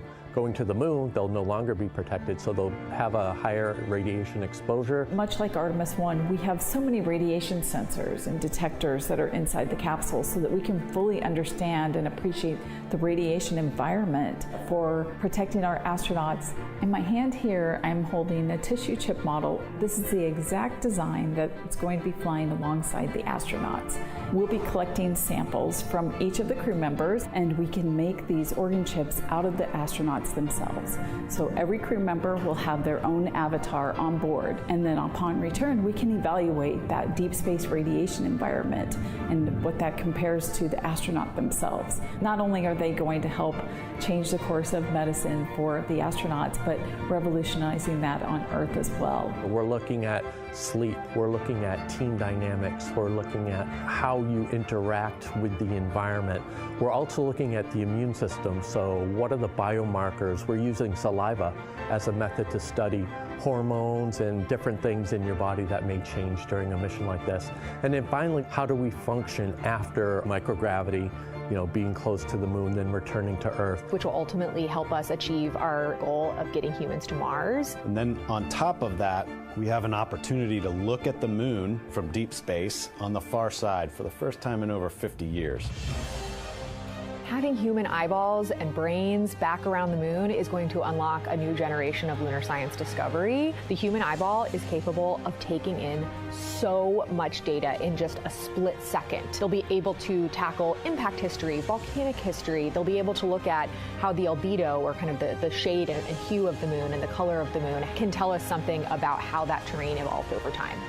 We're integrating science in ways that have never been integrated into human exploration before. We have a front room mission control flight controller position called the Science Officer. We have a brand new science back room where it's basically our brain trust of lunar scientists and geologists supporting the crews of the future. And Artemis II will allow us to really test how this works so that future missions are really set up for success. We'll also be deploying some CubeSats. They're small shoebox-sized spacecraft of their own. They're each provided by another country, one of our partners. As they conduct their research, they'll complement what we are doing at the moon with Orion. It is so incredibly exciting to be a part of this mission. And it has been, really one of the privileges of a lifetime. I can see the work I'm doing benefit crew members right now and benefit the crew members in the future. So it's incredibly exciting and it's very rewarding. As this rocket launches humanity off of the Earth, we'll be setting the stage through our science to prepare humanity to leave Earth and explore the solar system. And what we learn during this and future Artemis missions to the moon will eventually get us to Mars. Here's Jasmine Hopkins again, now with Nikki Fox, Associate Administrator of NASA's Science Mission Directorate. Thanks so much, Megan. Yes, we're back on the balcony now, joined by Dr. Nikki Fox. Nikki, in this nearly 10-day mission, we are covering a lot of science, from CubeSats to tissue chips. What are you most looking forward to learning? Oh my goodness. I think for me, the most exciting thing is actually being able to interact with the crew while they are flying, doing this historic journey on the far side of the moon. They are going to be seeing pieces of the moon that no human eyes have seen before, which is really spectacular. It's going to be an interesting trajectory. Some of it is in darkness. Then at the terminator, so in darkness, they'll be able to look for like impact flashes and things when micrometeorites pummel that poor moon. And then at the terminator, they can see shadows and interesting things, which kind of gives you depth perception. And then, of course, in the sunlit, picking out everyone's favorite craters. Also, if we launch today or tomorrow, they will see a total solar eclipse from the Orion capsule. How cool is that? That is very cool. We are thrilled for this Artemis II crew to be able to see the moon in a way that we've never seen before. What is so unique about that far side? Why are we going there? I mean, honestly, it's just, it is unique. It's very different to the near side of the moon. The actual sort of terrain, the morphology, it's very, very different. And so it will be very exciting to see that as we're going past that. Absolutely. And Nikki, you know, we are performing a lot of science at the moon this year, actually, not just Artemis II. Can you speak to the commercial lunar landers we're planning to send? Yes, we are very, very proud of our commercial partners as they take our payloads for us to the lunar surface. And very excited. Next one up is Blue Origin's Blue Moon Mark 1 going. It's got some science on it. It's got the scalps that went on the Blue Ghost, so we'll be able to sort of look at that plume as it's coming down onto the lunar surface, and then also the laser retroreflector that will be the array that's up there too. So even on that first test flight, packing it with science as much as we can. Wow, Nikki, so much science. It's hard to keep track of everything, but the unique thing about Artemis II is we're sending crew. Can you speak to the importance of the human element of science? Absolutely. I mean, we can program, like we do with our beautiful rovers on Mars, we can program them to do certain things, and it's what we think we need them to do. When you have an astronaut up there, they can make that sort of like really unique split-second decision. The thing I'm most looking forward to is when they think they're going to be looking here, is hearing one of them say, "Oh my goodness, look over there." And I think that's just incredible about how we do that. Also, flying our tissue chips with the astronauts, our Avatar experiment. Here we go, Avatar. Oh, wow, look at that. And that's got the tissue chips samples that matched to the crew, so we'll be able to monitor the effects of microgravity and radiation on that human tissue as we prepare for more and more missions to the moon for longer and longer durations, and then off to Mars. Wow, Nikki, so much science ahead of us, but first we have to launch. Thank you so much for being here today. Thank you so much. Go Artemis. Oh, of course, go Artemis. And with that, let's turn it back over to the countdown with NASA's Megan Cruz. Nikki is so fun. She has so much energy and so much passion about the science. And again, yeah, it's just so important to remember that so much science is happening with this mission. It's not just to test out the hardware and the life support systems. Yeah, you saw the science video, and then we talked to Nikki. Man, there's so much going on, right? We talked a little bit about the lunar observations that we're going to do. And then, she talked about, made a really great point about, the human eye can pick things out that a camera or a robot can't necessarily pick out. And so that's why we're sending humans. But also, we're not just doing the lunar observations. The Avatar, that's a really cool experiment. They took blood samples from the crew, and then they used those stem cells to make bone marrow and create those little Avatar chips, which is impressive. Feels like scientific, sci-fi movie stuff. Yeah. But, we're going to look at radiation. We're going to look at all sorts of different scientific experiments. We got the little CubeSats. We're going to go look at space weather. Lots going on. Yeah, even collecting some of the astronauts' saliva. You can learn a lot about the body through the saliva. So just really a lot in a small amount of time in a small capsule. Yeah, scientific discovery. That's why we go back to the moon. Yeah. And so, again, her energy just so... oh my God, I can't find the word. So wonderful. Awesome. Yeah. I don't know why I couldn't find the word. So anyway, yeah, just really, again, thank you, Dr. Nikki Fox and Jasmine. And so, Nicole, what about answering more questions? Let's do it. Okay, great. First one, what was the word I was trying to get at? No, I'm kidding. Let's have the first question up on the screen now.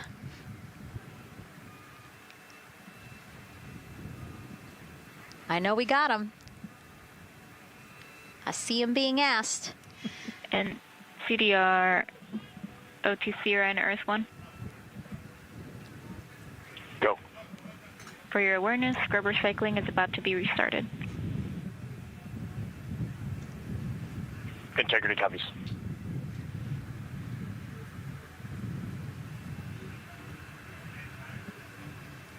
All right, let's try that again. Can we get the next social question, please? What are the G-forces experienced by the Artemis astronauts during launch and reentry? Ooh, these are actually pretty similar to a Dragon launch or a shuttle launch. We have to accelerate to get out of the Earth's atmosphere, and then we talked about the secondary burns that they will do to get away from Earth. But, for me personally, it kind of felt like we got slingshotted off the Earth is how I like to describe it. So, you get set back in your seat and the G forces are into your chest. CDR OTC Orion Earth 1. Go ahead. When leak check complete, the cabin is going to be vented to flight pressure momentarily. Integrity copies. That's fantastic news. Yeah. Again, so the spacecraft is holding pressure as expected, and so now they will depressurize it, which will take about 6 to 8 minutes. Exciting. Yes. Yeah. Go ahead, Nicole. Like we sorry. talked about, continuing to march towards the launch. Yeah, so the G-forces are into your chest, and it's kind of a slow build, and you can get all the way up to 4.5 Gs into the chest during the launch, and often they have to back off on the thrust a little bit so that you don't get too high in the G-forces, and especially as we go through kind of max Q or that max aerodynamic force, so as they get through the thicker parts of the atmosphere. And then very similar G-forces on the way home, so slow, steady build up to about 4.5 Gs as the rocket actually decelerates. You know, you heard in one of the packages, when they come back, they're going to be going 7 miles a second. Gosh, that's and incredible. so you have to slow down somehow, and to do that, you have to actually, you know, when you brake in a car, you feel those G-forces, and so for the astronauts, it'll just be, again, into the chest based on the orientation. Great. Thank you so much for that answer, Nicole, and for that question. We're going to continue to try to take as many as possible. Again, you know how to send them to us at NASA Artemis. But now we again have another question for you, for our audience. We want to know, what part of Artemis II are you most excited for? Liftoff, Earth views from Orion, lunar flyby, or splashdown? Tell us again on NASA's Instagram or Twitch accounts, and we'll share your answers a little later in the broadcast. That's a tough one. I don't know what my answer would be. I know. I don't know either. I'm excited for it all, but that's a cop-out. All right, now let's head back over to Banana Creek. Again, the crowds there, really excited. People coming from all over the country, from around the world. Why don't we get another check with Leah Martin to see who she's caught up with now? Well, Megan, we were a little while ago talking to some students from around the globe. Today, we're actually talking to some local students who are from right here, locally, Merritt Island in Titusville. We talk a lot about the Artemis generation and about the students who are going to become the next generation of dreamers, of engineers, of scientists and technologists. And I'm actually standing with a group of those students here today. Our local high school has actually implemented a really neat new program in the spirit of being able to create these pipelines for employment and engagement. Can you tell me a little bit about what Merritt Island High School is doing? Sure. Well, this is a new program, first of its kind here at Florida, and basically what we're studying is astronautics and aviation, kind of blended the two together. We have flight simulators in our lab, but students are also learning about engineering, aerospace engineering, and we're trying to make all kinds of pathways available for them, trying to give them opportunities to see which pathway they might want to be interested in. So, yeah, it's just a great opportunity for them to learn about space. We just finished doing a whole model rocket build where the students took CAD software, developed their own rockets, put them together, and launched them right from our school. So it was very exciting. Incredible. And then another local high school, Titusville, you guys also have a similar but slightly different program. Yes, we do space mechatronics with advanced manufacturing, preparing students to build and manufacture things to automate, do automation to build things on Mars and things like that, or locally too. Now, you told me that you're actually trying to figure out a little bit what you want to do when you're done your freshman in high school. What things are you learning in your class here that are really kind of tweaking your interest in the aeronautics field? So we're building a lot of things with like metal and how we're supposed to do it on the rockets. We're also doing computer programming, which would help with NASA and like programming and coding. Absolutely. And you were actually telling me that I think were telling me that you're interested in becoming a pilot. We talked a little bit about the pilot who is on board the rocket right now. How is this program preparing you for your future? I mean, it's teaching me everything that I know about aviation, and it's really inspiring that I get to learn it in a classroom, like locally as well. It's amazing. I love it. And then you were also telling me you're taking this class. What's the most interesting thing you've learned? I really like the whole design part of it, like actually like engineering, like because I want to be an engineer. Engineering the products we use when we build stuff, that's definitely my favorite part, learning how to use those kind of softwares. Absolutely. Well, Megan, when they're seasoned NASA employees, you'll be able to say that you saw them here first when they were still in high school. Back to you at the desk. I can also say that they have fans. Nicole Ayers here. As soon as that girl said that she wants to be a pilot, Nicole went...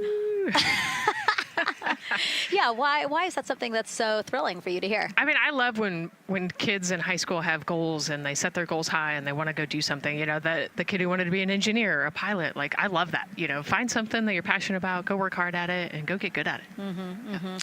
Yeah, and speaking of passion, I mean, we definitely have a whole bunch of people here passionate about what NASA is doing here. Again, the lawn behind us just filled with media from around the world, making sure that they can help tell our story to everyone who is interested in hearing it. So back here in Florida, of course, we have NASA leadership also keeping a close eye on launch operations. Let's go now to Jasmine Hopkins, who is standing by with Lori Glaze, Acting Associate Administrator of NASA's Exploration Systems Development.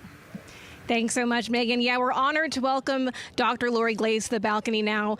Lori, this is our very first time having crew on an Artemis mission. How does that feel, and how does that change our overall approach to the mission?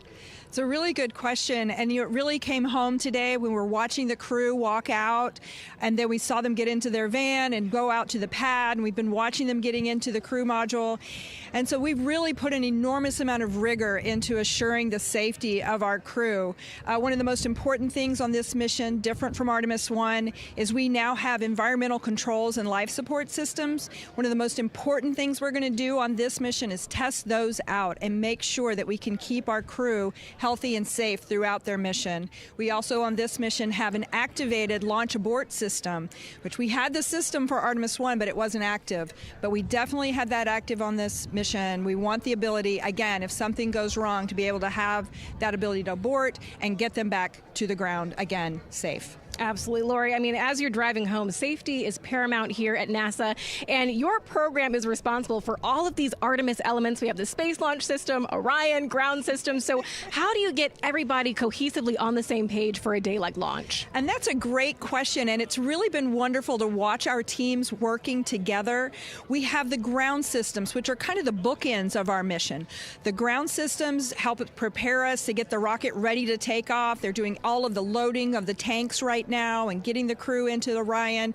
And then at the back end, they'll be there to recover the crew when they land in the ocean. But they know that their job is to make sure that that rocket is ready to go and that the crew module is ready to go. And then the rocket itself, the space launch systems, they know that their job is to deliver the crew module to the right point in space so that they can conduct their mission. And then again, they have to make sure that everything is ready, that they set them on the trajectory that is going to bring them around the moon and set them up to land in the right place in the Pacific Ocean. And that's their job, and they know how important that is. And they have to work closely with Orion, which again, they also have to work with all the other teams to make sure that everything's working together. And then on top of that, our flight operations teams, all the people on the ground, they're all working together. They know this mission doesn't work unless every single part of the mission works. Right. Lori, there are so many things that have to work together today. We can't wait to see what happens next. Thank you so much for being here. It's my pleasure. Thank you. Of course. And with that, let's take it back to the countdown with NASA's Megan Cruz. Yeah, and speaking of the countdown, 1 hour, 59 minutes and counting until the opening of our 2-hour launch window at 6:24 p.m. Eastern Time.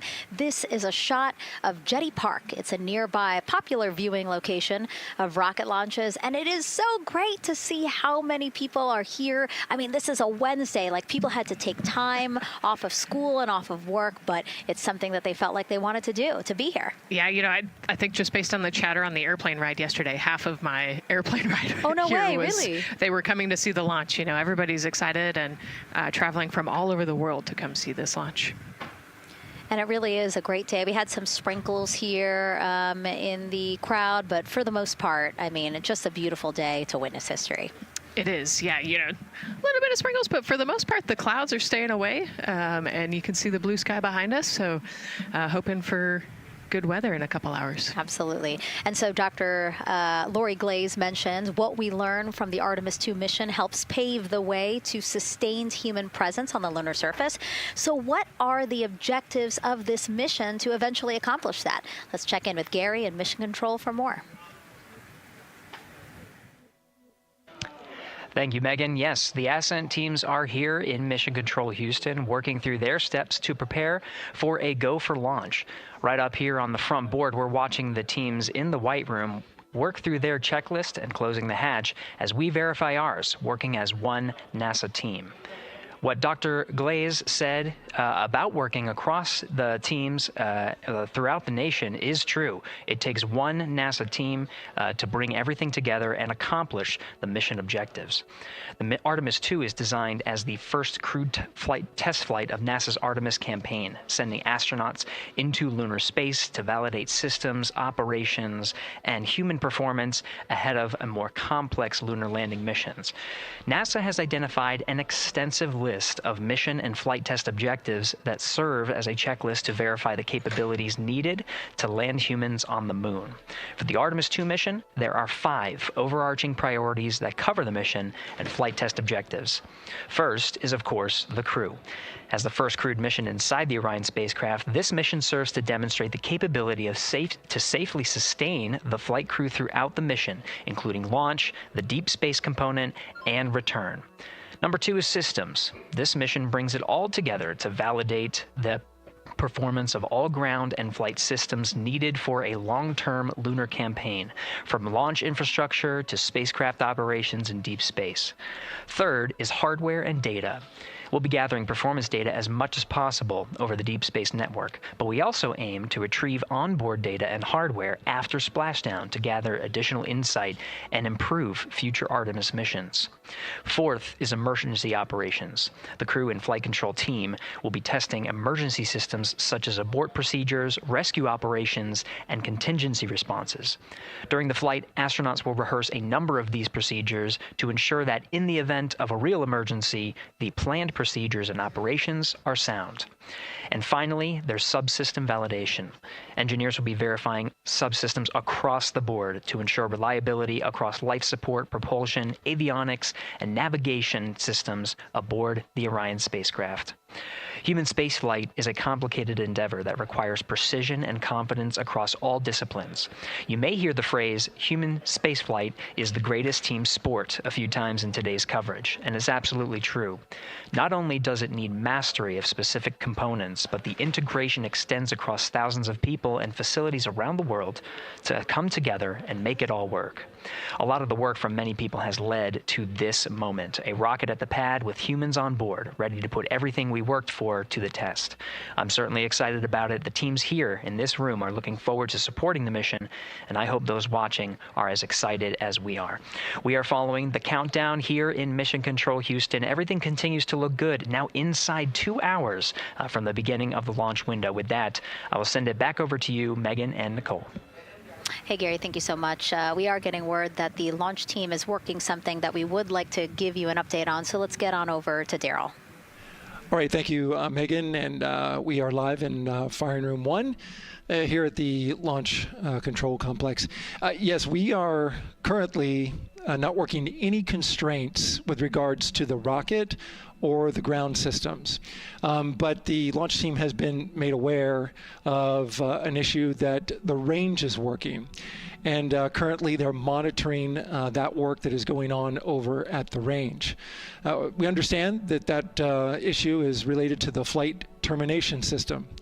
Now, the flight termination system, just to give you a quick explainer, every rocket has a flight termination system. It's the system that the Eastern Range here uses in order to send a destruct signal to a rocket in case it veers off path. So it's a very critical, important safety component in terms of how the range keeps the public safe here. We understand that the flight termination system, they're working an issue. And so as they continue to work that issue, they've asked for some assistance from the launch team to help verify some of the work that they're doing on their FTS system. And this is where it gets a pretty unique situation here. The assistance they've asked for is to verify what's going on with their system. They want to check it to see that the work they're doing is okay. And in order to do that, the FTS console operator inside the firing room has been asked to help them verify it. And the way that they're going to do that in the system with the launch director, and she gave the approval, is to go get a piece of heritage equipment from inside the VAB that was used during the space shuttle program. And this equipment is able to receive commands by the range through the flight termination system. And so with this piece of equipment, this console operator who works FTS was granted permission to go over to the VAB next door and get this equipment that he's very much aware of and used during the space shuttle era. And so that is in work right now. The bottom line of all this is, at this moment, the range is no-go. But that is not stopping us from moving forward in the countdown. We can continue to process and work the countdown. The closeout crew will continue to do their work, and the launch team will continue to do their work as well. But we'll keep you updated on what happens in regards to, as far as my understanding goes, a pretty unique situation here with trying to bring resolution and kind of help out the situation that we're seeing at the range right now. And that's the latest here from the firing room. We'll send it back to Megan and Nicole out the host desk. Thank you, Daryl. Yes, very unique, but I think it speaks to the ingenuity of this team, right? To say, hey, we have this equipment at the VAB. Why don't we leverage it to try to solve this issue and work it? Yeah, what a great example of human creativity, right? We know this thing exists. Let's go solve this problem. We have time, like Daryl said, we're going to continue to march down the countdown. So we'll continue to get the rocket and the crew ready, but we still have that 2-hour window. So in the meantime, let's try to figure out what's happening with the range. And speaking of the range, what is the range for people who might not watch rocket launches with us often? Sure, yeah. So anytime that you launch a rocket, you have to clear the airspace, right, in the launch corridor. So where the rocket's flight path is going to go, you have to make sure that that whole airspace is clear. And so we actually have assets. The Space Force helps us out with this one, but we want to make sure that there aren't airplanes in the way and there aren't other maritime assets in the way or things like that. So that there's a whole group of people. We talked about, actually, Gary said it great, right? It's a huge team sport, and so there's a whole group here on the ground that is monitoring that launch corridor to make sure it's clear and ready to go. And so if they're having issues, then we definitely can't launch this rocket. We don't want to launch blind into a corridor that we can't see. Yeah, because as Daryl said, I mean, it is very important, the flight termination system, needing to activate it in case of an emergency. So yes, something that we will closely be monitoring throughout the countdown, and hopefully, again, won't be an issue, that they can fix this issue by going to the heritage hardware that's in the vehicle assembly building. Right, what a great idea. Okay, so again, under 2 hours from the opening of our 2-hour launch window, 6:24 p.m. Eastern Time. The crew, as you can see there, inside of Orion, relaxing, getting updates from the team, but also just getting in the right headspace for hopefully launch today. Let's learn a little more about each of them now.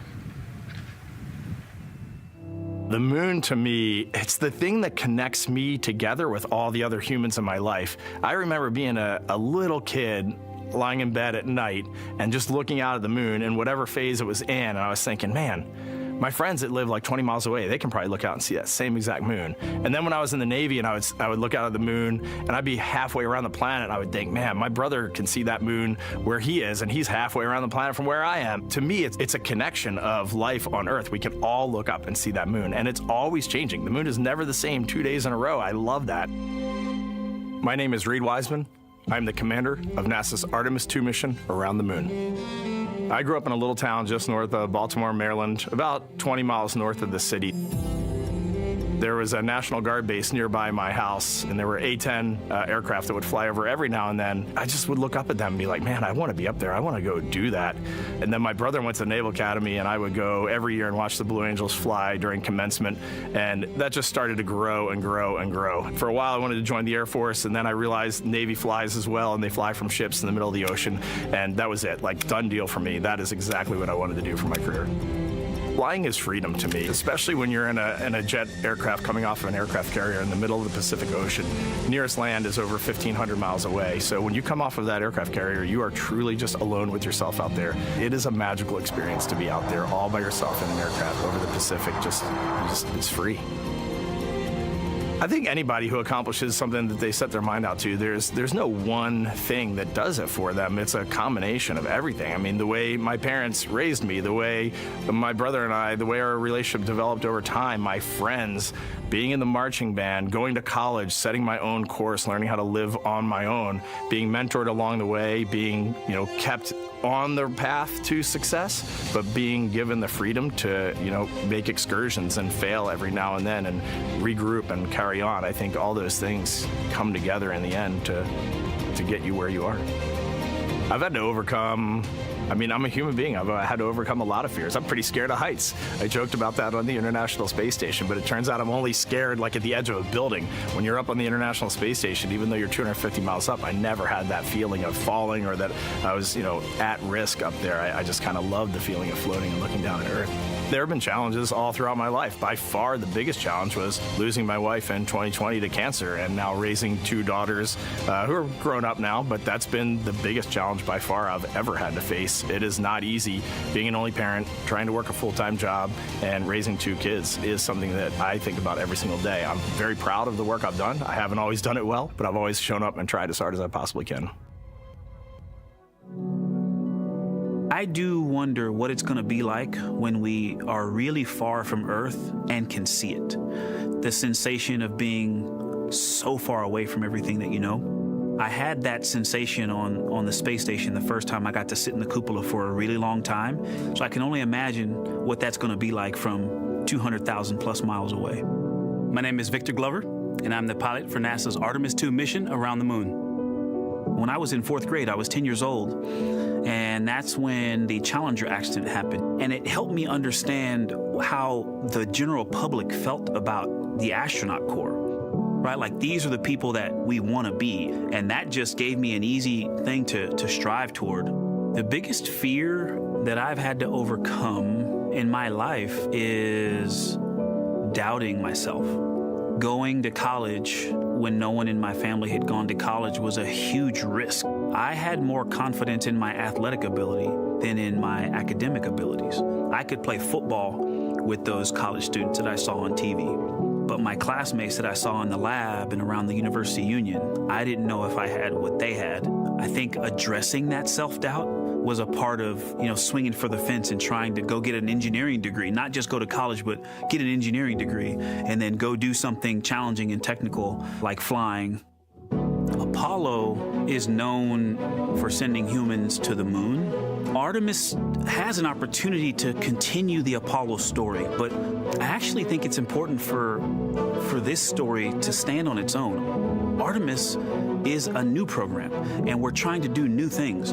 And it's great to compare and contrast. When you look at our spaceship, you can see parts that were designed, built, and integrated in another country. When you look at our crew, you see that our crew is international. There are also men and women.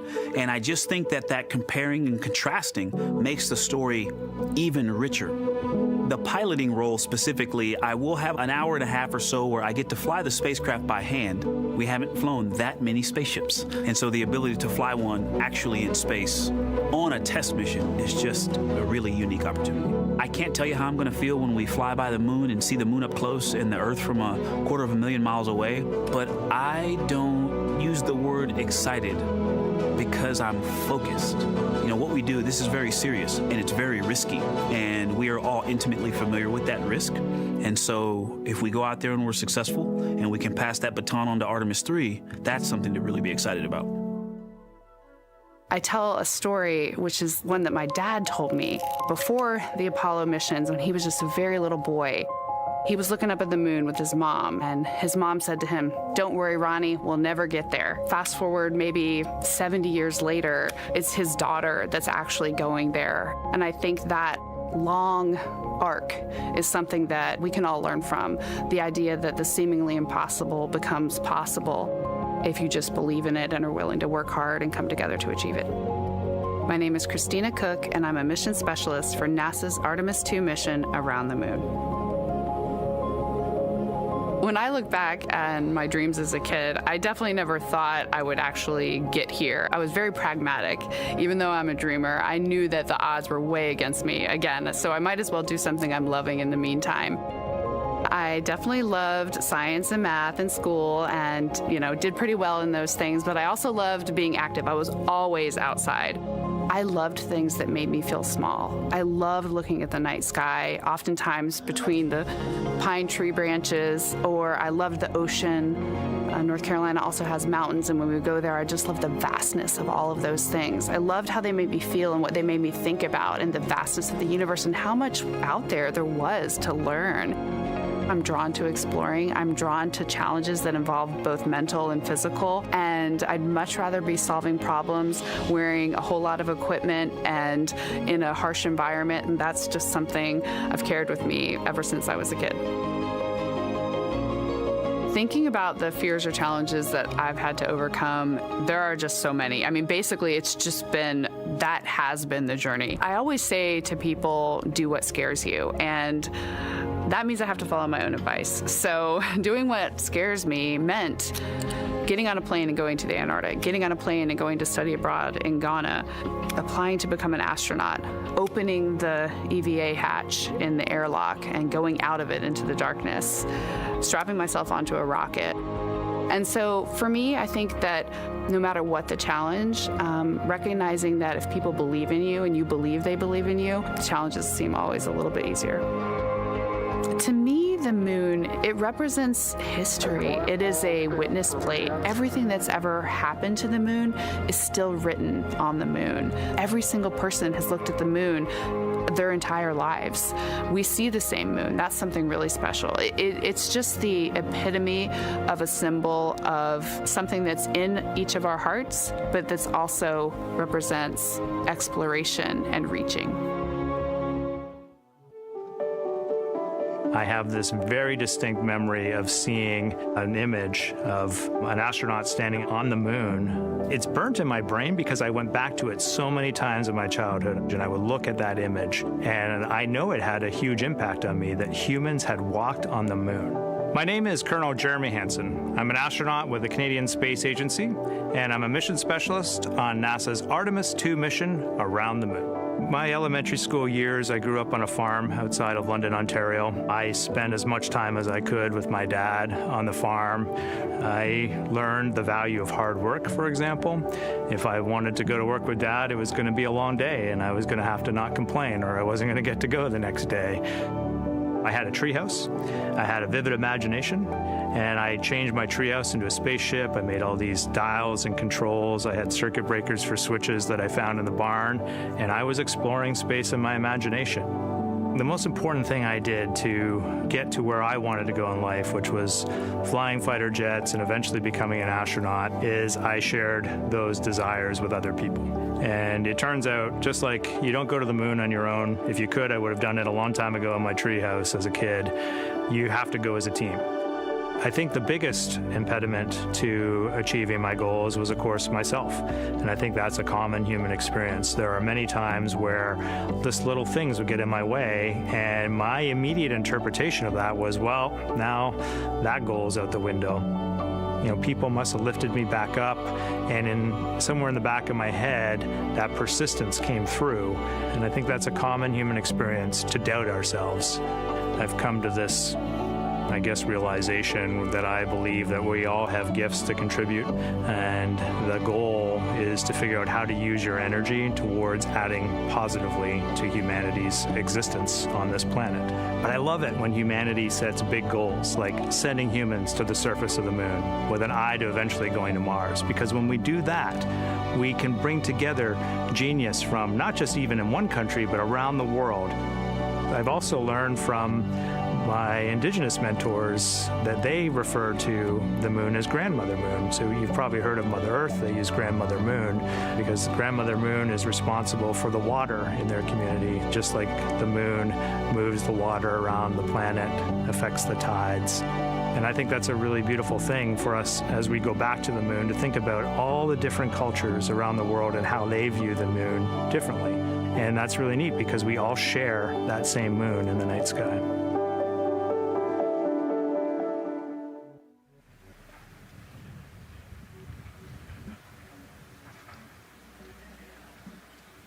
1 hour, 38 minutes and counting until the opening of the Artemis II launch window today, 6:24 p.m. Eastern Time.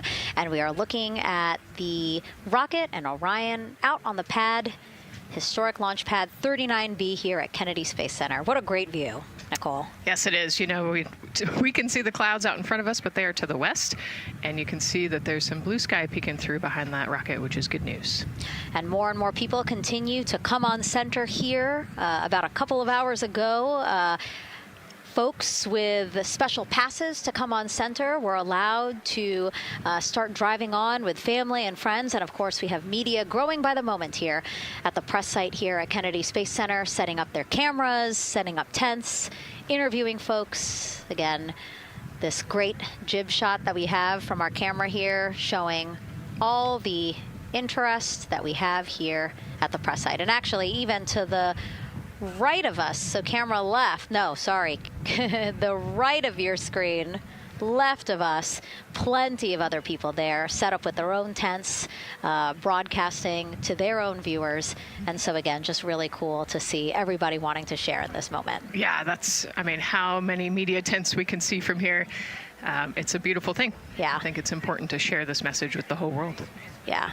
And so let's take a look now at people who are watching in other parts of the country. We have this shot here from the U.S. Space and Rocket Center in Huntsville, Alabama. Oh, man, look Just at that. kidding. Museum of Flight, Seattle, Washington. So sorry. Hello to you over there. Sorry, I thought that you were in Alabama. But here you are from Seattle, Washington. Again, the Museum of Flight. They must have had a special event to bring people there to watch, as well as a special event here. Now, correctly, the U.S. Space and Rocket Center, Huntsville, Alabama. Of course, they would have a lot of people here, and I'm sure this crowd will grow when we get closer to launch. Marshall, the home of the SLS rocket. Yes. Yeah, this is a great shot. You can see all the people there, and obviously you've got quite a few artifacts in there as well. Oh, now they know. Yes. Yeah, now they know. They're on the broadcast. That's too funny. Awesome. Hey, listen, it's all right. We can sit. We can sit and chill until we wait for the opening of the window. No, there they are. Yeah. Everybody's excited. Thank you guys for showing us your excitement. I know deep down it was in there. It's just that you felt like sitting at the moment, and that's all right. There's a little delay. Yeah, that's all right. Well, thanks so much to those supporting these watch parties and bringing them to us live here. Actually, our video paths are taking quite a circuitous route to be able to bring those live views in from Seattle as well as Alabama, but we're glad that we can be able to share it with you in the broadcast now. And so why are we going to the moon? Why does NASA want to build a moon base there? Here's Megan Carter again with our moon board. All right, thank you, Megan. Yeah, so we are right around that hour-and-a-half mark, hopefully for that launch. It's going to be very exciting. So they are going to have a few days to be around the low Earth orbit, and then they'll be heading on to the moon. So yes, let's talk what will be happening. Why are we going to the moon? So obviously this is not going to be a landing, as we've discussed. They are going to be coming with 4,000 to 6,000 feet around the moon's surface, and this is going to connect us directly to our past.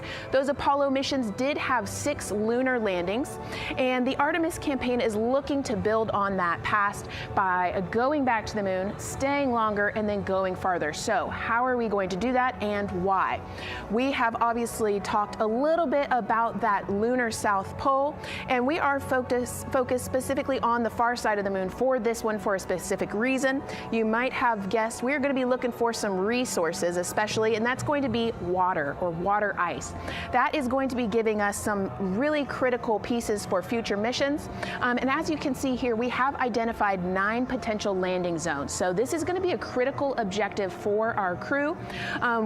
Depending on when they launch, it will determine what is going to be visible, but we do have these 9 landing zones right here here around the Shackleton crater. And as you can see here, a lot of that area is deep and dark, and that is where we are going to be looking for that water ice, because that is obviously going to give us not just water to drink, but as we know, that can actually be converted into our propellant potentially, that hydrogen and oxygen. So that is going to make the moon a critical place for that moon base, because we want to think of it essentially as a backpacking trip. If you have your tent and your hiking boots and your camping stove and all your gear, you don't want to take that out and be on the trail for the first day and then try everything out. You're going to test things out a little bit closer to home before you go out on that adventure. And that kind of goes for us as well. So the moon is going to be critical for us in the future steps towards our lunar landings, and then also for going farther on to Mars in the future. It's going to set us up for that deep space exploration, and we can't wait to see what they see once they get to that flyby. But for now, we are, like I said, getting closer. So I'm going to turn it back over to you, Megan. Exciting stuff. Again, the idea of accomplishing a moon base, like as we've been saying, sometimes things just seem like science fiction, and it's amazing that we're making it science fact. Yes, yeah, we're going back. We're going to scout it out, and then on the future Artemis missions, we're going to put boots back on the moon for the first time in over half a century. But we're going to stay, and we're going to learn from the moon, and we're going to, you know, as Megan talked about, the water ice, and harness that resource, and, you know, not only learn from the moon about Earth and about the solar system, but also figure out how we get to Mars from the moon. And so what we're seeing now back inside the White Room with the closeout team, they are removing basically fixtures that protected the crew module hatch while they did work around it, right, Nicole? Yep. Yeah, so anytime that you're moving around and working, there are some sensitive sensors and parts of the crew module that we don't want to kick or bump into, and so it's easier to just put a guard up while you're working in there and then take it down later. And so this is a visual cue for us that the team is getting ready to close the last hatch, again, the launch abort system hatch. Can you tell us about what the LAS is?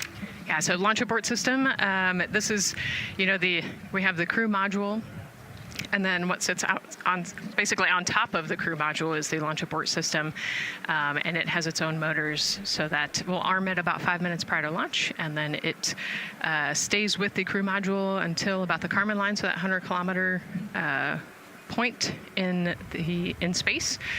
Once the crew could safely get to orbit, it will actually be jettisoned, and the crew module will then be exposed. So this is just a safety mechanism that stays on the outside of the crew module, and then as they monitor the attitude and the thrust and all sorts of the roll, all sorts of different data points to make sure the crew is safely getting to orbit. And once they are safely to orbit, then we will get rid of that launch abort system. And it looks like they're putting all these parts that they're removing from around the crew module hatch into a bag, because they have to take this out with them once they leave the pad, right? Yes, yeah, we don't want anything left up there in the White Room, and especially because that crew access arm will move away from the capsule and the rocket, and so we want an empty White Room, no FOD like we talked about, so that we can have a safe launch. And this orange tube that you see on the right side of your screen, that had been inside the crew module providing breathable air to the crew. And now again, with the crew module closed and them getting ready to close the second hatch that has been removed and is out of the way. So again, the closeout crew can continue to do their work. Yeah, that's just a duct to provide some cooling air and some breathing air to the crew and the closeout crew while they're in there. That's actually a good point, yeah. And so as we continue to watch the crew prepare to close the launch abort system hatch, why don't we take a look at the crew's mission patch? Now, crews have designed their official mission patches since the Gemini 5 launch in 1965. Reid, Victor, Christina, and Jeremy, they really wanted to play on the abbreviation of Artemis II to all, signifying not only the second major flight of the Artemis program, but also a mission to explore for all, by all. The crew chose the iconic Earthrise photo for a reason. It was taken by the Apollo 8 crew in 1968, the first crew to ever fly around the moon. The mission was to prove teams then were ready to land on the moon the same way Artemis II hopes to fly around the moon ahead of a lunar landing with Artemis IV. This time, as we've been saying throughout the broadcast, to stay on the moon and pave the way to Mars. Yeah, we talk about incremental steps, right? And so Artemis II is very similar to Apollo 8 in terms of that increment. They're going to fly around the moon and set up the rest of the Artemis program for landing on the moon, but also with a nod towards the fact that we do this for all humanity. And I love the thoughtfulness and how much importance they put on their patch design. Another camera angle of inside the Orion spacecraft. I was going to say we might be able to see Rise, but I think it's right behind Reid's foot there. And so to orient people again, so basically we have Christina in your upper Christina in your upper left-hand corner. Then you have Jeremy below her. And then the feet you're seeing, those are Reid's feet. And then next to him, the upper right-hand corner, that is Victor, who's unfortunately hidden by Reid's feet. But again, that is the orientation of the crew inside Orion right now. Now, earlier this week, the crew got to stick their patch on a wall just outside the suit-up room.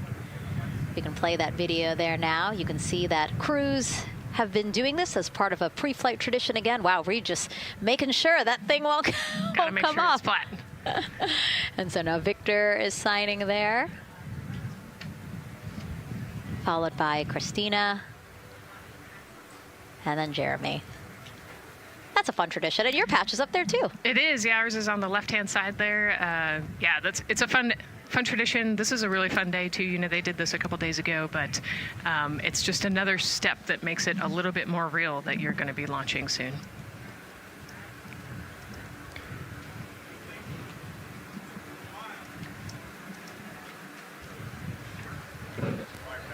Again, we talked a little bit about this before. The basically like a computer there on Jeremy's leg, a way for him to just check out the data, see some of the data that also Reid and Victor are getting to see, but in those much bigger displays for Orion. Right, yeah, it's basically a tablet on his leg, and it's actually plugged into a cord nearby that allows him to have a screen repeater so he can see what they're looking at. And it looks like he's taking notes. Can you talk a little bit about what that is? It's part of, all of them have like a little procedural book, right? Right, yeah, so they have what we call a knee board, and they'll have blank pages to take notes on. They might have a cue card or procedures, or they can be kind of custom built to what each crew member wants for their knee board. This mission, of course, built by people and companies in all 50 states, as we've been saying throughout the broadcast, and with our international partners as well. Let's take a look at some of the people playing such a big role in today's test flight. What we're doing here is a collaborative effort of hundreds of thousands of people. This is about the parts, the hardware, the software, the services, all coming together to make that mission possible. My dream for this space program is that we would not just push the boundaries, but that we push them together. And liftoff of Artemis I. We rise together, back to the moon and beyond. It takes a team to do great things. And Artemis has an incredible team. We have international partners. We have commercial partners and industry partners. It takes unity to accomplish great things, and that's what this mission's all about. We're not sending our money to the moon and lighting it on fire. We're putting that money right back into the economy in ways that benefit everybody. So every dollar that comes out of the Treasury that goes to support this mission goes back into the Treasury 3 times. What is very important to me is that we do it the right way, and that we do it with our values, that our industries grow, that our communities grow, that our families are healthy and safe and have amazing things to work on. Then we're going to build machines to go even further onto Mars. That is our generation, the Artemis generation, that defines the starting point of our exploration future. I just want to say thank you to all of the hands that have touched a part of this program and the hearts that have moved everyone to this goal, because we're going to the moon and we're going beyond. One team. One team. One team. One dream. What I really like about that package is, again, just reminding people that this is spurring so many jobs across the country. Yeah, across the country and across the world, right? The whole world has a part of this. The Artemis Accords are signed by over 40, 50 different countries. And so, yeah, we're taking all of the taxpayers' money and we're putting it right back into the jobs here in the U.S. And the money, too. You know, when we have more disposable income because we have good paying jobs, that's money that goes back into our economy as disposable income. So really, it is just an ecosystem that NASA is proud to be a part of. Right. And not only is it about the money and the economy, right, but it's also about the science and what we're going to learn and exploration. You know, we, on top of all of those things, we benefit the economy as well. Obviously, Nicole is a wealth of knowledge. We're very lucky to have her. We're going to be tapping into that knowledge throughout the broadcast, and we have been for now close to 4 hours. So thank you, Nicole. I hope you're holding up okay. Yeah, I'm loving it out here. It's been great. Let's learn a little bit more about Nicole. Her first mission to space was actually last March. She launched from here at Kennedy Space Center as pilot of NASA's SpaceX Crew 10 mission to the International Space Station. And what a beautiful launch that was. She spent 148 days in space conducting science experiments that could benefit us on Earth. For example, one studied the physics of liquids, which could help researchers deliver medicines more effectively. She also conducted an almost 6-hour spacewalk to help upgrade the orbiting lab's power system. Nicole is a lieutenant colonel in the U.S. Air Force and flew one of its most advanced aircraft. She was born in San Diego, California, and is a twin. That's a cute photo of the two of you. Oh, that one too. Young explorers, yeah. Yes, yes. That's so great to just see how far you've come. Again, I think that speaks to what we've been saying. Like, you know, just if you're passionate about something, go for it and see where that takes you. Yeah, I think that's a great example. You know, I was a serious little kid with really high goals and, you know, just kept working hard and never got bumped off the path and ended up here. And it, you know, I think it's a testament to the human, like we talked about, you know, if you're willing to work hard, be a good team player, you can really get anywhere you want in life. And that's what I love to talk about. Christina has mentioned similar things. And so it's been kind of a theme for the day. Yeah, definitely a theme for the day, a theme for the team. The team has said the same, the crew has said the same sort of things. So absolutely, Nicole, thank you so much for being here. And hopefully only a little bit more until launch today. Hopefully. So today's Artemis II test flight will mark only the 7th time NASA astronauts will launch on a new NASA spacecraft designed for crew. And then controlling the flight will be Mission Control in Houston. Our Gary Jordan is inside with flight controllers. Hey, Gary. Hey, Megan, you are right. This is a significant milestone, and we may be putting the names of a few more astronauts in the history books today. The Artemis II crew is set to launch today will join a select list of humans to fly in a spacecraft for the very first time. And Artemis II, like missions before it, is a test mission. During ascent, the crew and the teams here in the room are prepared for a variety of scenarios. Some of these will be called out directly by Capcom's Stan Love during ascent, and some are a little more subtle. These calls can be split into 2 categories: alternate main engine cutoff or MECO targets and aborts. First, there are 2 alternate MECO targets, or AMTs. These note milestones to give flight control teams and astronauts an idea of what would happen after that moment should the core stage lose one of the main engines. First is AMT low. You won't hear it called out by the crew or Capcom since this happens right at liftoff. If the core stage loses one engine at this moment, an abort once around option could be made at main engine cutoff, meaning the crew could target a splashdown in the Pacific. The second is AMT high, which will be called out by Capcom Stan Love around 22 seconds. After this moment, if the core stage loses an engine, we can still pursue an alternate mission in low Earth orbit to accomplish some of the test objectives. And at about 5 minutes, 16 seconds into the flight, you'll hear the call 3 engine press. This is a good moment. After this point, if the core stage loses an engine, we can still make a nominal main engine cutoff and pursue a moon mission as expected. Again, these MECO targets give the flight control teams and crew an idea of what lies ahead should one main engine be lost, but assumes we are otherwise continuing to a main engine cutoff target. This differs from an abort, where the Orion capsule separates from the Space Launch System prior to the planned separation time. There are abort options at every moment that integrity is attached to the Space Launch System, from the pad to more than 3 hours into the mission. During the first 8 or so minutes of powered flight, there are 3 abort options. First is the use of the launch abort system, which you see at the very top of the rocket, and here in the White Room, where the hatch is open and teams are working to close it. This particular abort capability can be used from here at the pad through roughly 3 minutes and 22 seconds into the flight. Next is an untargeted abort splashdown, or UAS. This uses Orion's service module engines to escape the SLS and becomes available immediately after the launch abort system jettisons. Third is an abort once around, or AOA. You'll hear Capcom Stan Love call AOA open around 7 minutes 30 seconds into the flight. This also uses the service module engines, but the burn profile is a bit different to aim for a splashdown in the Pacific after one trip around the Earth. NASA's expedited recovery teams are staged off the coast of San Diego to get to the crew and integrity quickly for this abort option. An AOA option continues to be available until solar arrays are deployed on the Orion service module a little more than 30 minutes into the mission. At this point, an abort to orbit, or ATO option, becomes available until separation from the upper stage around 3 hours and 23 minutes.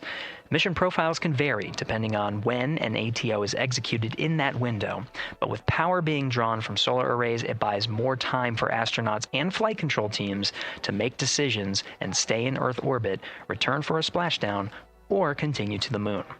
The Artemis II crew and flight control teams are well trained on all of these scenarios, and the calls you hear to the crew on Orion to Earth may help them be in a ready state for whatever challenge may come their way. At this time, we're not tracking any significant issues here in mission control in Houston, Texas. That would be showstoppers for today's launch. We're continuing to, of course, monitor the countdown along the way and make sure all systems are go for when we reach T0. With that, I'll send it back to you, Megan, at the Kennedy Space Center. All right, we are ready for another reading if you are ready over there. Yes, sir. CBA is steady at 2,600 PSI. All right, copy that. And you know, the more times we ask you to do that, the closer we get to launch, so that's a good thing. Copy. You heard it there from NASA Test Director Jeff Spaulding. The more that they keep on asking her how the pressure is holding in the counterbalance assembly mechanism is a good thing, because it means we are getting closer to launch. So that's amazing news over the loops that we just heard on Orion to Earth 1. Again, that communication channel with the crew. But now I want to get back over to Daryl with the launch team. He has an update now on the flight termination system that the team was tracking. All right. Thank you very much, Megan. And we're getting an update now from the launch team as we speak.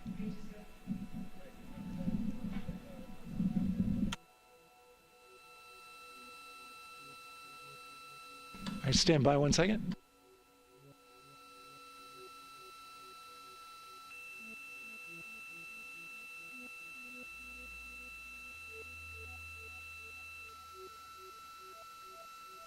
Okay. Sorry about that. We're just getting an update, in fact, about what I was about to report out on the range. And the good news is the range is go.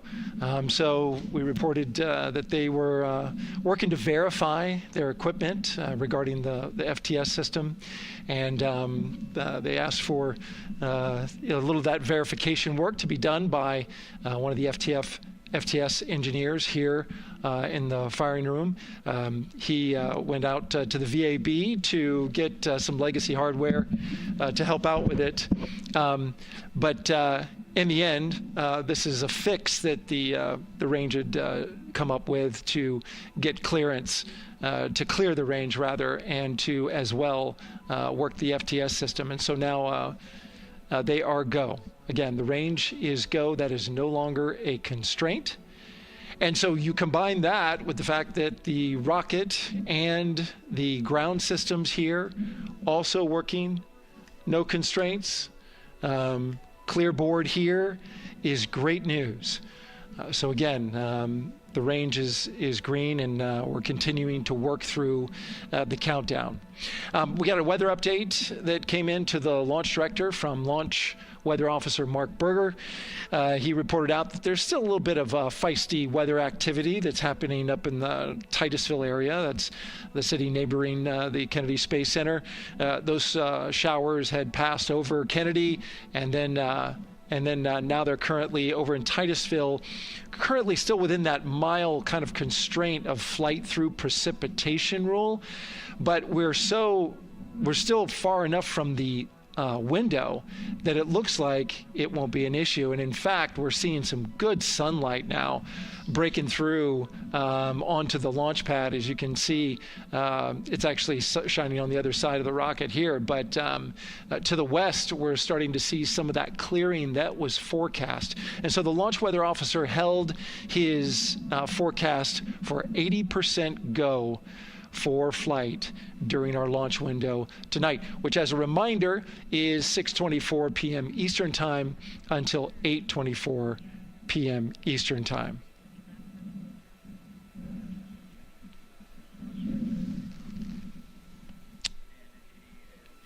And we're also hearing that the last hatch closure, as you can see in the bottom corner of your screen, they're starting to work on that. That's the launch abort system hatch.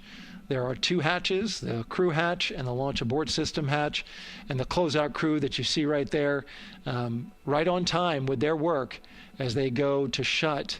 And you can see it in motion right now, that launch abort system hatch. That's the latest from the firing room. We'll send it back to the host desk. Thank you so much, Daryl. Great news all around. And yes, we did just see them close the last hatch. And now we are looking at a live view of Banana Creek. Lots of people there, I'm sure, relieved to hear that that issue with the flight termination system has been resolved. And we are go for launch. Go for launch from the range, go for weather, and go from all of them, I would imagine. Yes, it's got to be exciting. The crowd is building.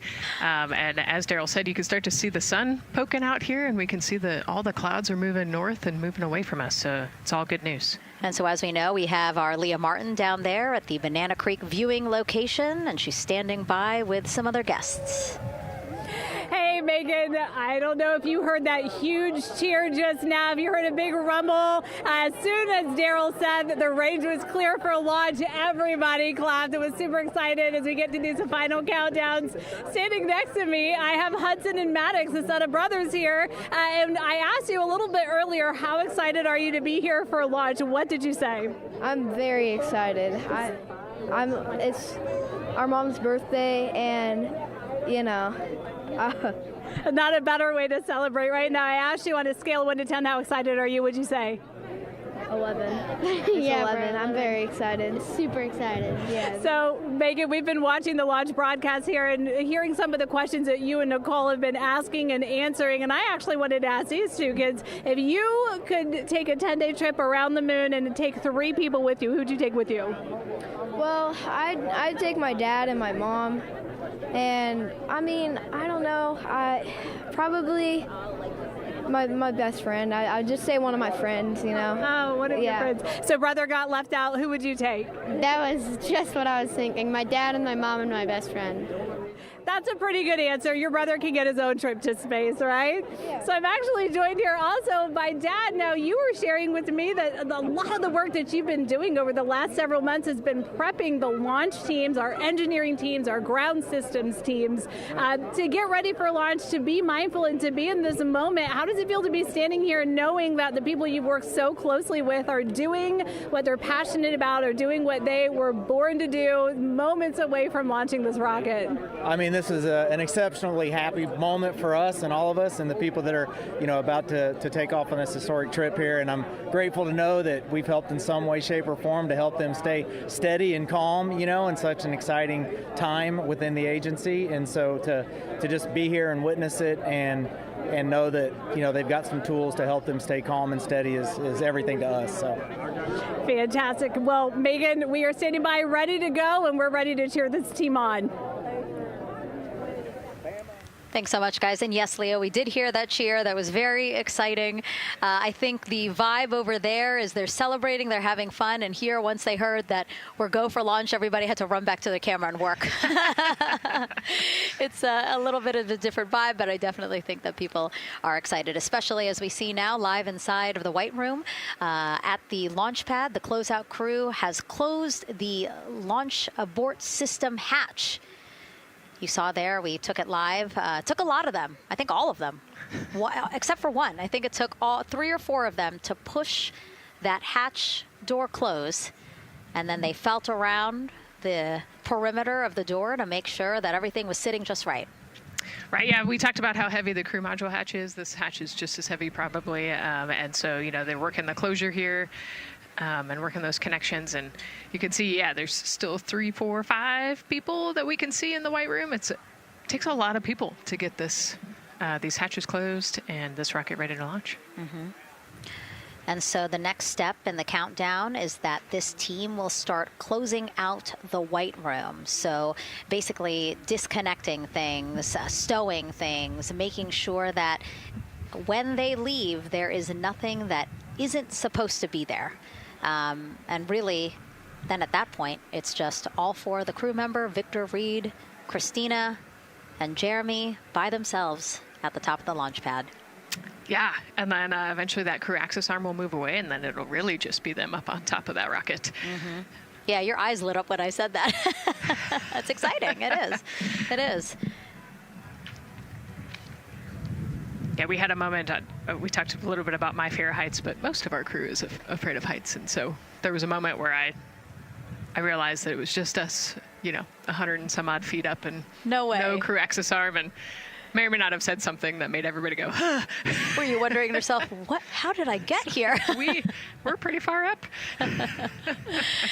That crew, again, bringing that drag-on camera. That camera is a handheld camera that is a live look for teams who are remotely watching these operations closely. Again, verifying that things are as they should be before the crew starts, the closeout crew starts leaving the White Room. You see them checking their procedures. You can see they're covering the ends of those hoses. That's to protect those hoses from FOD. So we don't want any dirt or anything to get into those while we transport them and stow them. So you can see Andre there working to close out the hoses as well while they're cleaning up the White Room. And so they'll tape that close. You just saw number 5. Number 5 holding some tools. Again, we'll stow those away. You have to account for everything. Obviously, they did have tools out. They did have procedures, paper, notes out. Like all of that has to go. Yes, and you can even see on number 3's hat, he's got a string that's connected to his suit there. Mm-hmm. That's, again, just to make sure that we don't lose anything. If, a gust of wind or you get knocked or something, you don't want to lose a single thing in the White Room. So everything is tethered, everything is accounted for, and everything is protected. The crew now, another live view of them inside Orion.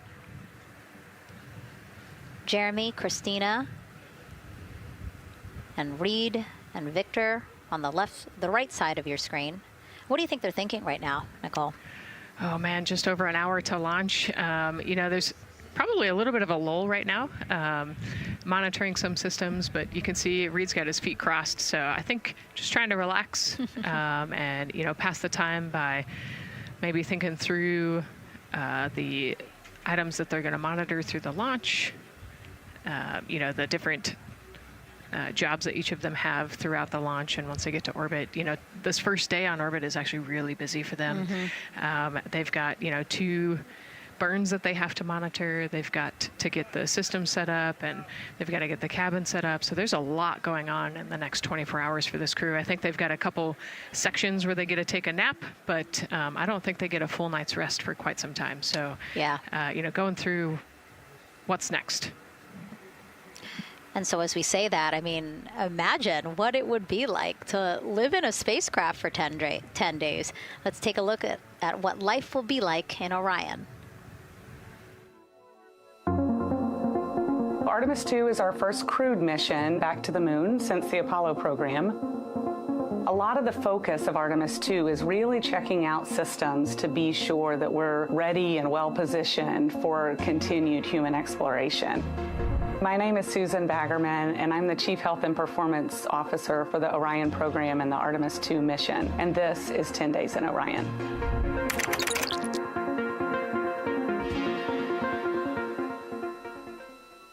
For this mission, the crew will launch in the Orion spacecraft on top of the Space Launch System rocket, or the SLS rocket. Once they've launched and achieved orbit, they'll continue on checking out many of the different critical Orion systems, check out some of the critical medical systems, and be sure that we understand how the crew would do that successfully within the volume of Orion. We also have, of course, systems to feed the crew. They have a potable water dispenser that they'll check out. And then we also have a food warmer, kind of looks like a suitcase that the crew can use to heat their food. They're also going to check out the flight wheel system. We'll have the crew perform some initial exercises. Part of that is to ensure that the flight wheel is actually working, but part of it is actually to be sure that our environmental control systems are actually working. For sleeping, the crew will sleep in sleeping bags. Some crew members like to be very tightly bound up, and some like to float very free. They'll use the toilet for the first time and be sure that it's able to flush. While they're on their journey, they'll do some testing that they quickly don their suit just to be sure that we would be ready in the future for an emergency. They'll also check out our radiation shelter. If we were to have a solar particle event, we would be asking them to take stowage out of the stowage bay and put it in some specific locations on the vehicle, basically for it to serve as shielding.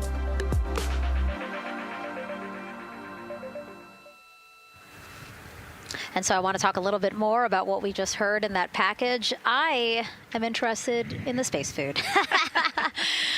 So Reid, Victor, Christina, and Jeremy have a pretty big menu to choose from, so that's really cool. We're actually going to pull up a graphic now that kind of shows you some of the food that they're going to have with them on their 10-day journey around the moon. We know of more than 10 types of beverages. There's coffee, a mango peach smoothie, apple cider, lemonade. So those all sound delicious. And now I've just remembered I haven't eaten lunch. They're actually not too bad. I actually have a mango peach smoothie with me today. No way. Yeah. So you can see they come in these little packets here, but it's just kind of a dried powder that you add water to. So this would actually, you'd add 175 milliliters of water and let it sit for 2 to 5 minutes, and then you can stick a straw in it. You saw in that package, they put a straw on the top septum portion there, and then you can drink it. And so this is the packaging. This is food that you brought up with you, or that you had while you were at the ISS. Yes. Yeah, actually, this is all food that we have available to us on the standard, what we call the standard menu on the space station. And so actually the graphic there showed quite a bit of the standard menu that they're going to take with them. So let's pull space it back food up, is space actually. food. Yeah, we can use the food that we have been using. You know, our food lab at Johnson Space Center actually creates that food, and then they stabilize it and they package it for us and everything. So they do a really wonderful job out there. We've got different types of food. You know, you can see I've got this is a soup, tomato basil soup, so thermal stabilized. It's already hydrated, so you just throw it in that food warmer that we talked about, and then you can eat it. But then we also I have some shrimp cocktail here that's irradiated, so it's in a package that protects it. I'll show you. I've got a brownie too. That's probably my favorite one. But are we eating it? We might, if you're. Yes. Look, see, they want us to eat. I don't know what happened, but it worked out with what we were saying here. So it's in an outer package to help protect it against radiation, and then it's in this inner package. And so this cosmic brownie, actually the trick, Anne McLean, my crewmate, taught me. The trick is you got to put this in the food warmer and get it nice and warm, and then you can get it. But so what we do is we just take scissors and you open it up, and then it comes right out. So these brownies are nice because they don't have a ton of crumbs, and so you can actually just eat it pretty easily in space. You know, if you imagine, that would not happen in space. It would not fall. But yeah, so we've got all sorts of things that you can actually eat. The menu's pretty good and pretty diverse on the space station. And then, as you saw, pretty diverse for Orion. Nice. Yeah, that's amazing. And again, here's a look at the crowd that's starting to continue to grow here as we get closer and closer to launch. We are now under an hour from the opening of our 2-hour launch window at 6:24 p.m. Eastern Time. And so let's take some questions from social media. We haven't taken some of those for a while. You put that brownie away, Nicole, or I'm going to steal it. Nicole, we have another celebrity who submitted a question. Let's take a look. Okay. A quick question for the Artemis crew. What food from Earth would you bring with you into space? And why would it be lasagna? Because that's the greatest food. Again, not really a question. Yeah. Because he was like, it's lasagna. It's got to be lasagna. You know, there is lasagna on Space Station, and it wasn't too bad. Probably not my favorite food of all, but yeah, lasagna's not a bad option. It's a high-calorie meal. If you're trying to, carb load for a spacewalk or something, it's a great option. Yeah, I remember Christina saying that her favorite food on the menu, and actually, she was saying that she was getting in trouble because people kept on saying, you can't eat mac and cheese every day, Christina. We mentioned the mac and cheese and brisket earlier. Man, I would put those two on a tortilla. That would be great. That sounds delicious, delicious.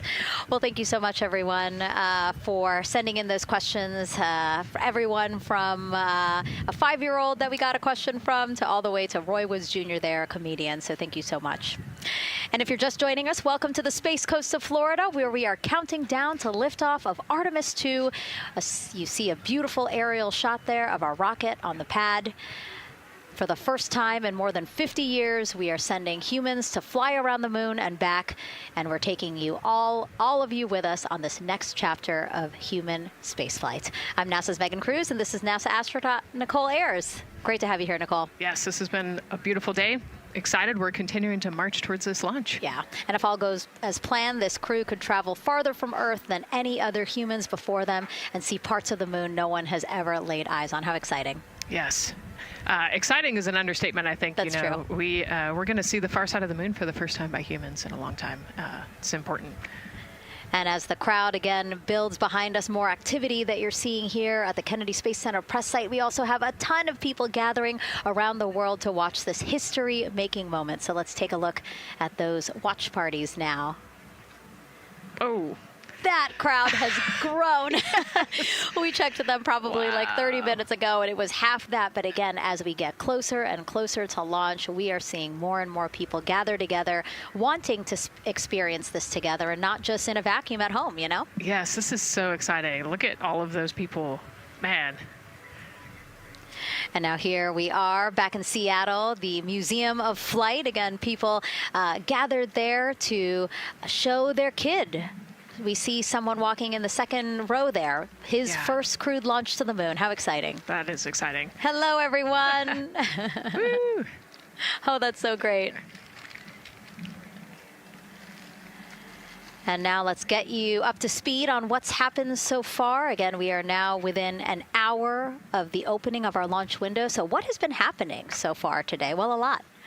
After waking up and grabbing a bite to eat, our Artemis II crew suited up inside the historic crew quarters, a tradition that dates back decades. Teams helped them into their custom Orion crew survival suits, and just like other crews before them, they gathered around a table for a card game to pass the time, but to also burn off any lingering bad luck before they walked in the footsteps of every NASA astronaut launching from Kennedy Space Center since Apollo 7 in 1968.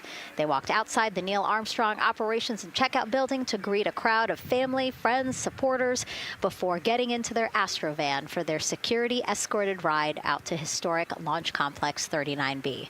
They got a close-up look at the SLS rocket, then walked across the crew access arm and climbed one by one inside their Orion spacecraft. After that, teams conducted final checks with the crew before closing both hatches, the crew module hatch, as well as what you're seeing there, the launch abort system hatch. And now We are back live at the pad where the closeout crew is getting ready to leave the White Room. They are now tethered, Nicole, because they are about to move some pieces that connect the Orion spacecraft to the White Room, correct? Yes, there's kind of what I would call a shroud. You can see them working that there. So it is actually connected, so that way the gap between the crew access arm and the crew module, and well, I guess that's the LAS there, is covered. But they're about to remove that so that the crew access arm is not connected to the rocket in any way, so that it can retract here in the next few minutes. And for how we're looking with the launch countdown milestones, let's go to Daryl Nail in the Launch Control Center. All right, thank you very much, Megan. And as you can see there, the finishing touches, as you've been talking about, to the LAS, which brings me to that subject, because we currently are hearing the launch team is working an issue that was reported out with the LAS. At least there's an issue apparently with a battery on the LAS. The engineer who is in charge of the launch abort system sits on console here, reported that a temperature for one of the two LAS batteries is out of range, and although it's not a constraint for launch right now, it would be when that temperature is checked inside of T-minus 6 minutes, which is inside of terminal count. So right now, the team is working some troubleshooting on this issue. Going to follow, of course, along closely with what they learn. But again, a battery temp for one of the two batteries on the LAS is out of spec, and the team is working to understand, first of all, whether or not this may be a sensor issue, or is there an issue with the battery itself. So again, looking into it, troubleshooting and researching as we speak. With regards to the weather, we did get some good news there. Launch Weather Officer Mark Berger reporting to the launch director that the weather chances have now improved for the window. We are up to 90% go, which is great news. Again, 90% go. That is up from the 80% that we started when we had the first weather forecast come out officially 3 days ago. And so that is great. And for anybody who's here in the launch area knows that is certainly viewable. They can see that by just looking up. So we're getting some good clearing as forecast. And then just a reminder for those people who are watching the launch from the nearby area that if you're watching on an internet-enabled device, just remember that there may be a little bit of a delay. Can't tell you how much of a delay, but since it's on an internet device, sometimes this broadcast might be a little behind what you're actually seeing. So just keep that in mind as you are watching. Don't wait till the last second to run outside if you're inside your RV or your camper or your house. That's the latest here from the firing room. Of course, we'll keep track of that last battery issue. We'll send it back now to Megan and Nicole at the host desk. Two of them there had to be tethered to the inside of the White Room, because obviously now we have detached the White Room from the Orion spacecraft. Yes, that view is quite something. Yeah, spectacular. Yep. Oh, no, I'm sorry. I forgot. Nicole's scared of heights. An astronaut afraid of heights is actually not uncommon, as we've learned today. But yes, so obviously, again, things proceeding as we march closer to the opening of our 2-hour launch window at 6:24 p.m. Eastern Time. Again, the closeout crew just finishing up those last couple of things they have to do before leaving the White Room and then leaving the pad, leaving only the 4 Artemis II crew members inside the spacecraft by themselves at the pad. Yeah, and then we'll be curious to follow the battery issue on the LAS as well. I think sometimes it's just a sensor issue, sometimes it's a battery issue. So hopefully they figure that out quickly. Mm-hmm.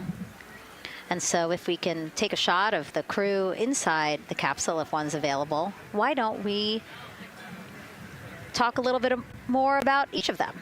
So we have Artemis II commander, Reid Wiseman, Baltimore native, and he's actually, you see his feet in that shot there from inside Orion.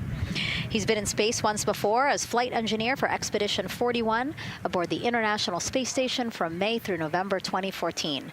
During the 165-day mission, Reid and his crewmates completed more than 300 science experiments in areas like human physiology, medicine, physical science, earth science, as well as astrophysics. They actually set a milestone for station science by completing a record 82 research hours in a single week.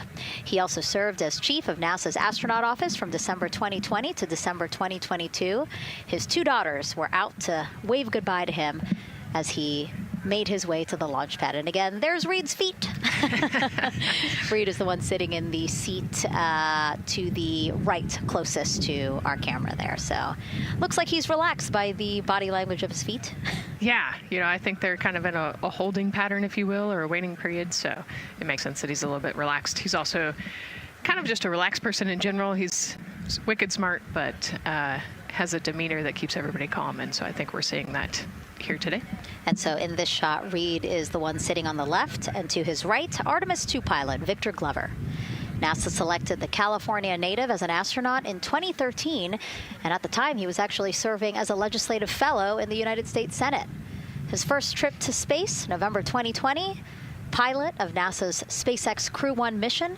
That was the first operational mission of NASA's Commercial Crew program, which resumed launching American rockets from American soil to the International Space Station since the end of the shuttle program. Victor is a U.S. Navy captain and naval aviator who served as a test pilot, racking up more than 3,500 flight hours in more than 40 different aircraft. So again, he probably feels pretty at home in the pilot seat of Artemis II. Yeah, I think he does. He got to say goodbye to his wife and 4 kids. Again, those were the family that he had here at Kennedy Space Center before the 4 of them drove out to the pad. Yeah, and you can see there, we talked about Victor's energy earlier, and you can see him working through, pushing some buttons on the displays. Looked like he was pulling up a procedure, so he's following along and ready to go, looks like. And then mission specialist Christina Koch, sitting on the upper left-hand corner of the screen there, native of Grand Rapids, Michigan, was selected to the Astronaut Corps in 2013, same class as Victor, served as flight engineer on the International Space Station from March 2019 to February 2020. During that time, she set a record for the longest single spaceflight by a woman with a total of 328 consecutive days in space. How cool. She also participated in the first ever all-female spacewalk. And before becoming an astronaut, Christina helped to build space science instruments and led scientific fieldwork in some of the most remote environments on the planet. Her hobbies include surfing, rock climbing, and community CDR, service, yoga, and photography. Go ahead, NCD. There's a couple of suppressed overvolt messages. We're going to go ahead and clear those off your screen. We see them and we copy. All right. NASA test director. We're still working here, trying to get through everything. So we're getting close, and then trying to talk that other issue that we just picked up a little bit ago. But I think work-wise, we're doing really well. Sounds good, NTD. We're doing great on board. Glad to hear it. NASA test director giving an update to the crew. Some messages flashed on their displays. Just wanted to say that they didn't have to worry about that. We're going to clear that. And that also just reassuring the crew, again, that they are tracking and working the issue with the launch abort system battery. Yeah. All right. And then first-time flyer, Canadian Space Agency astronaut Jeremy Hansen will fly to the moon as mission specialist on the Artemis II mission. The London, Ontario native selected as an astronaut in 2009. After that, he worked as Capcom at NASA's Mission Control Center in Houston. Capcom stands for Capsule Communicator and is the sole direct voice communicating with astronauts while in space. Jeremy also participated in training exercises, really cool ones like living on the ocean floor off the coast of Florida to simulate deep space exploration for a week. In 2017, he became the first Canadian to lead a NASA astronaut class. He also enjoys getting out on a sailboat, rock climbing, and mountain biking. He has a wife and 3 children. And he's the one that you see bottom left-hand corner of your screen. I know, I'm trying to see what he's doing there. Christina's looking too. And so there is your Artemis II crew inside the Orion spacecraft. And this is actually the 7th time NASA astronauts will launch on a new NASA spacecraft designed for crew. And if you're wondering about the first 6 crewed test flights, here they are. All systems are go.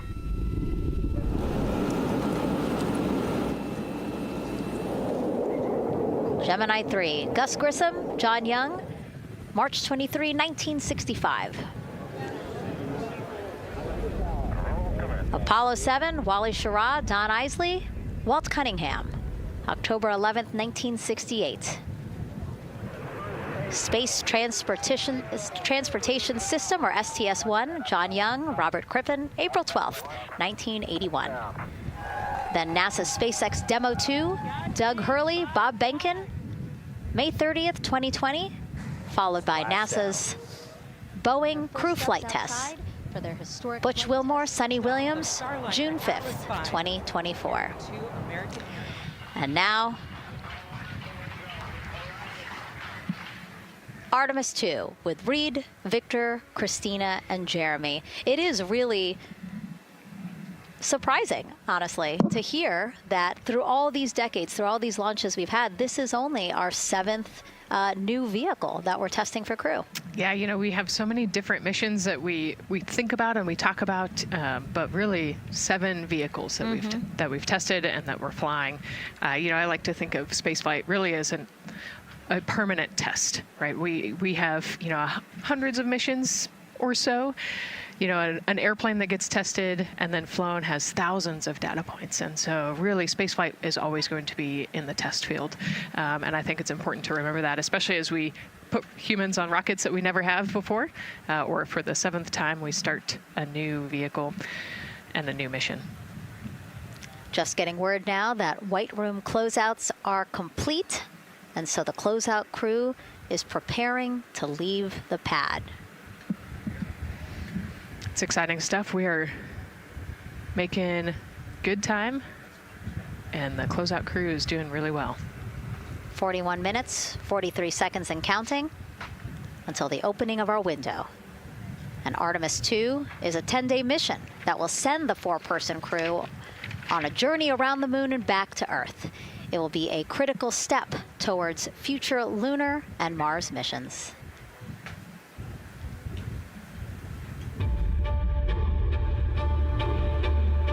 We're going back to the moon because it's the next step in our journey to Mars. We need to go explore the moon. There's vast regions of unexplored areas with the coldest, darkest places in our solar system. This is a test mission, and when we get off the planet, we might come right back home. We might spend 3 or 4 days around Earth. We might go to the moon. That's where we want to go, but it is a test mission, and we are ready for every scenario as we ride this amazing space launch system in the Orion spacecraft. But another reason we're going back to the moon is to fulfill NASA's mission, which is to explore the unknown in air and space, to innovate for the benefit of humanity, and to inspire the world through discovery. And when we succeed and when we accomplish the things that we set out to accomplish, that inspiration not only can set up new things to happen, but it also is a reminder in tough times that we're capable of doing great things when we work together. The thing I love about the moon is that it's not just a beacon for exploration and this platform of possibilities for incredible missions like this, but it has benefits. That's actually why we're racing towards it.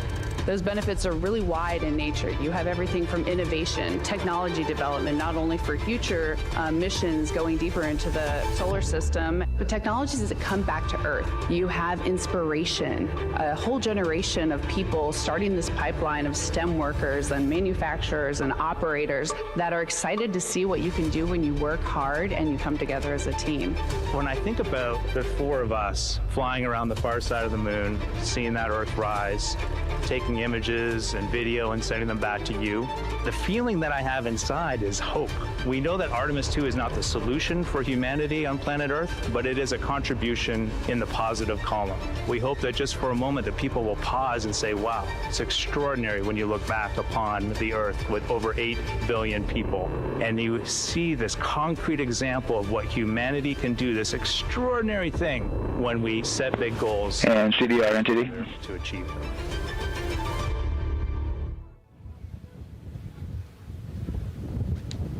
And so Mission Control Houston will control the flight of Orion after a liftoff here at Kennedy Space Center.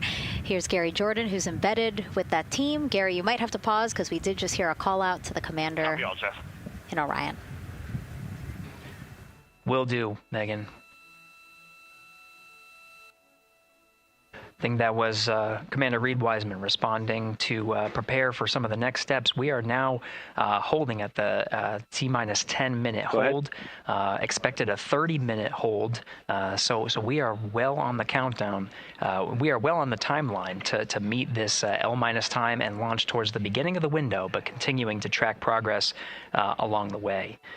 Again, I'm here with the Artemis II flight control teams in Mission Control Houston. The team in the room behind me has been monitoring the countdown and verifying their own mission-specific launch criteria of the Space Launch System, the Orion spacecraft integrity, and its crew. During the final poll before launch, if all looks good from each of the flight controllers in this room, Flight Director Judd Freeling will report a go for launch from Houston Flight. Upon liftoff, teams here take control of the mission and communicate with the crew while they fly on the Space Launch System. This phase of flight is highly dynamic, and each console position has a dedicated and important role of looking after critical systems.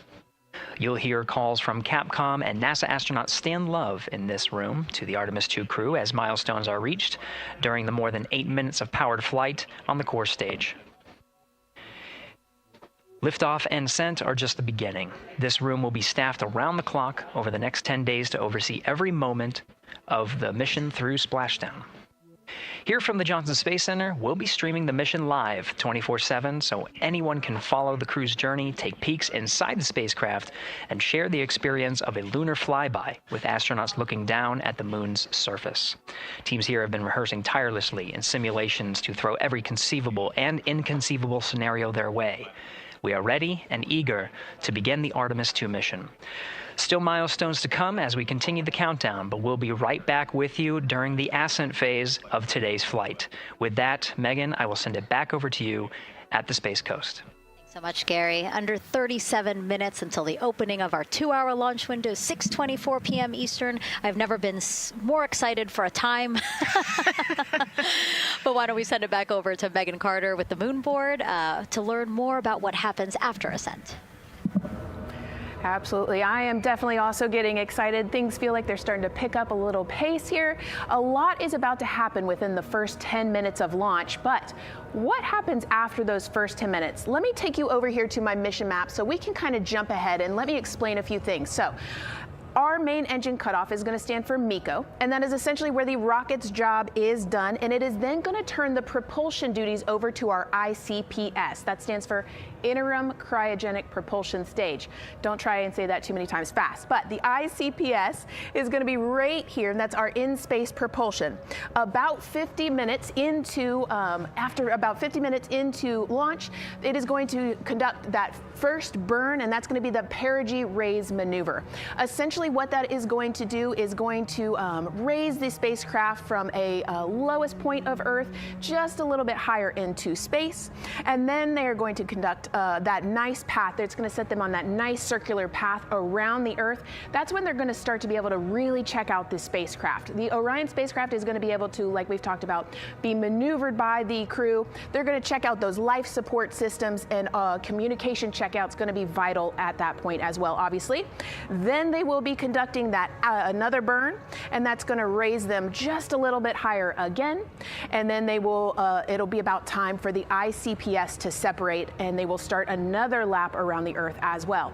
Now, the ICPS, but even after it separates, its job will not be done because they will have the opportunity to conduct something called the Proximity Operations Demonstration. And this is going to be really important for our future lunar missions because the ICPS actually has a target on it, and the crew is going to have the opportunity to manually maneuver these spacecraft like we've mentioned and practice those docking maneuvers. Now, obviously, they will not be docking for this mission, but that is, again, going to be critical for those lunar missions in the future. Now, all right, after that ICPS has separated and they've done that second lap, they're going to conduct 2 more burns.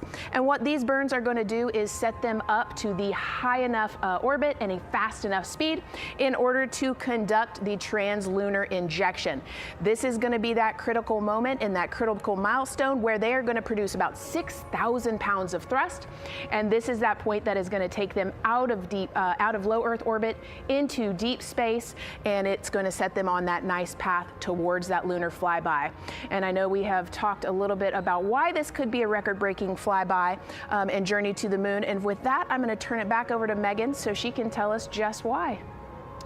Yeah, she's talking about the distance record set by the Apollo 13 astronauts in 1970. They were 248,655 miles away from Earth, and this Artemis II crew might surpass that on flight day 6 when they fly around the moon by more than 4,000 miles. Yeah, it's a long ways. It's tough to fathom 250,000 miles from Earth, right? I mean, space, the space station is only 250 miles, and so we're going, I don't want to do the public math, but we're going much further than that.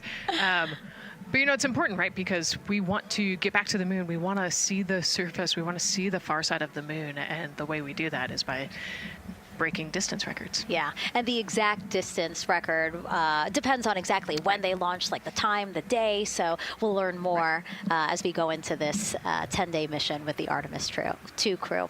But here we are, 32 minutes, 50 seconds and counting from the opening of our launch window. Feels really, really surreal here as more and more people come to gather on the press site lawn here at Kennedy Space Center. Why don't we take a look at this video that we have here? Some familiar faces who wanted to wish our Artemis II crew a safe journey. Reid, Victor, Christina, and Jeremy, you are the real deal. You're flying to the moon for all of us, and we are in awe. You're the true heroes. You are not just astronauts. You are pioneers, venturing deeper into the unknown. But you are not alone. We will be all cheering you on from planet Earth. Hey, I'm Victor Wembanyama, and I play basketball in the NBA. But I'm not only interested in shooting hoops. I'm also interested in shooting stars, dark matter, and all other types of astronomical phenomenon. And to the Artemis II astronauts who are shooting for the moon, I wish them good luck and Godspeed. Hi everybody, I'm Ryan Gosling, and I play a biologist who goes to space to save the planet in the film Project Hail Mary. But the Artemis II astronauts are going to space for real, and they will travel farther from Earth than any humans in history. Sending all our best wishes to the Artemis II crew. I just want to say how proud I am of each of you and how inspired you make me. But it's not just about me. Your mission is going to inspire future generations of scientists, engineers, athletes, and dreamers to do something that they never thought possible. Hey, it's Roy Wood Jr., and I want to wish the Artemis II crew a happy and safe journey to the moon, well, around the moon. To go around, I know what you're doing. You got to look for a parking space. This is to go around the moon, make sure it's somewhere to park, and then you park journey. Good luck. It's actually a really good way to explain what how this mission builds. Again, we are hoping to land astronauts on the surface of the moon in maybe 2 years. So yes, we are looking around the moon on this lunar flyby mission to see where we might park. Thank you, Roy Wood Jr. Okay, and as we look at this live view of the rocket on the pad, there is a spectacular place here at Kennedy Space Center to watch launch from, and that's the Banana Creek viewing area. Why don't we go back there where the crowd is excited, and Leah has the best assignment ever talking to people who are super excited about being here for Artemis II. Oh my gosh, Megan, you talk about the excitement being palpable. I'm telling you, everybody here on pins and needles as we get just about half an hour away from launch. I've been walking around talking to people, and I'm just struck again and again by how many people are here from across the agency. I want to introduce you to just a small portion of the people across NASA who have been supporting this mission. Patty Ortiz, NASA Armstrong Flight Research Center, Orion program. Orion. Kathy Graves, Glenn Research Center, Office of STEM Engagement. Here we go. David Alexander, NASA Glenn Research Center, Office of STEM Engagement. Jennifer Becerra, Johnson Space Center, the Office of STEM Engagement. Here we go. Right back here. Where are you from? I'm from NASA Glenn Research Center, Joseph Panakitis. Joseph, here we go. Wes Furman from APL. Maria Arredondo from Headquarters, Next Gen STEM. Mark Robinson, Stennis Space Center, Commercial Space. Amira Flores, Armstrong, Office of the STEM Engagement. Molly Kearns, NASA Glenn, Space Communications and Navigation. Matthew Pierce, Goddard Institute for Space Studies in New York City. Here we go, and right over here. Lauren Ring, Ames Research Center, Data Integration. So we're coming together. We're one big NASA team, one big NASA family, and we have one major message before we launch tonight. Okay, guys, what are we going to say? 1, 2, 3.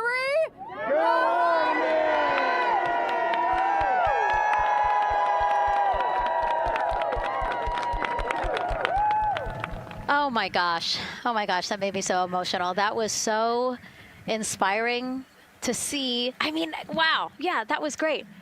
I mean, just to hear everybody say their position, what they're doing to support this mission is amazing. And I'm sure this was something that really rang true and resonated with NASA's Administrator Jared Isaacman, again, to see the workforce come together to do the work and then to be here for launch. So why don't we actually go over to him now with our Jasmine Hopkins at one of our other viewing locations. All right, Megan, thank you so much. The energy here on the balcony is honestly becoming electric as we get so close to launch. And now we are thrilled to welcome NASA Administrator Jared Isaacman. Jared, we're really entering a golden age of exploration. How will Artemis II set the pace for the coming years? Well, I mean, Artemis II is the opening act, right? This is the test mission. This is getting very comfortable with the SLS rocket, the Orion spacecraft. No humans have ever flown on this before, right? And we're going to put it through its paces. We'll go into Earth orbit for a little bit, make sure Orion's doing okay, and then we are sending them, right? We're going to send them farther into space than any humans might have gone before, 250,000 miles away, and it's going to set up for the subsequent missions. That's why we're going into the golden age of science and discovery right now, because you're going to see a moon rocket launch in 2027 when we do our testing with the lander. We're going to go for the landing on Artemis IV in 2028. And in parallel, we're going to build the moon base, right? And that is going to be filled with science discovery and tech demonstrations that's going to support the enduring presence we're trying to create on the surface. Absolutely. So honestly, history-making years ahead of us, with Artemis 3 and 4. But first is Artemis 2. What will be our single greatest takeaway from this mission? Well, I'll tell you, I mean, after ignition, to me, the moment that I'm going to be most excited for is splashdown. There's no question about that. Good shoots coming down off the West Coast. But look, I think the takeaway from this is gaining extreme comfort in the Orion spacecraft, right? I mean, this is very different than what we've done for more than a half century, right? I mean, the velocities that spacecraft is going to re-enter at, it's going to be new territory for us. We want to get our arms around that completely. So I would say the performance of SLS plus Orion is everything on this one. We want to make sure we do it in as a safe way as we possibly can, understanding what we are undertaking right here, bring our crew back, learn as much we can from the vehicle, set up for Artemis 3 in 2027. Right. And Administrator, we've actually had a pretty young audience today here, some kids running around the balcony. How do you hope Artemis 2 inspires that next generation? I talk about this all the time. One of our overarching KPIs that we should always be tracking is the number of people living and working in space. Well, what's another strong number 2 on that one? It's the number of kids that are dressing up as astronauts for Halloween, so that they grow up, that they're inspired to want to join in this grand endeavor, whether they come work with us here at NASA or they join in industry, but they're helping humankind venture out farther, pursue all the secrets of the universe. Yeah, I think we'll see a lot of kids dressed as astronauts this year. And finally, Jared, you've really made it a personal mission to get to know the people behind the work at NASA. Do you have any final thoughts, any final words before today's history-making launch. Yeah, well, one, I want to express a lot of appreciation. I'll tell you what, the 4 astronauts on top of Artemis II know this. It takes an army to pull a mission together like this, right? Across all 10 of our centers, all of our commercial partners, the international partners that come together to make this possible. My sincere appreciation for everyone who is currently working the mission right now, so getting them ready for launch, that will be watching over them in mission control, recovering this crew when they splash down off the West Coast. I have complete trust and confidence in your abilities. And everybody else who's not directly working on Artemis II, Artemis III is coming up next year. When this mobile launcher gets back in the VAB, we're going to start stacking. Wow, plenty of excitement ahead of us. Jared Isaacman, thank you so much for being here. Thank you. Thanks for being here. Of course. All right. And with that, let's get back to the countdown with NASA's Megan Cruz. Under 25 minutes and counting from the opening of our 2-hour launch window. And take a look at all these people behind us. I literally, every moment I turn around and I see the clock, I am like, oh, wow.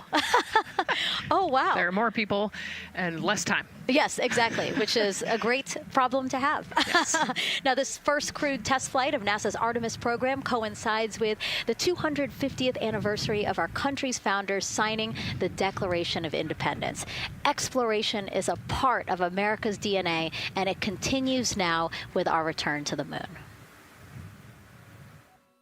250 years ago, 13 colonies laid the foundation for the greatest and most enduring democracy in the history of the world. One driven by courage, faith, and freedom. From that moment, we became a nation defined not by where we stood, but by how far we were willing to go. We conquered vast frontiers, invented tools that shaped a modern world.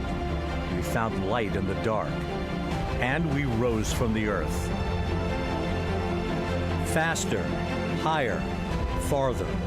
We pushed beyond the sky and into the unknown.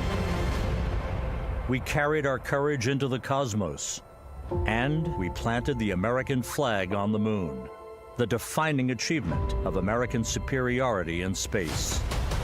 Today, our curiosity stretches farther than ever. American robots search ancient rivers on Mars. New telescopes unfold to glimpse the first stars.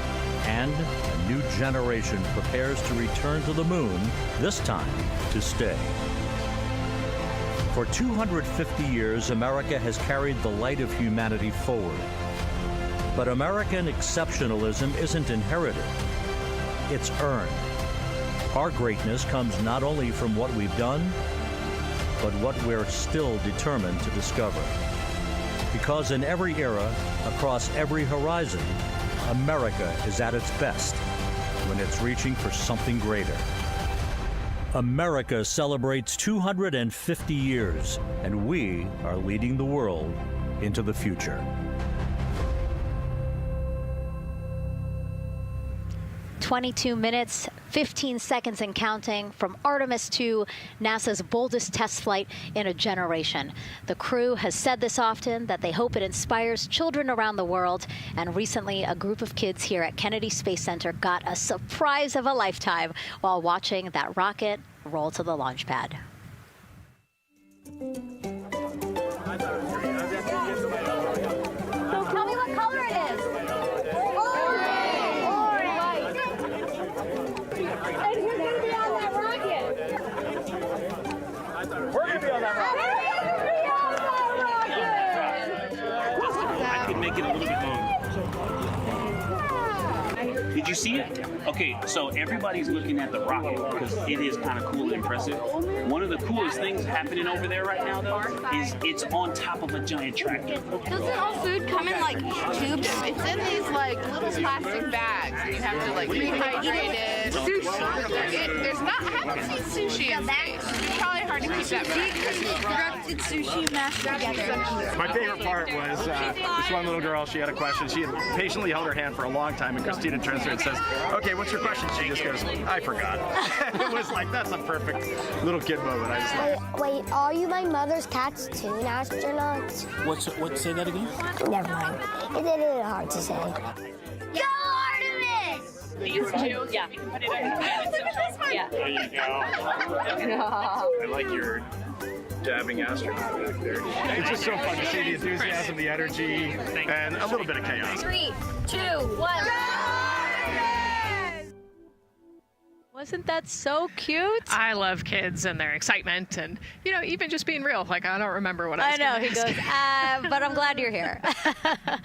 Now here we are, Space Center Houston. The crowd has exponentially grown throughout the day. We started showing you live shots from in there probably an hour ago, and now take a look at all the people there getting ready to witness history together. It's something really special to be able to witness something like this together. Yeah, we've heard from celebrities and officials and kids, and it's amazing. People from all around the world came here today to Florida to watch. So it's something. It's hard to put into words just how much support for this mission we're seeing today. And great news too. Remember, the team was tracking an issue with the launch abort system battery. They appear to have cleared that issue, so we are go for launch. Yes, it's exciting.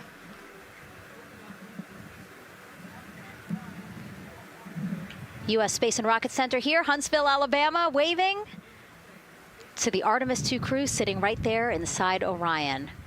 Inside of 20 minutes from the opening of our launch window, and right now we are targeting the top of that launch window, so we could be launching here in about 19 minutes, Nicole. Wow, I don't know if I expected this today. I'm excited, and I'm glad they were able to clear the problem with the battery on the LAS, and everything has gone really smoothly today. It's been great. The weather cleared up. It's a beautiful day for a launch. And so now, as we are so close to possibly launch now, just what are your final thoughts as we are about to embark on a mission back to the moon, the first time in more than 50 years? Yeah, just so proud of the crew and all of the teams here on the ground that made this happen. They are carrying the torch from the Apollo era into the Artemis era. And, as the crew likes to say, they want to be the shoulders that the next generation. And let's see, GLS, can you help us with that, please?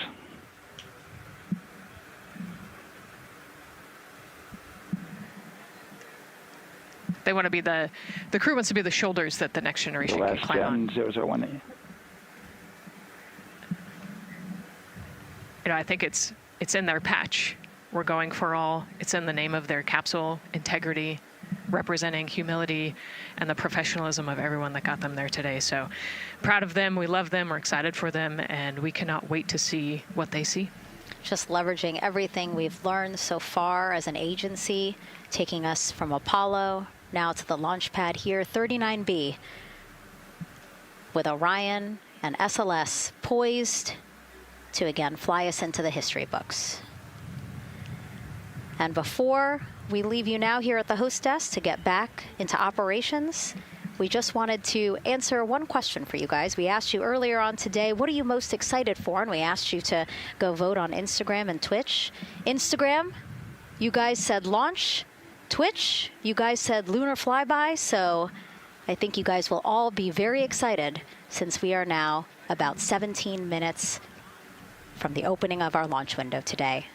And so with that, as we approach terminal count, let's send it back to Daryl Nail in firing room 1. Daryl.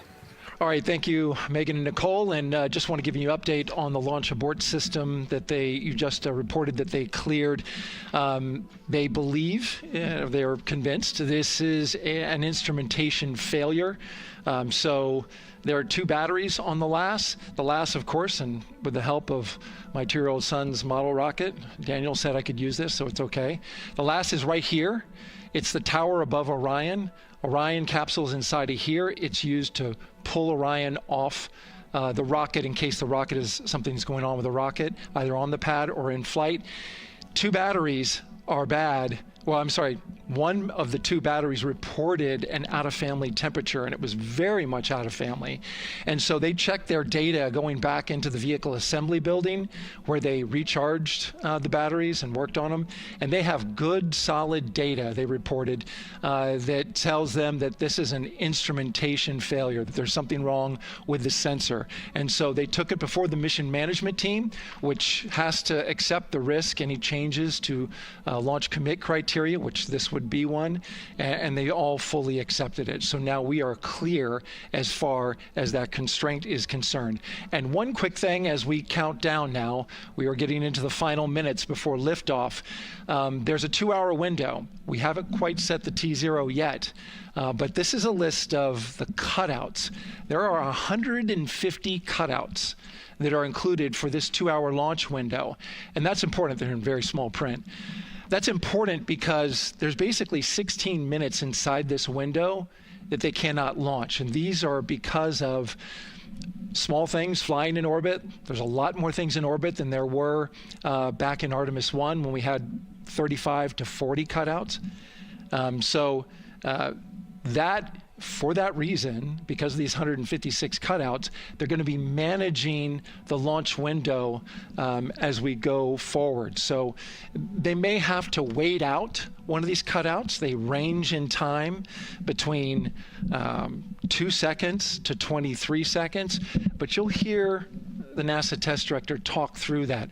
We're getting ready to merge that loop from NASA test director Jeff Spaulding.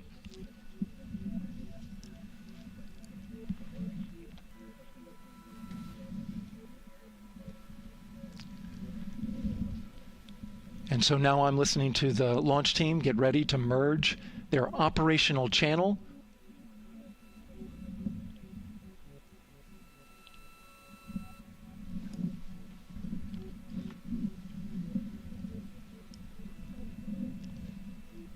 We're now entering one of the most consequential phases of launch day, and that's terminal count, the final 10 minutes. And OTC, NTD on 212 for comm check?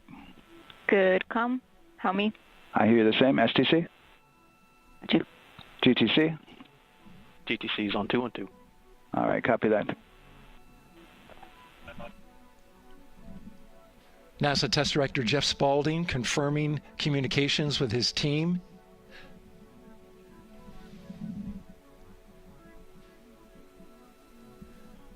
There will be 2 polls that we'll hear.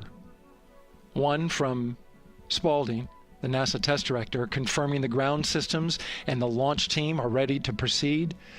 At this point, we have a clear board,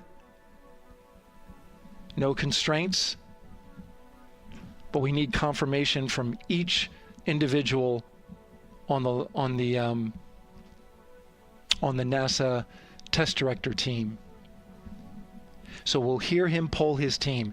The other poll that we're waiting for is the poll from Launch Director Charlie Blackwell Thompson, who will take that final status from NASA management before giving the go to come out of a hold. And you're seeing the clock count down at L minus 12 minutes.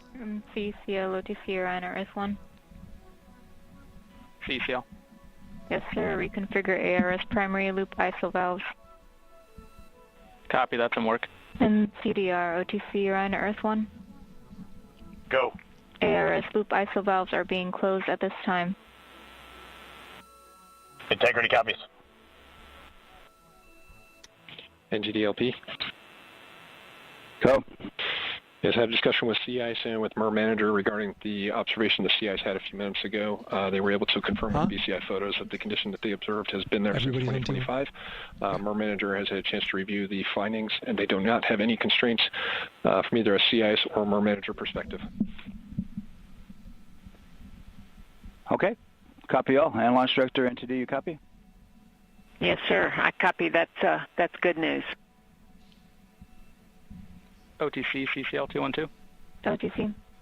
ARS primary loop isolation valve configuration is complete. Copy.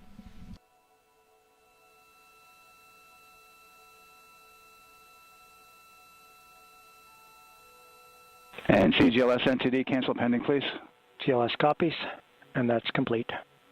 All right, and for all personnel, we got a little bit more work to do before we pick up the clock, and we're about a little over a minute from getting to T-minus 10 minutes, but we've canceled the resume time there, and then we'll pick it up after we get through all of our work and anything else that we need to do to get through the remainder of count. So we'll continue working that to get to our T0 today. So when we get to about 50 seconds from now, we'll extend that hold. CVSE OTC. CVSE 400-290, looking to verify that we are configured for ascent. Yep, give me about 2 more minutes. I'm going to start CMA2 streaming. Copy. NTD COSE hold requested. Copy that. I have an LCC violation of O-CT-004, S-band transponder anomaly. This was a transient LCC violation, so transponder 1 had a demodulated SNR estimate that went down to 2 dBm when it should have been between 10 and 13. It is now back up to 12, but we did lose that for just a moment. It does not appear that we lost our bit sync or carrier lock, which would be indicative that we lost our lock with the vehicle. So at this point, recommendation would still be go. However, we do have a pre-planned contingency procedure if we want to look at that. But again, this is transient, so we're back in a nominal range. All right, let's see, LPE NTD. Yeah, we're not seeing that hit, so I guess the question for COSE, was that less than 3 samples? Is that below our persistence?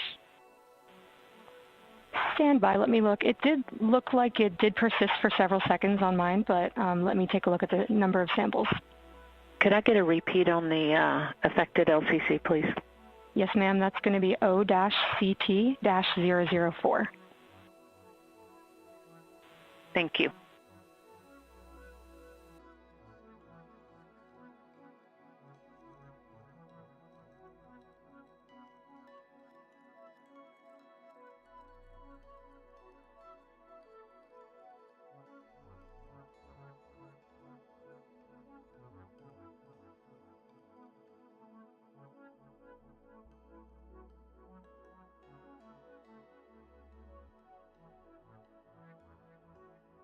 Yeah, us taking a look at the data right here, looks like that was a single sample. Yeah, copy that. RFTS does report that they also lost lock for about 5 seconds. So I would love to ask KUS and see if they also lost lock with the vehicle for any extended amount of period.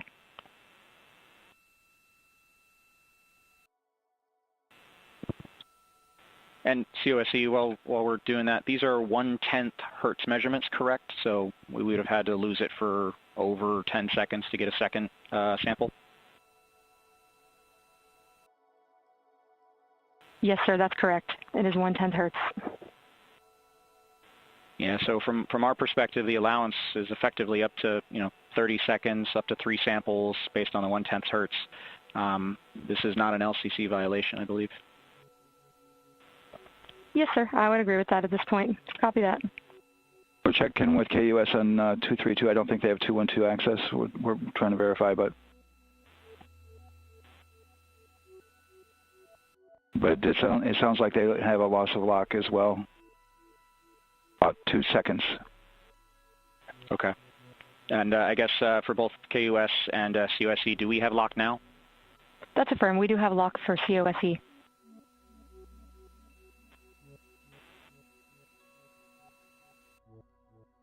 Yeah, so from the integration console perspective, we did have a temporary loss there within the allowable, and per the requirement, let's go.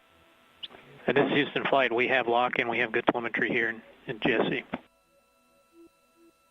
And KUS is reported to they have good lock now. So with all of that, OSC, then are we in a go configuration per your LCC? Yes, sir. Recommendation would be go. Okay. LPE, you concur with that? Yes, sir. LPE concurs go. And Launch Director? Yes, sir. Launch Director concurs go. All right, and I'm going to go ahead and just verify everybody has everything else complete, Launch Director, and if we do, we'll be ready to pick up the poll at that time, unless there's something else that you're aware of. No, sir. Let's verify all our work is complete, and I would like one last check of our constraints list. All right, let's see. OTC, are you still waiting for ComConfig, or are you? That is affirmed, sir. Okay, yeah, you only open item. Yeah, OTC, this is CVSC. That 400 step 290 is complete. Copy. Okay, so OTC, you're complete with all of your work? That's affirmed. All right, copy that. STC? STC is complete. And GTC? GTC is complete. Okay, excellent. All right, and LPE, just want to verify we have no open constraints at this time. No open constraints. We have a clear board, sir. Okay, tracking the same here. And Launch Director, with that, we are clear and ready to pick up the launch readiness poll with your go. All right, sir. I am go for the poll. All right. And for all personnel, this is the NTD conducting the Artemis II launch readiness check. Verify ready to resume count and go for launch. OTC. OTC is go. STC. STC is go. GTC. C's go. MCO. CO is go. Safety Console. The Safety Console is go. LPE. LPE's go. RTD. RTD's go. Houston Flight. Houston Flight is go. ROC. ROC is go. And CDR. Crew is go. Copy that. Thank you, Reid. And Launch Director, NTD, our launch team is ready to proceed at this time. All right, NTD, I copy all. At this time, I'll perform my poll. Attention on the net. This is the Launch Director performing the final poll for launch, verifying no constraints, and go for launch. EGS, Program Chief Engineer. Artemis Chief Engineers are go. Copy, thank you. EGS, Chief Safety Officer. The Artemis CSOs are go. Copy, thank you. Range Weather. Launch weather is go. Thank you, LWO. And Artemis MMT Chair. MMT's go. Thank you, John. And Integrity Launch Director. Good air your voice, Charlie. PLT. Thank you, Charlie. This is Victor. We are going for our families. MS1. This is Christina. We are going for our teammates. MS2. This is Jeremy. We are going for all humanity. All right, Charlie, your Artemis II crew is go for launch. Full send. I copy that. Reid, Victor, Christina, and Jeremy. On this historic mission, you take with you the heart of this Artemis team, the daring spirit of the American people and our partners across the globe, and the hopes and dreams of a new generation. Good luck. Godspeed, Artemis II. Let's go.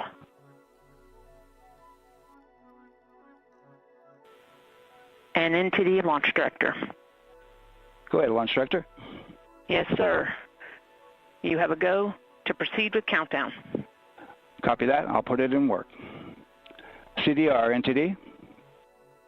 Go. Your risers and initiate short purge per your EPROC 10.1.1, steps 8 and 9. 10.1.1, 8 and 9 going to work. Copy. CVSC, NTD. Start and verify recordings of our Orion cameras. Copy. Okay. Well, there you heard it. RSR, NTD. RSR.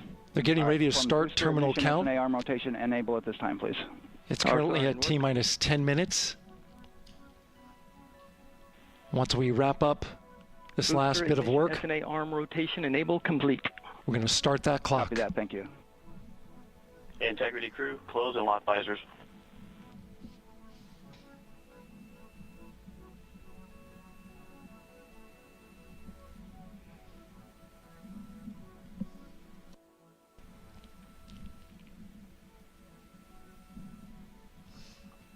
You heard an issue, worked in real time with telemetry lock on the Orion. It was transitory. It was very short. They checked the data, confirmed that they had a good lock. This was with the S-band transmitter on the Orion. Worked through that issue, looked at the data, and cleared it. All with the world watching. Impressive work by the launch team. So we have a 2-hour window which starts in just a few minutes at 6:24 p.m. Eastern Time and goes until 8:24 p.m. Eastern Time. And ECL NTD will be waiting for your verification on the short purge. ECL copies. And for all personnel, once we get that short purge verification, we'll verify that we are clear to go, and then we'll proceed with the terminal count.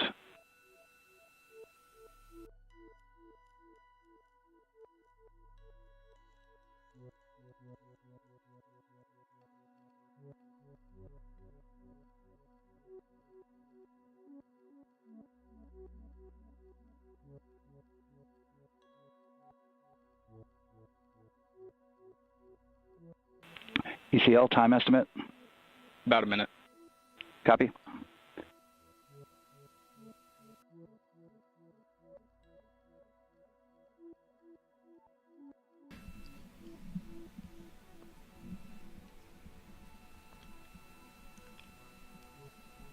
So we're going into the launch window, but not by much, it looks like. Just wrapping up some final work. And once that's completed, you'll hear NASA Test Director Jeff Spaulding ask for the ground launch sequencer operator to go ahead and start the clock. The ground launch sequencer is an application software. It runs on top of the launch control system in the firing room, acts like a conductor of an orchestra, executing hundreds of commands in precise order and timing. It's all autonomous. NTD CCL 212, short purge initiation is verified. All right, copy that, and we're verifying our constraints.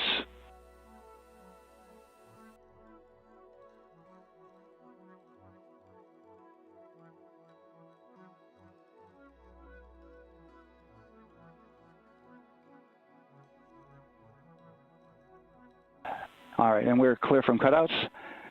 And with that, we're going to resume the clock momentarily. And CGLS, you can resume the clock on your mark. GLS copies. 3, 2, 1, mark. GLS mainline has been initiated. T-minus 10 minutes and counting.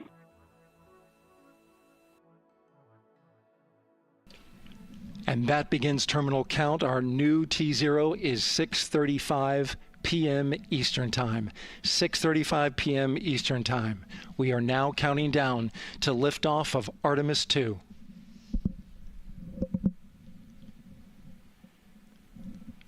From now on, you're going to hear two voices on the loops.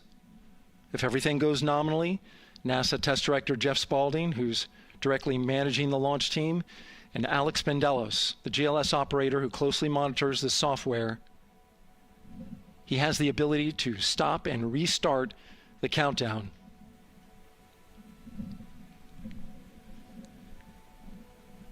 A lot of people ask about whether there's a launch button. There certainly is not. Flight and Rock, our new T0 is 22:35:12. Houston flight copies. Rock copies. 22:35:12. Affirm. There you heard confirmation of the exact T0, 6:35 and 12 seconds p.m. Eastern Time.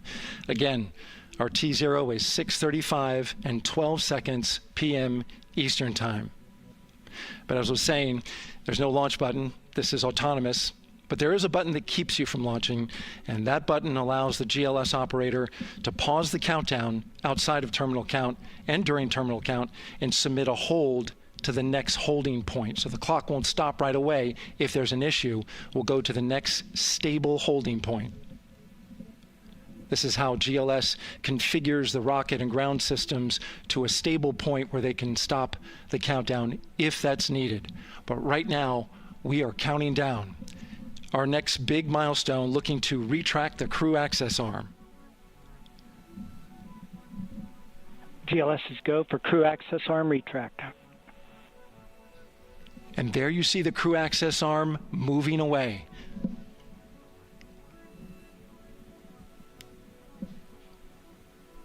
That's the path that the astronauts took to ingress into the rocket.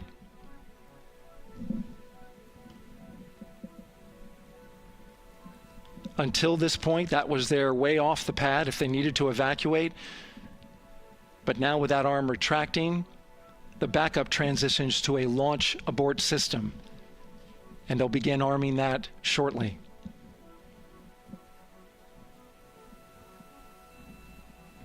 Of course, the launch abort system, great shot there of the crew access arm retracting away. The launch abort system is the tower at the top, and that's what would pull Orion and its crew off the top of the rocket in case of an emergency, whether it's on the ground or in flight. This is critical safety hardware that protects the lives of the astronauts.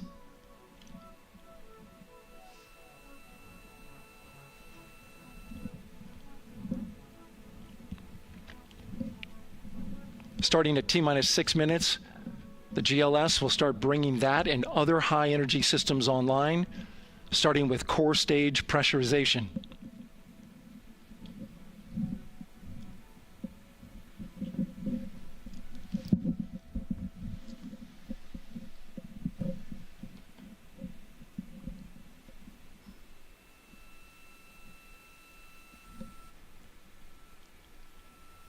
Weather is 90% go. The range is go. All systems are go.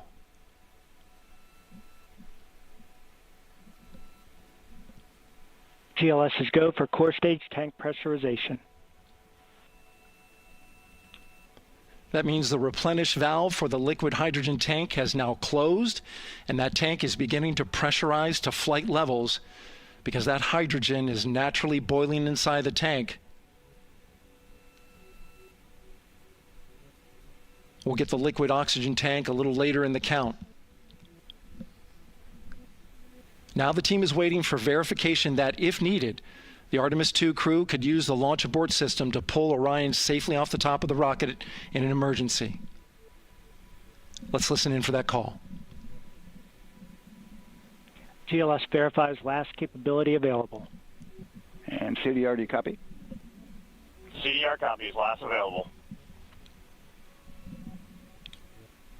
That's great news, and you heard the NTD verify that with the commander of the mission. GLS is go for FTS arm. Now work is being done to arm the flight termination system. This is so the range safety can send a flight termination command if the rocket flies too far off track. There's a brief built-in delay, so the launch abort system has time to pull the astronauts to safety go for first. LH2 high flow bleed check. All right, the high flow bleed check. That's so the cryo team gets verification that the RS-25 engines, all 4 of them, are in the proper temperature range for launch.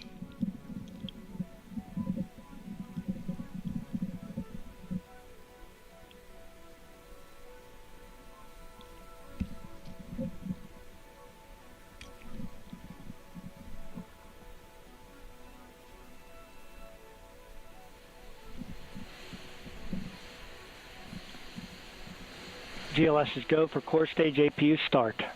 Core stage APUs start. Those are auxiliary power units, high-speed turbines which provide pressure to hydraulic pumps that steer the RS-25 engines. We're going to see a gimbal test a little later at T-minus 2 minutes and 30 seconds. This is what allows that to happen.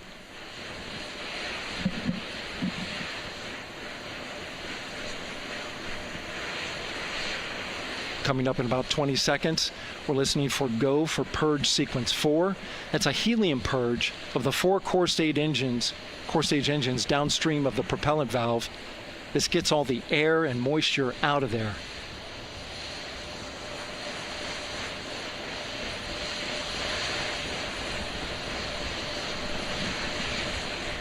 GLS is go for purge sequence 4. Moving through the milestones. All is looking good.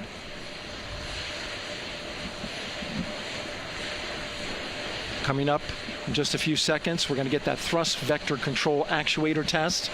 This is a gimbaling of the engines.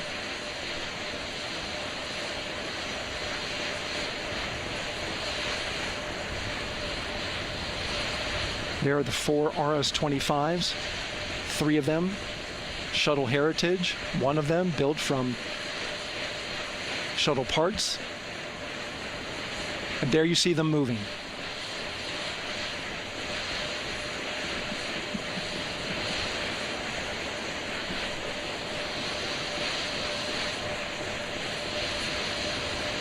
Now we're going to start moving the power from both the upper stage and the lower stage of the rocket to internal, taking ground power away and now going to battery power.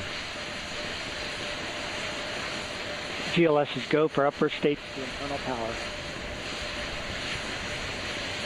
All right, power is removed from the rocket's upper stage, the ICPS, and it's been switched to battery. Same milestone for the lower core stage coming up at T-minus 1 minute and 30 seconds. Right now, the 4-person Artemis II crew is 248,000 miles away from the moon. And if all goes well, they will fly by it in 6 days. GLS is go for core stage to internal power. All right, there's the rocket's core stage, which houses 3 flight computers, is now on its own power. There's no more hold time because there's no more margin on these batteries. So we would have to recycle back to T-minus 10 to recharge if we had a hold.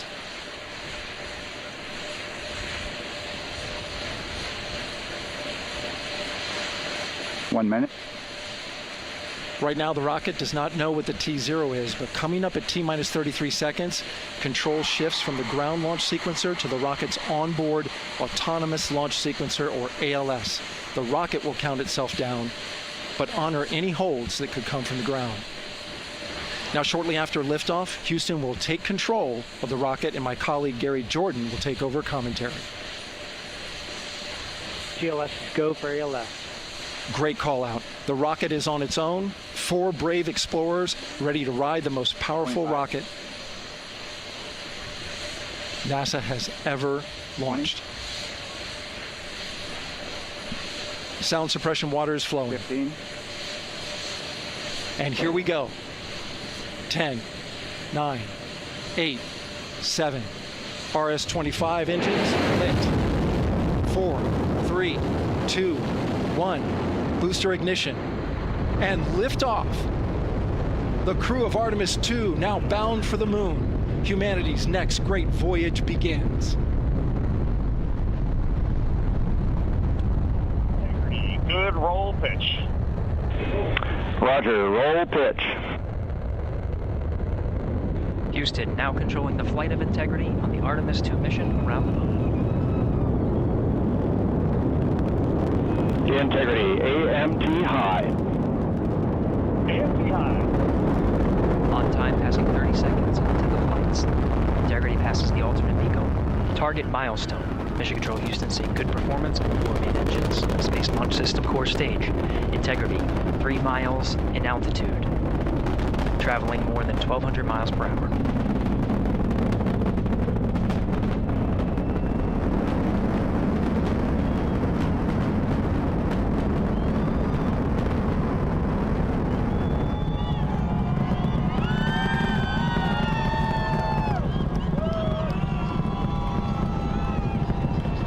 Mission elapsed time, passing 1 minute, approaching max Q. On, Ponce de Leon. Stan, we have you loud and clear on Ponce de Leon. Have you the same. Communication signal transfer confirmed as Integrity and its crew go supersonic. Approaching 90 seconds into the Artemis II mission. Integrity is 14 miles in altitude, 8 miles downrange, traveling more than 2,600 miles per hour.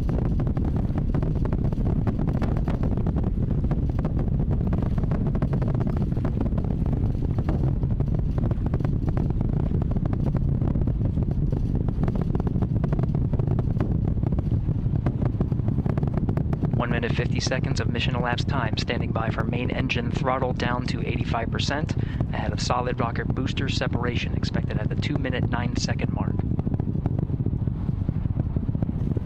We see throttle down.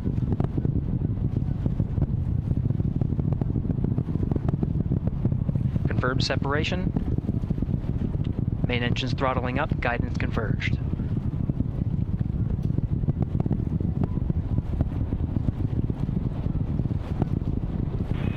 Integrity, guidance converged, performance nominal, upper stage RCS ready. Copy all, Stan. Integrity, SM priming complete. SM priming complete. 2 minutes 45 seconds of mission elapsed time into the Artemis II mission. Thrusters on Integrity and upper stage confirmed in a ready state ahead of service module fairing separation.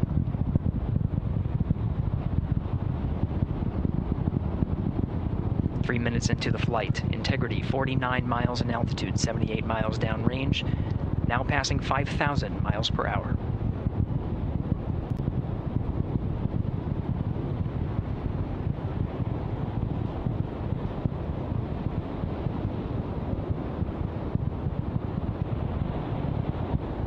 Standing by for launch abort system jettison.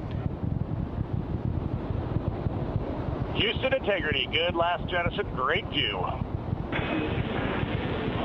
Copy jettison, Team Eco 8+02. We see the same on board, Stan. And Houston has you loud and clear on TDRS at the Kármán line. Outstanding, Stan, we have you the same. 3 minutes 50 seconds into the flight of Artemis II, Wiseman, Glover, Koch, and Hansen cross the boundary to space with good comm checks.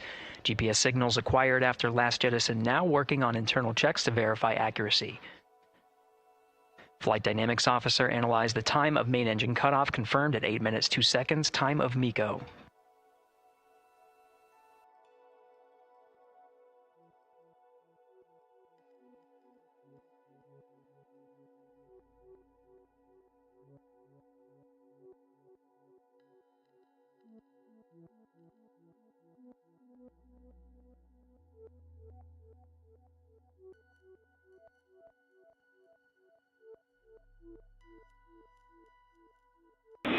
Integrity, GPS processing. Outstanding, Stan. We see the same, and we have a beautiful moonrise. We're headed right at it.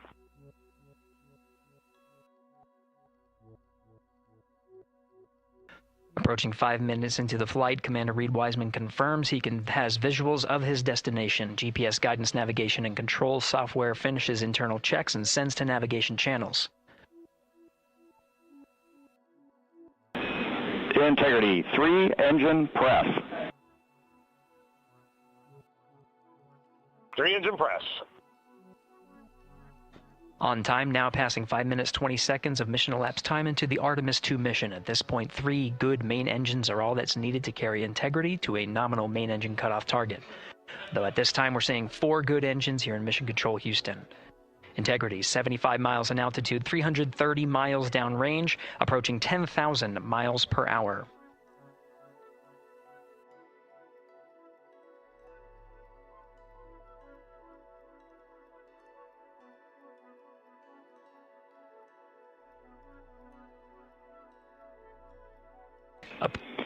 Integrity, looking good at 6 minutes. Same on board, Stan. Good trajectory and engine performance. Booster officer will soon report the shutdown plan to Flight Director Judd Friedling, expected at the 7-minute mark. Integrity, 78 miles in altitude, 460 miles downrange. Integrity, expect nominal shutdown. Integrity copies nominal shutdown.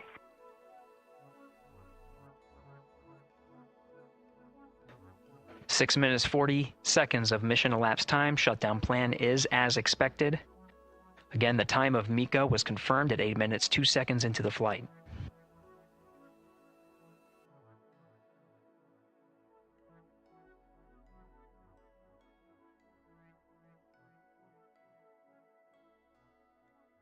Seven minutes of mission elapsed time. Throttling down as we approach the abort once around option. Milestone at the 7-minute 30-second mark. Now 84 miles in altitude, 650 miles downrange, traveling more than 15,000 miles per hour. Integrity, AOA open. AOA open. The window is now open for an abort once around option that would target splashdown in the Pacific Ocean. Still following nominal ascent at this time.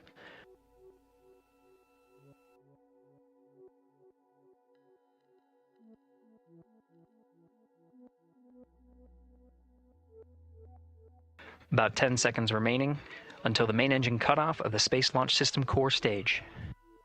Standing by for confirmation of MECO and core stage separation.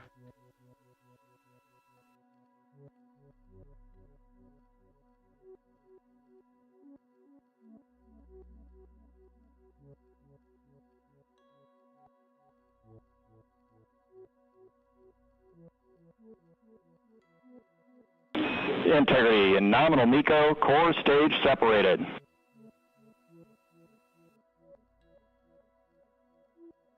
We see the same on board, Stan.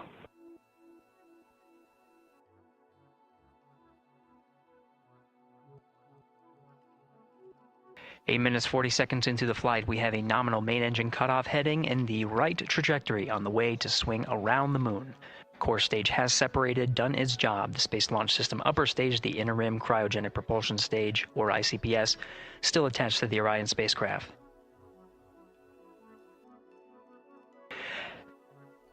Nine minutes of mission elapsed time. Integrity crew of Reid Wiseman, Victor Glover, Christina Koch, and Jeremy Hansen now in orbit around the Earth at the beginning of their journey to the moon.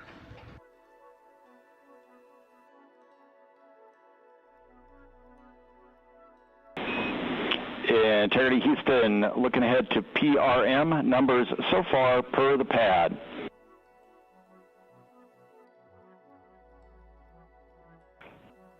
Copy that, Stan, numbers for the pad.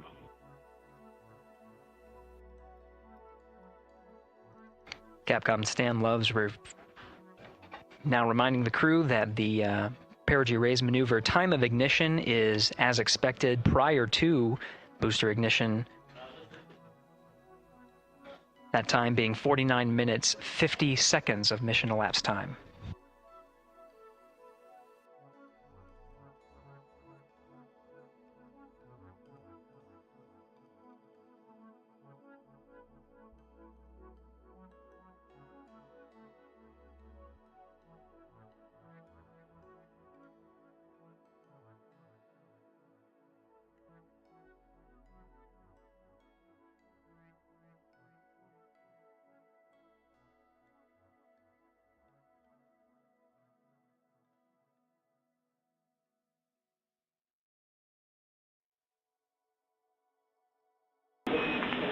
Integrity, good. NEDs deploy.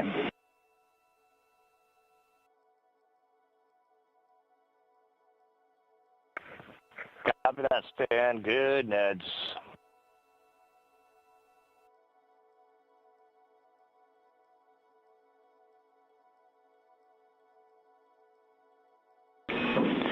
And Integrity Houston for PWD setup. Just a reminder, halfway open on the secondary. We copy that, Stan. Halfway open.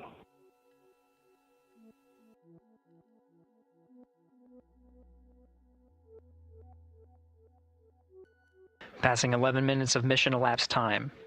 Here, overhearing the conversation between Capcom Stan Love and Commander Reid Wiseman, already passing some milestones. We have a good nozzle extension deployment system. That is confirmed. Complete. We also have the visors are confirmed up, now past the dynamic phase of flight, that is ascent. Their launch and entry suits that provided them an extra layer of protection, now not as needed. They're going to raise those visors.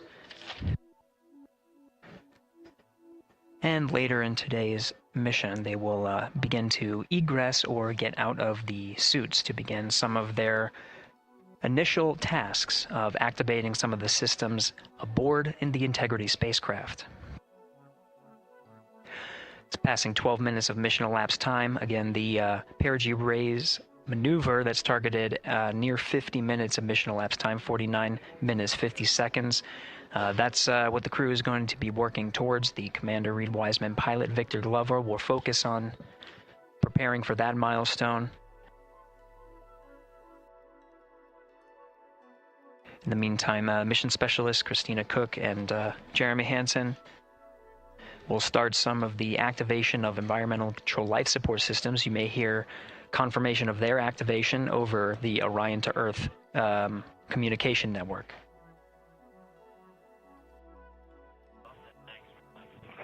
Houston, C3 aux power back in auto. Copy, C3 aux, and we're 2 minutes to maneuver.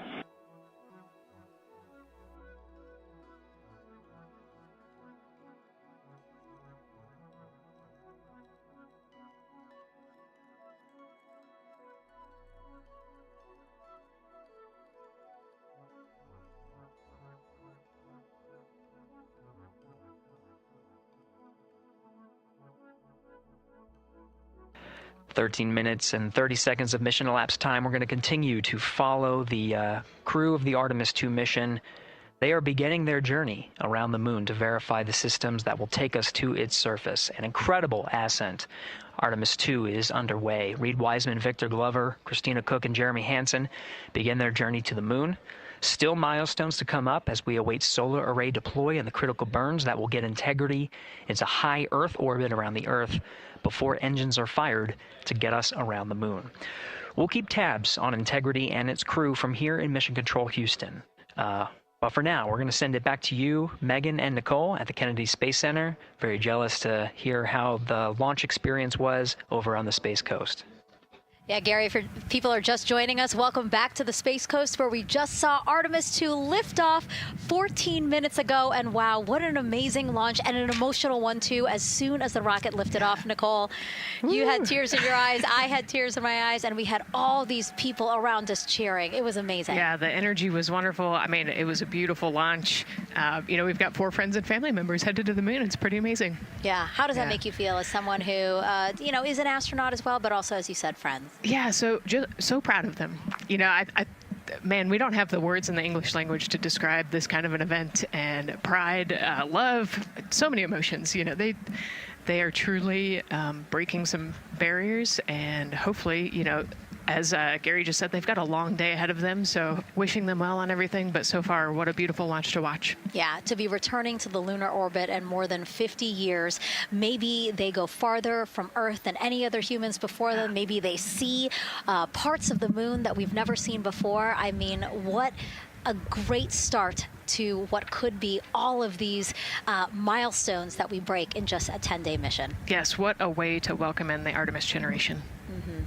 Yeah, how do you feel? I mean, we saw some beautiful shots we were covering of course, the rocket, of course, the Earth falling away as we continued up into our ascents, but also some of those crowd shots where we saw young and old just emotional, overcome by this history-making moment. Man, we are going back to the moon for all, and we saw that today. We saw that in all the crowds. And yeah, you guys just saw that view, the sunrise or sunset, I guess. They just made it over the crest of the Earth, and you could see the sun peeking over. One of my favorite views from space, and I can't imagine what they're looking at now, and I can't wait to see what they're looking at in about 5 or 6 days. Yeah, and you know, I know a lot of people are like, you know what, I'm surprised this launched on the first try, because we know, like any little thing, we have to be keeping safety in mind, and we want to make sure we're ready to go. But we were ready to go, and I think it surprised a lot of people. What a wonderful surprise on this Wednesday evening. It did, you know, and it kind of surprised me as well. But you know, it's just a testament to the team here that has been working so hard on Artemis. You know, Artemis 1, we learned a ton of lessons. We learned a ton from the wet dress for Artemis 2.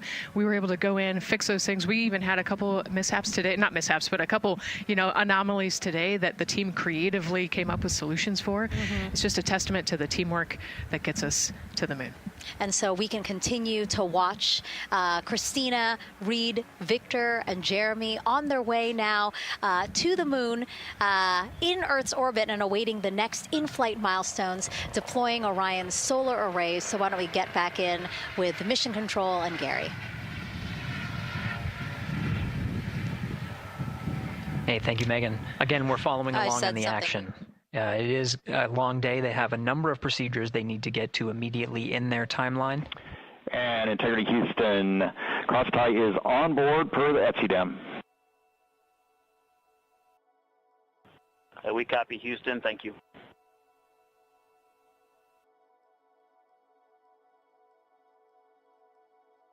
Cross-tie referring to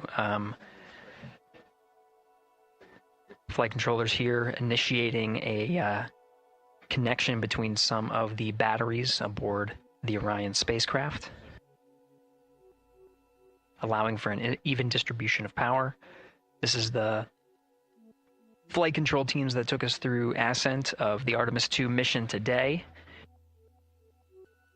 Right now we're, as you see, passing 18 minutes of mission elapsed time. The Orion spacecraft integrity and the interim cryogenic propulsion system are maneuvering tail to sun. It is in this orientation, this attitude. Integrity anywhere, so not momentary prop caution.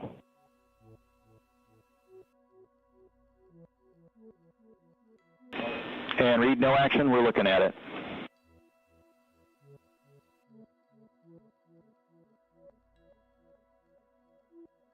Commander Reid Wiseman verifying what is being routed to his displays aboard integrity. Propulsion engineer confirming that no action is needed at this time. They're pressing through with their nominal procedures to prepare for the perigee raise maneuver. And of course the solar array wing deploy ahead of that. The solar wing deploy is a critical milestone. We'll continue to have our coverage follow the mission until that deployment.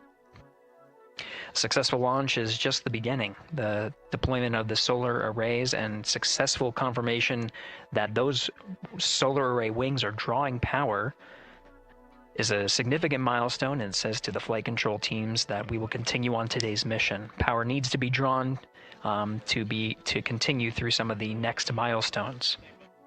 Until then, the AOA open option that was called up upon ascent, the aboard once around, is the current option, and aboard to orbit option ATO will be switched to a preferred mode at the time that the solar array wings are deployed and latched.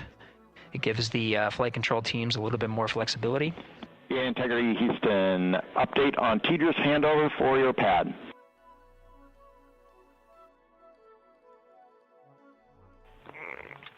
Give us just 1 minute. And Stan, you can read it. Ike is ready to copy. Roger. TDRS handover east to west expected 1 second earlier at 5:1 minutes 26 seconds.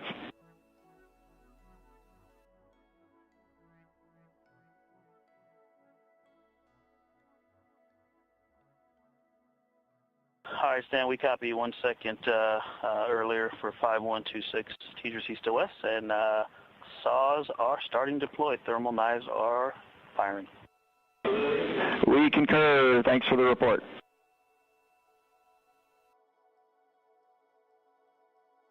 Read back of the reports that you just heard on the Orion to Earth network. Integrity has maneuvered tail to sun. The RL-10 nozzle on the end of the ICPS is pointed towards the sun, and the solar array deployment sequence has begun. With the deployment confirmed, it'll be several minutes until they are what is called in a latched position. Once they are latched and confirmed to be drawing power, they can switch the mode to ATO and continue along the mission. The teacher's handover at the pad, that message meant the crew was provided some preliminary numbers of when to expect handovers between the tracking and data relay satellites. Currently orbiting Earth at an altitude of 545 statute miles above the Earth, they are in a near-Earth network communication system. The tracking and data relay satellites, geosynchronous satellites that are stationed about 23,000 miles above the Earth. After the apogee raise burn that occurs later today, the burn itself will put them in an altitude that surpasses the range of the tracking and data relay satellites, and they will transition to the deep space network today. And integrity for prop messages, we see 2 temperature measurements right near the line. It's that momentary message you saw earlier. We're going to suppress those. It's CM helium heater 2 T1 and heater 1 T1. They're going suppressed. Integrity, thank you. We see the same.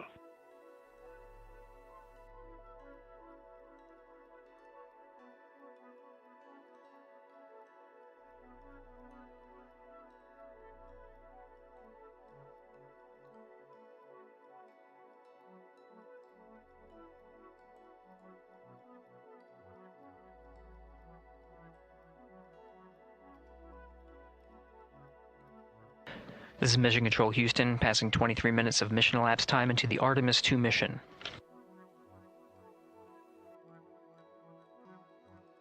This is after a launch that began at 5:35 and 12 seconds Central Time, 6:35 and 12 seconds p.m. Eastern Time.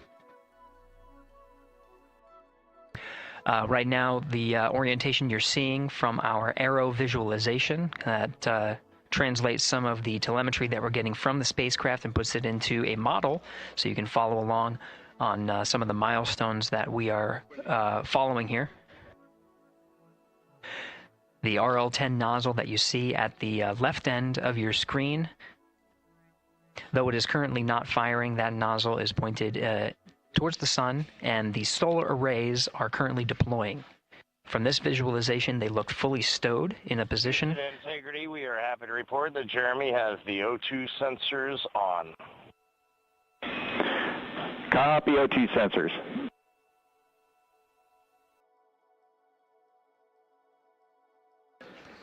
Again, Commander Reid Wiseman and pilot Victor Glover overseeing the deployment of the solar arrays.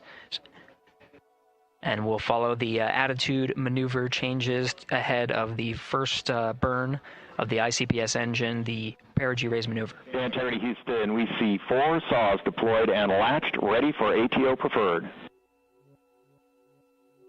Yeah, we're almost there in the procedure stand, and we see the same thing. And Integrity Houston, we are seeing a 7-second miscompare between the MET on Orion and ICPS. We'd like you to read us the MET from your center status bar and for the ICPS on StackSum.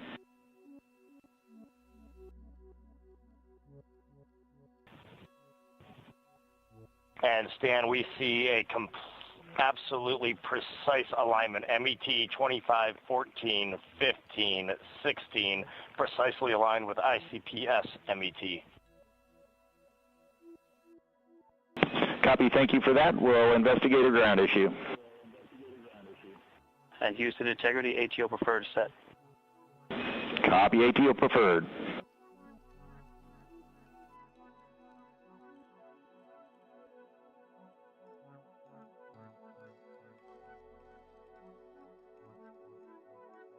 This is Mission Control Houston, 25 minutes, 45 seconds into the flight of Artemis II.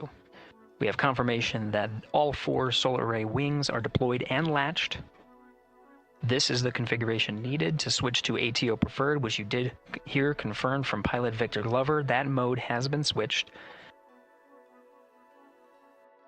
There's also a discussion with Capcom Stan Love and Commander Reid Wiseman about the alignment of the MET clocks on the Orion spacecraft and the ICPS. Commander Reid Wiseman confirmed the clocks are in sync, no issues. They're going to investigate it on the ground. We're proceeding with today's mission. 26 minutes of mission elapsed time and counting.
This is Mission Control Houston. We're approaching 28 minutes of mission elapsed time into the Artemis II mission. At this point, we've had a successful liftoff from the pad at 5:35 p.m. and 12 seconds p.m. Central Time, 6:35 and 12 seconds p.m. Eastern Time. We've had a good main engine cutoff, core stage separation, and a good trajectory to begin today's mission. Right now, the spacecraft has maneuvered tail to sun. We're standing by for another maneuver to maneuver into the burn attitude. This is where the RL-10 engine of the ICPS is pointed in the correct orientation for the perigee raise maneuver. We did hear confirmation that the perigee raise maneuver time of ignition has been confirmed per the pad, which means it was the predicted time prior to liftoff. Integrity for GNC, we're taking channel 1 to unfiltered and to BFS. Okay, Stan, we're watching. Go ahead.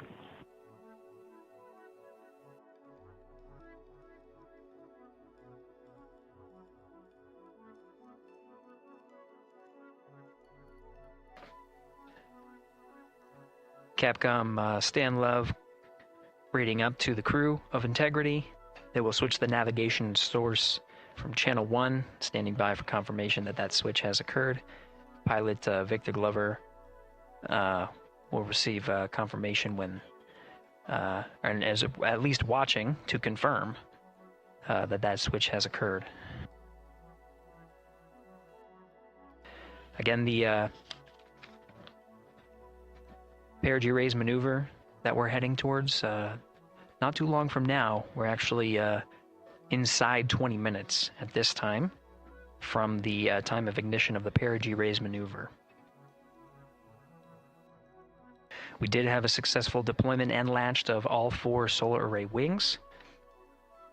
This is the configuration needed to commit to the perigee raise maneuver.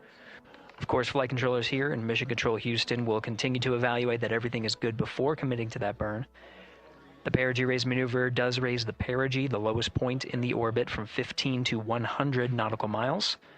The 100 nautical mile mark is needed to continue in low Earth orbit and hit the target for the apogee raise burn. That will put them in a high Earth orbit for the remainder of the day and set them up for the right position to execute the translunar injection and head to the moon tomorrow. The burn duration of the perigee raise maneuver is 26 seconds. It's a relatively short burn, but it does raise the perigee and do the job to get into the correct position before firing that main engine on the ICPS. The pad had a TDRS handover. This is the tracking and data relay satellites. East to west, they are geosynchronous satellites that are positioned around the globe. And as Orion makes its way around the Earth right now, above the west coast of Africa, at an altitude of about 923 statute miles, and counting.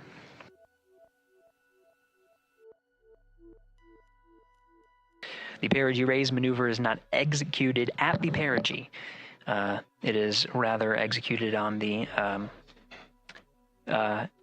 actually closer to the apogee. But what it does is it raises the perigee on the other end of the orbit to 100 nautical miles.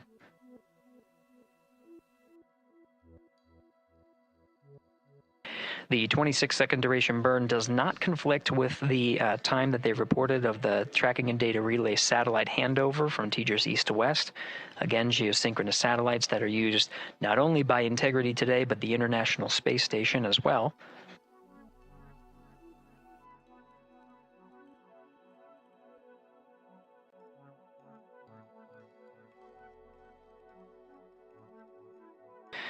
That time of handover is 51 minutes, 26 seconds.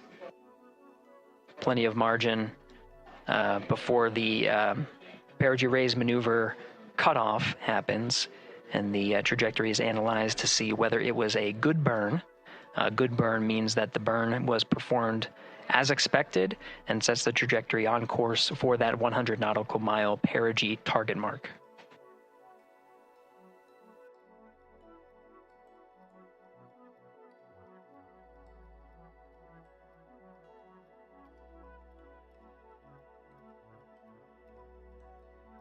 Again, for those sticking with us on NASA Plus and following along on our coverage, we will continue to follow and to cover the mission until, we'll continue to cover the mission 24/7.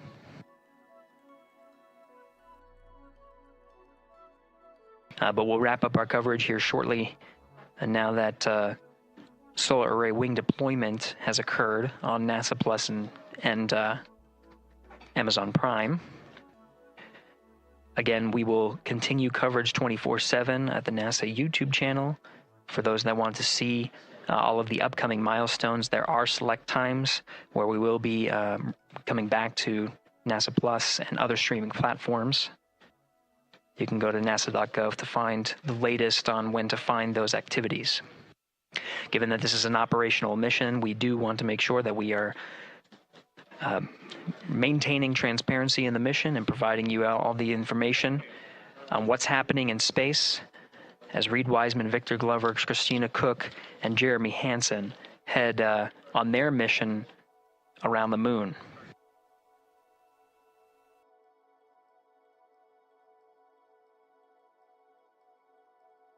Inside Integrity at this time, again, the solar array wings have deployed. The Integrity is maneuvering to its burn attitude ahead of the execution of the perigee raise maneuver.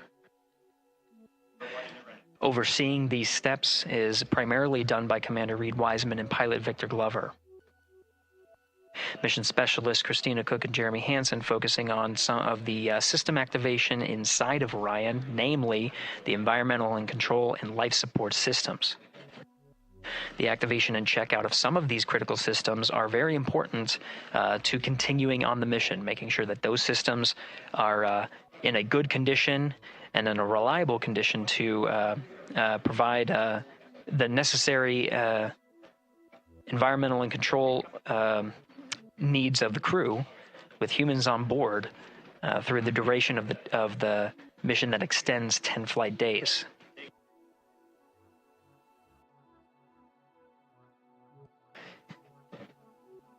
Standing by for an update to the perigee raise maneuver time of ignition. Should be read up to the crew very shortly. Integrity Houston, updated PRM numbers when you're ready to copy. All right, Houston, we are ready to copy.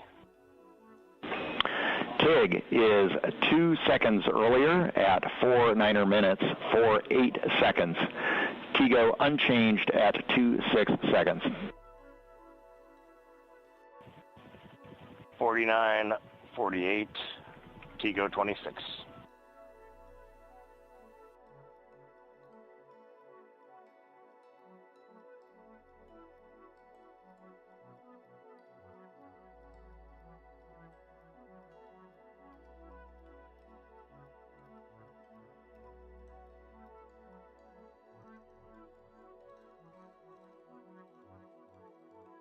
This is Mission Control Houston. With that update, we are approaching a little more than 13 minutes from the time of ignition of the perigee raise maneuver. That time updated to be 2 seconds earlier was 49 minutes, 50 seconds of mission elapsed time.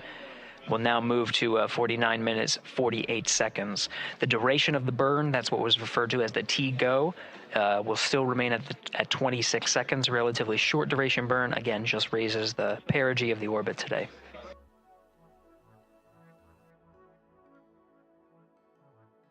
Making sure they hit the mark on that time of ignition is the primary concern of Commander Reid Wiseman and pilot Victor Glover. Mission specialist Christina Koch and Jeremy Hansen inside activating those environmental control and life support systems.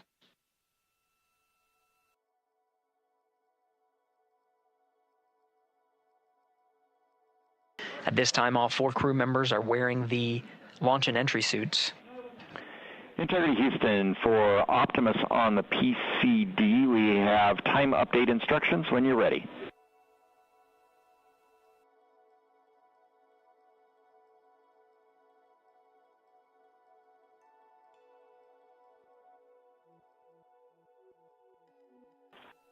And Houston, Integrity, we copy. Hands are pretty busy at this time. I think we will call you back when we're ready for that. All right, that one is not urgent. 2 minutes to maneuver to PRM attitude.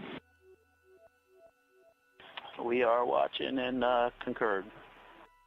90 seconds-ish, maybe. Pilot Victor Glover confirming that maneuver less than 2 minutes. Again, that the point of that maneuver is to point the main engine of the ICPS, the RL-10 engine, in the proper orientation to execute that 26-second burn. It needs to point in the correct position to achieve the goal of raising the perigee to 100 nautical miles.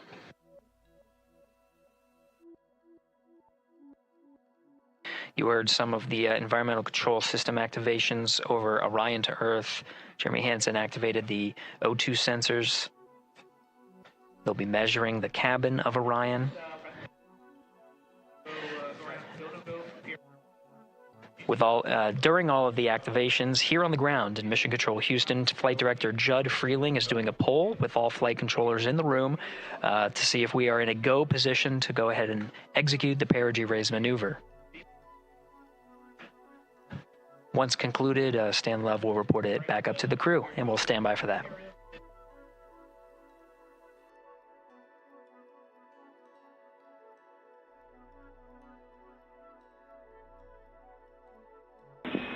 Integrity Houston, MCC polls go for PRM pending attitude and saws.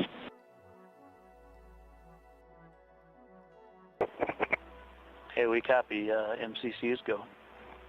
Maneuver starting.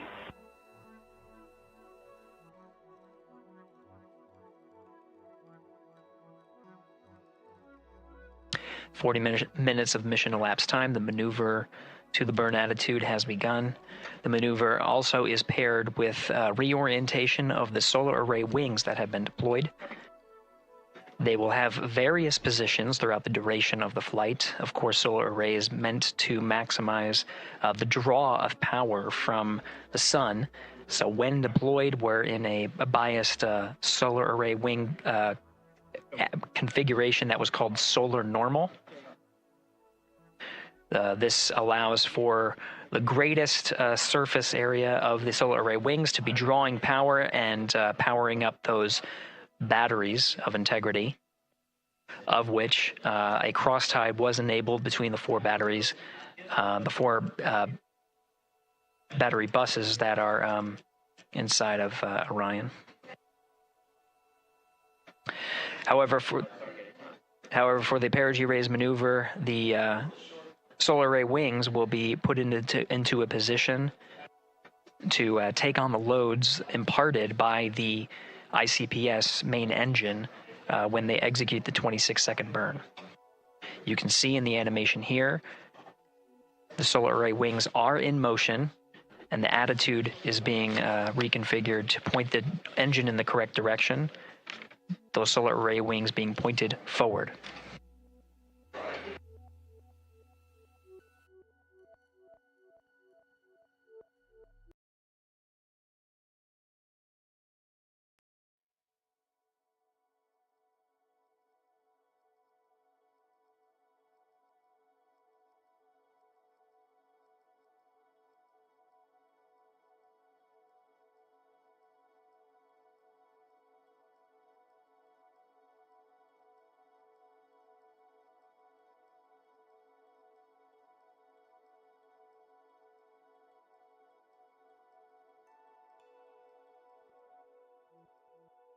You're getting a live look inside the Artemis II mission flight control room. The team you see here oversaw the ascent of our four astronauts inside Integrity, launching at 6:35 and 12 seconds p.m. Eastern Time. Now, again, this room will be occupied 24 hours a day, 7 days a week, with flight controllers shifting on 3 shifts to oversee 24/7 operations of Artemis II while in flight. We will cover that live on the NASA YouTube channel, and we'll be covering that around the clock as we begin to wrap up our coverage here on NASA Plus. Before I do want to send it over to our colleagues at the Kennedy Space Center. And to my colleagues, it was a pleasure to join the teams at the Kennedy Space Center and be a part of such a historic launch. Here in Houston, again, we're turning our attention to the mission. And for now, we'll say farewell and thank you to our colleagues there for today's launch coverage. We'll see you again soon for Splashdown. This is Mission Control Houston, sending it back over to Megan and Nicole at the host desk. Thank you, Gary. And yes, it was such a pleasure to be a part of this historic mission that started right here at Kennedy Space Center. It was such an amazing sight to be a part of. And now, as Reid, Wiseman, Victor Glover, Christina Koch, and Jeremy Hansen begin their journey, we here at the Kennedy Space Center are about to wrap our broadcasts. We'll, of course, though, have 24/7 coverage with our colleagues at Johnson Space Center starting as soon as we sign off, so don't worry. You can follow along our 4 astronauts every minute of their nearly 10-day journey to the moon and back. Nicole, I'll definitely be watching it, and I'm sure you will, too. Yes, of course. You know, they just started, right? The launch was beautiful. This was a historic day. They're on their way back to the moon for the first time in over half a century, but they've got a lot of work ahead of them, and so we're excited to see what they have to do and excited to test out the Orion spacecraft. This is a test flight after all, and we're excited to see what we can learn from this mission. Very humbling, inspiring. It was really amazing to be a part of this, and I'm so glad that so many people joined along by either watching here in person or watching online. And of course, Nicole, thank you so much for sitting through this, answering questions, adding so much context and information that really brought a lot out of what we saw today. Oh man, I had a blast. You're a rock star. You're a professional. Gosh, this was great. Oh, you're great. So this was a wonderful day. Well, again, thank you so much, and thank you to you for watching at home. You know, tonight we didn't just launch a rocket, we launched the next chapter of human exploration. Our Artemis II crew now on their way back to the moon, and we're taking you with us. So thank you again for watching, and go Artemis II.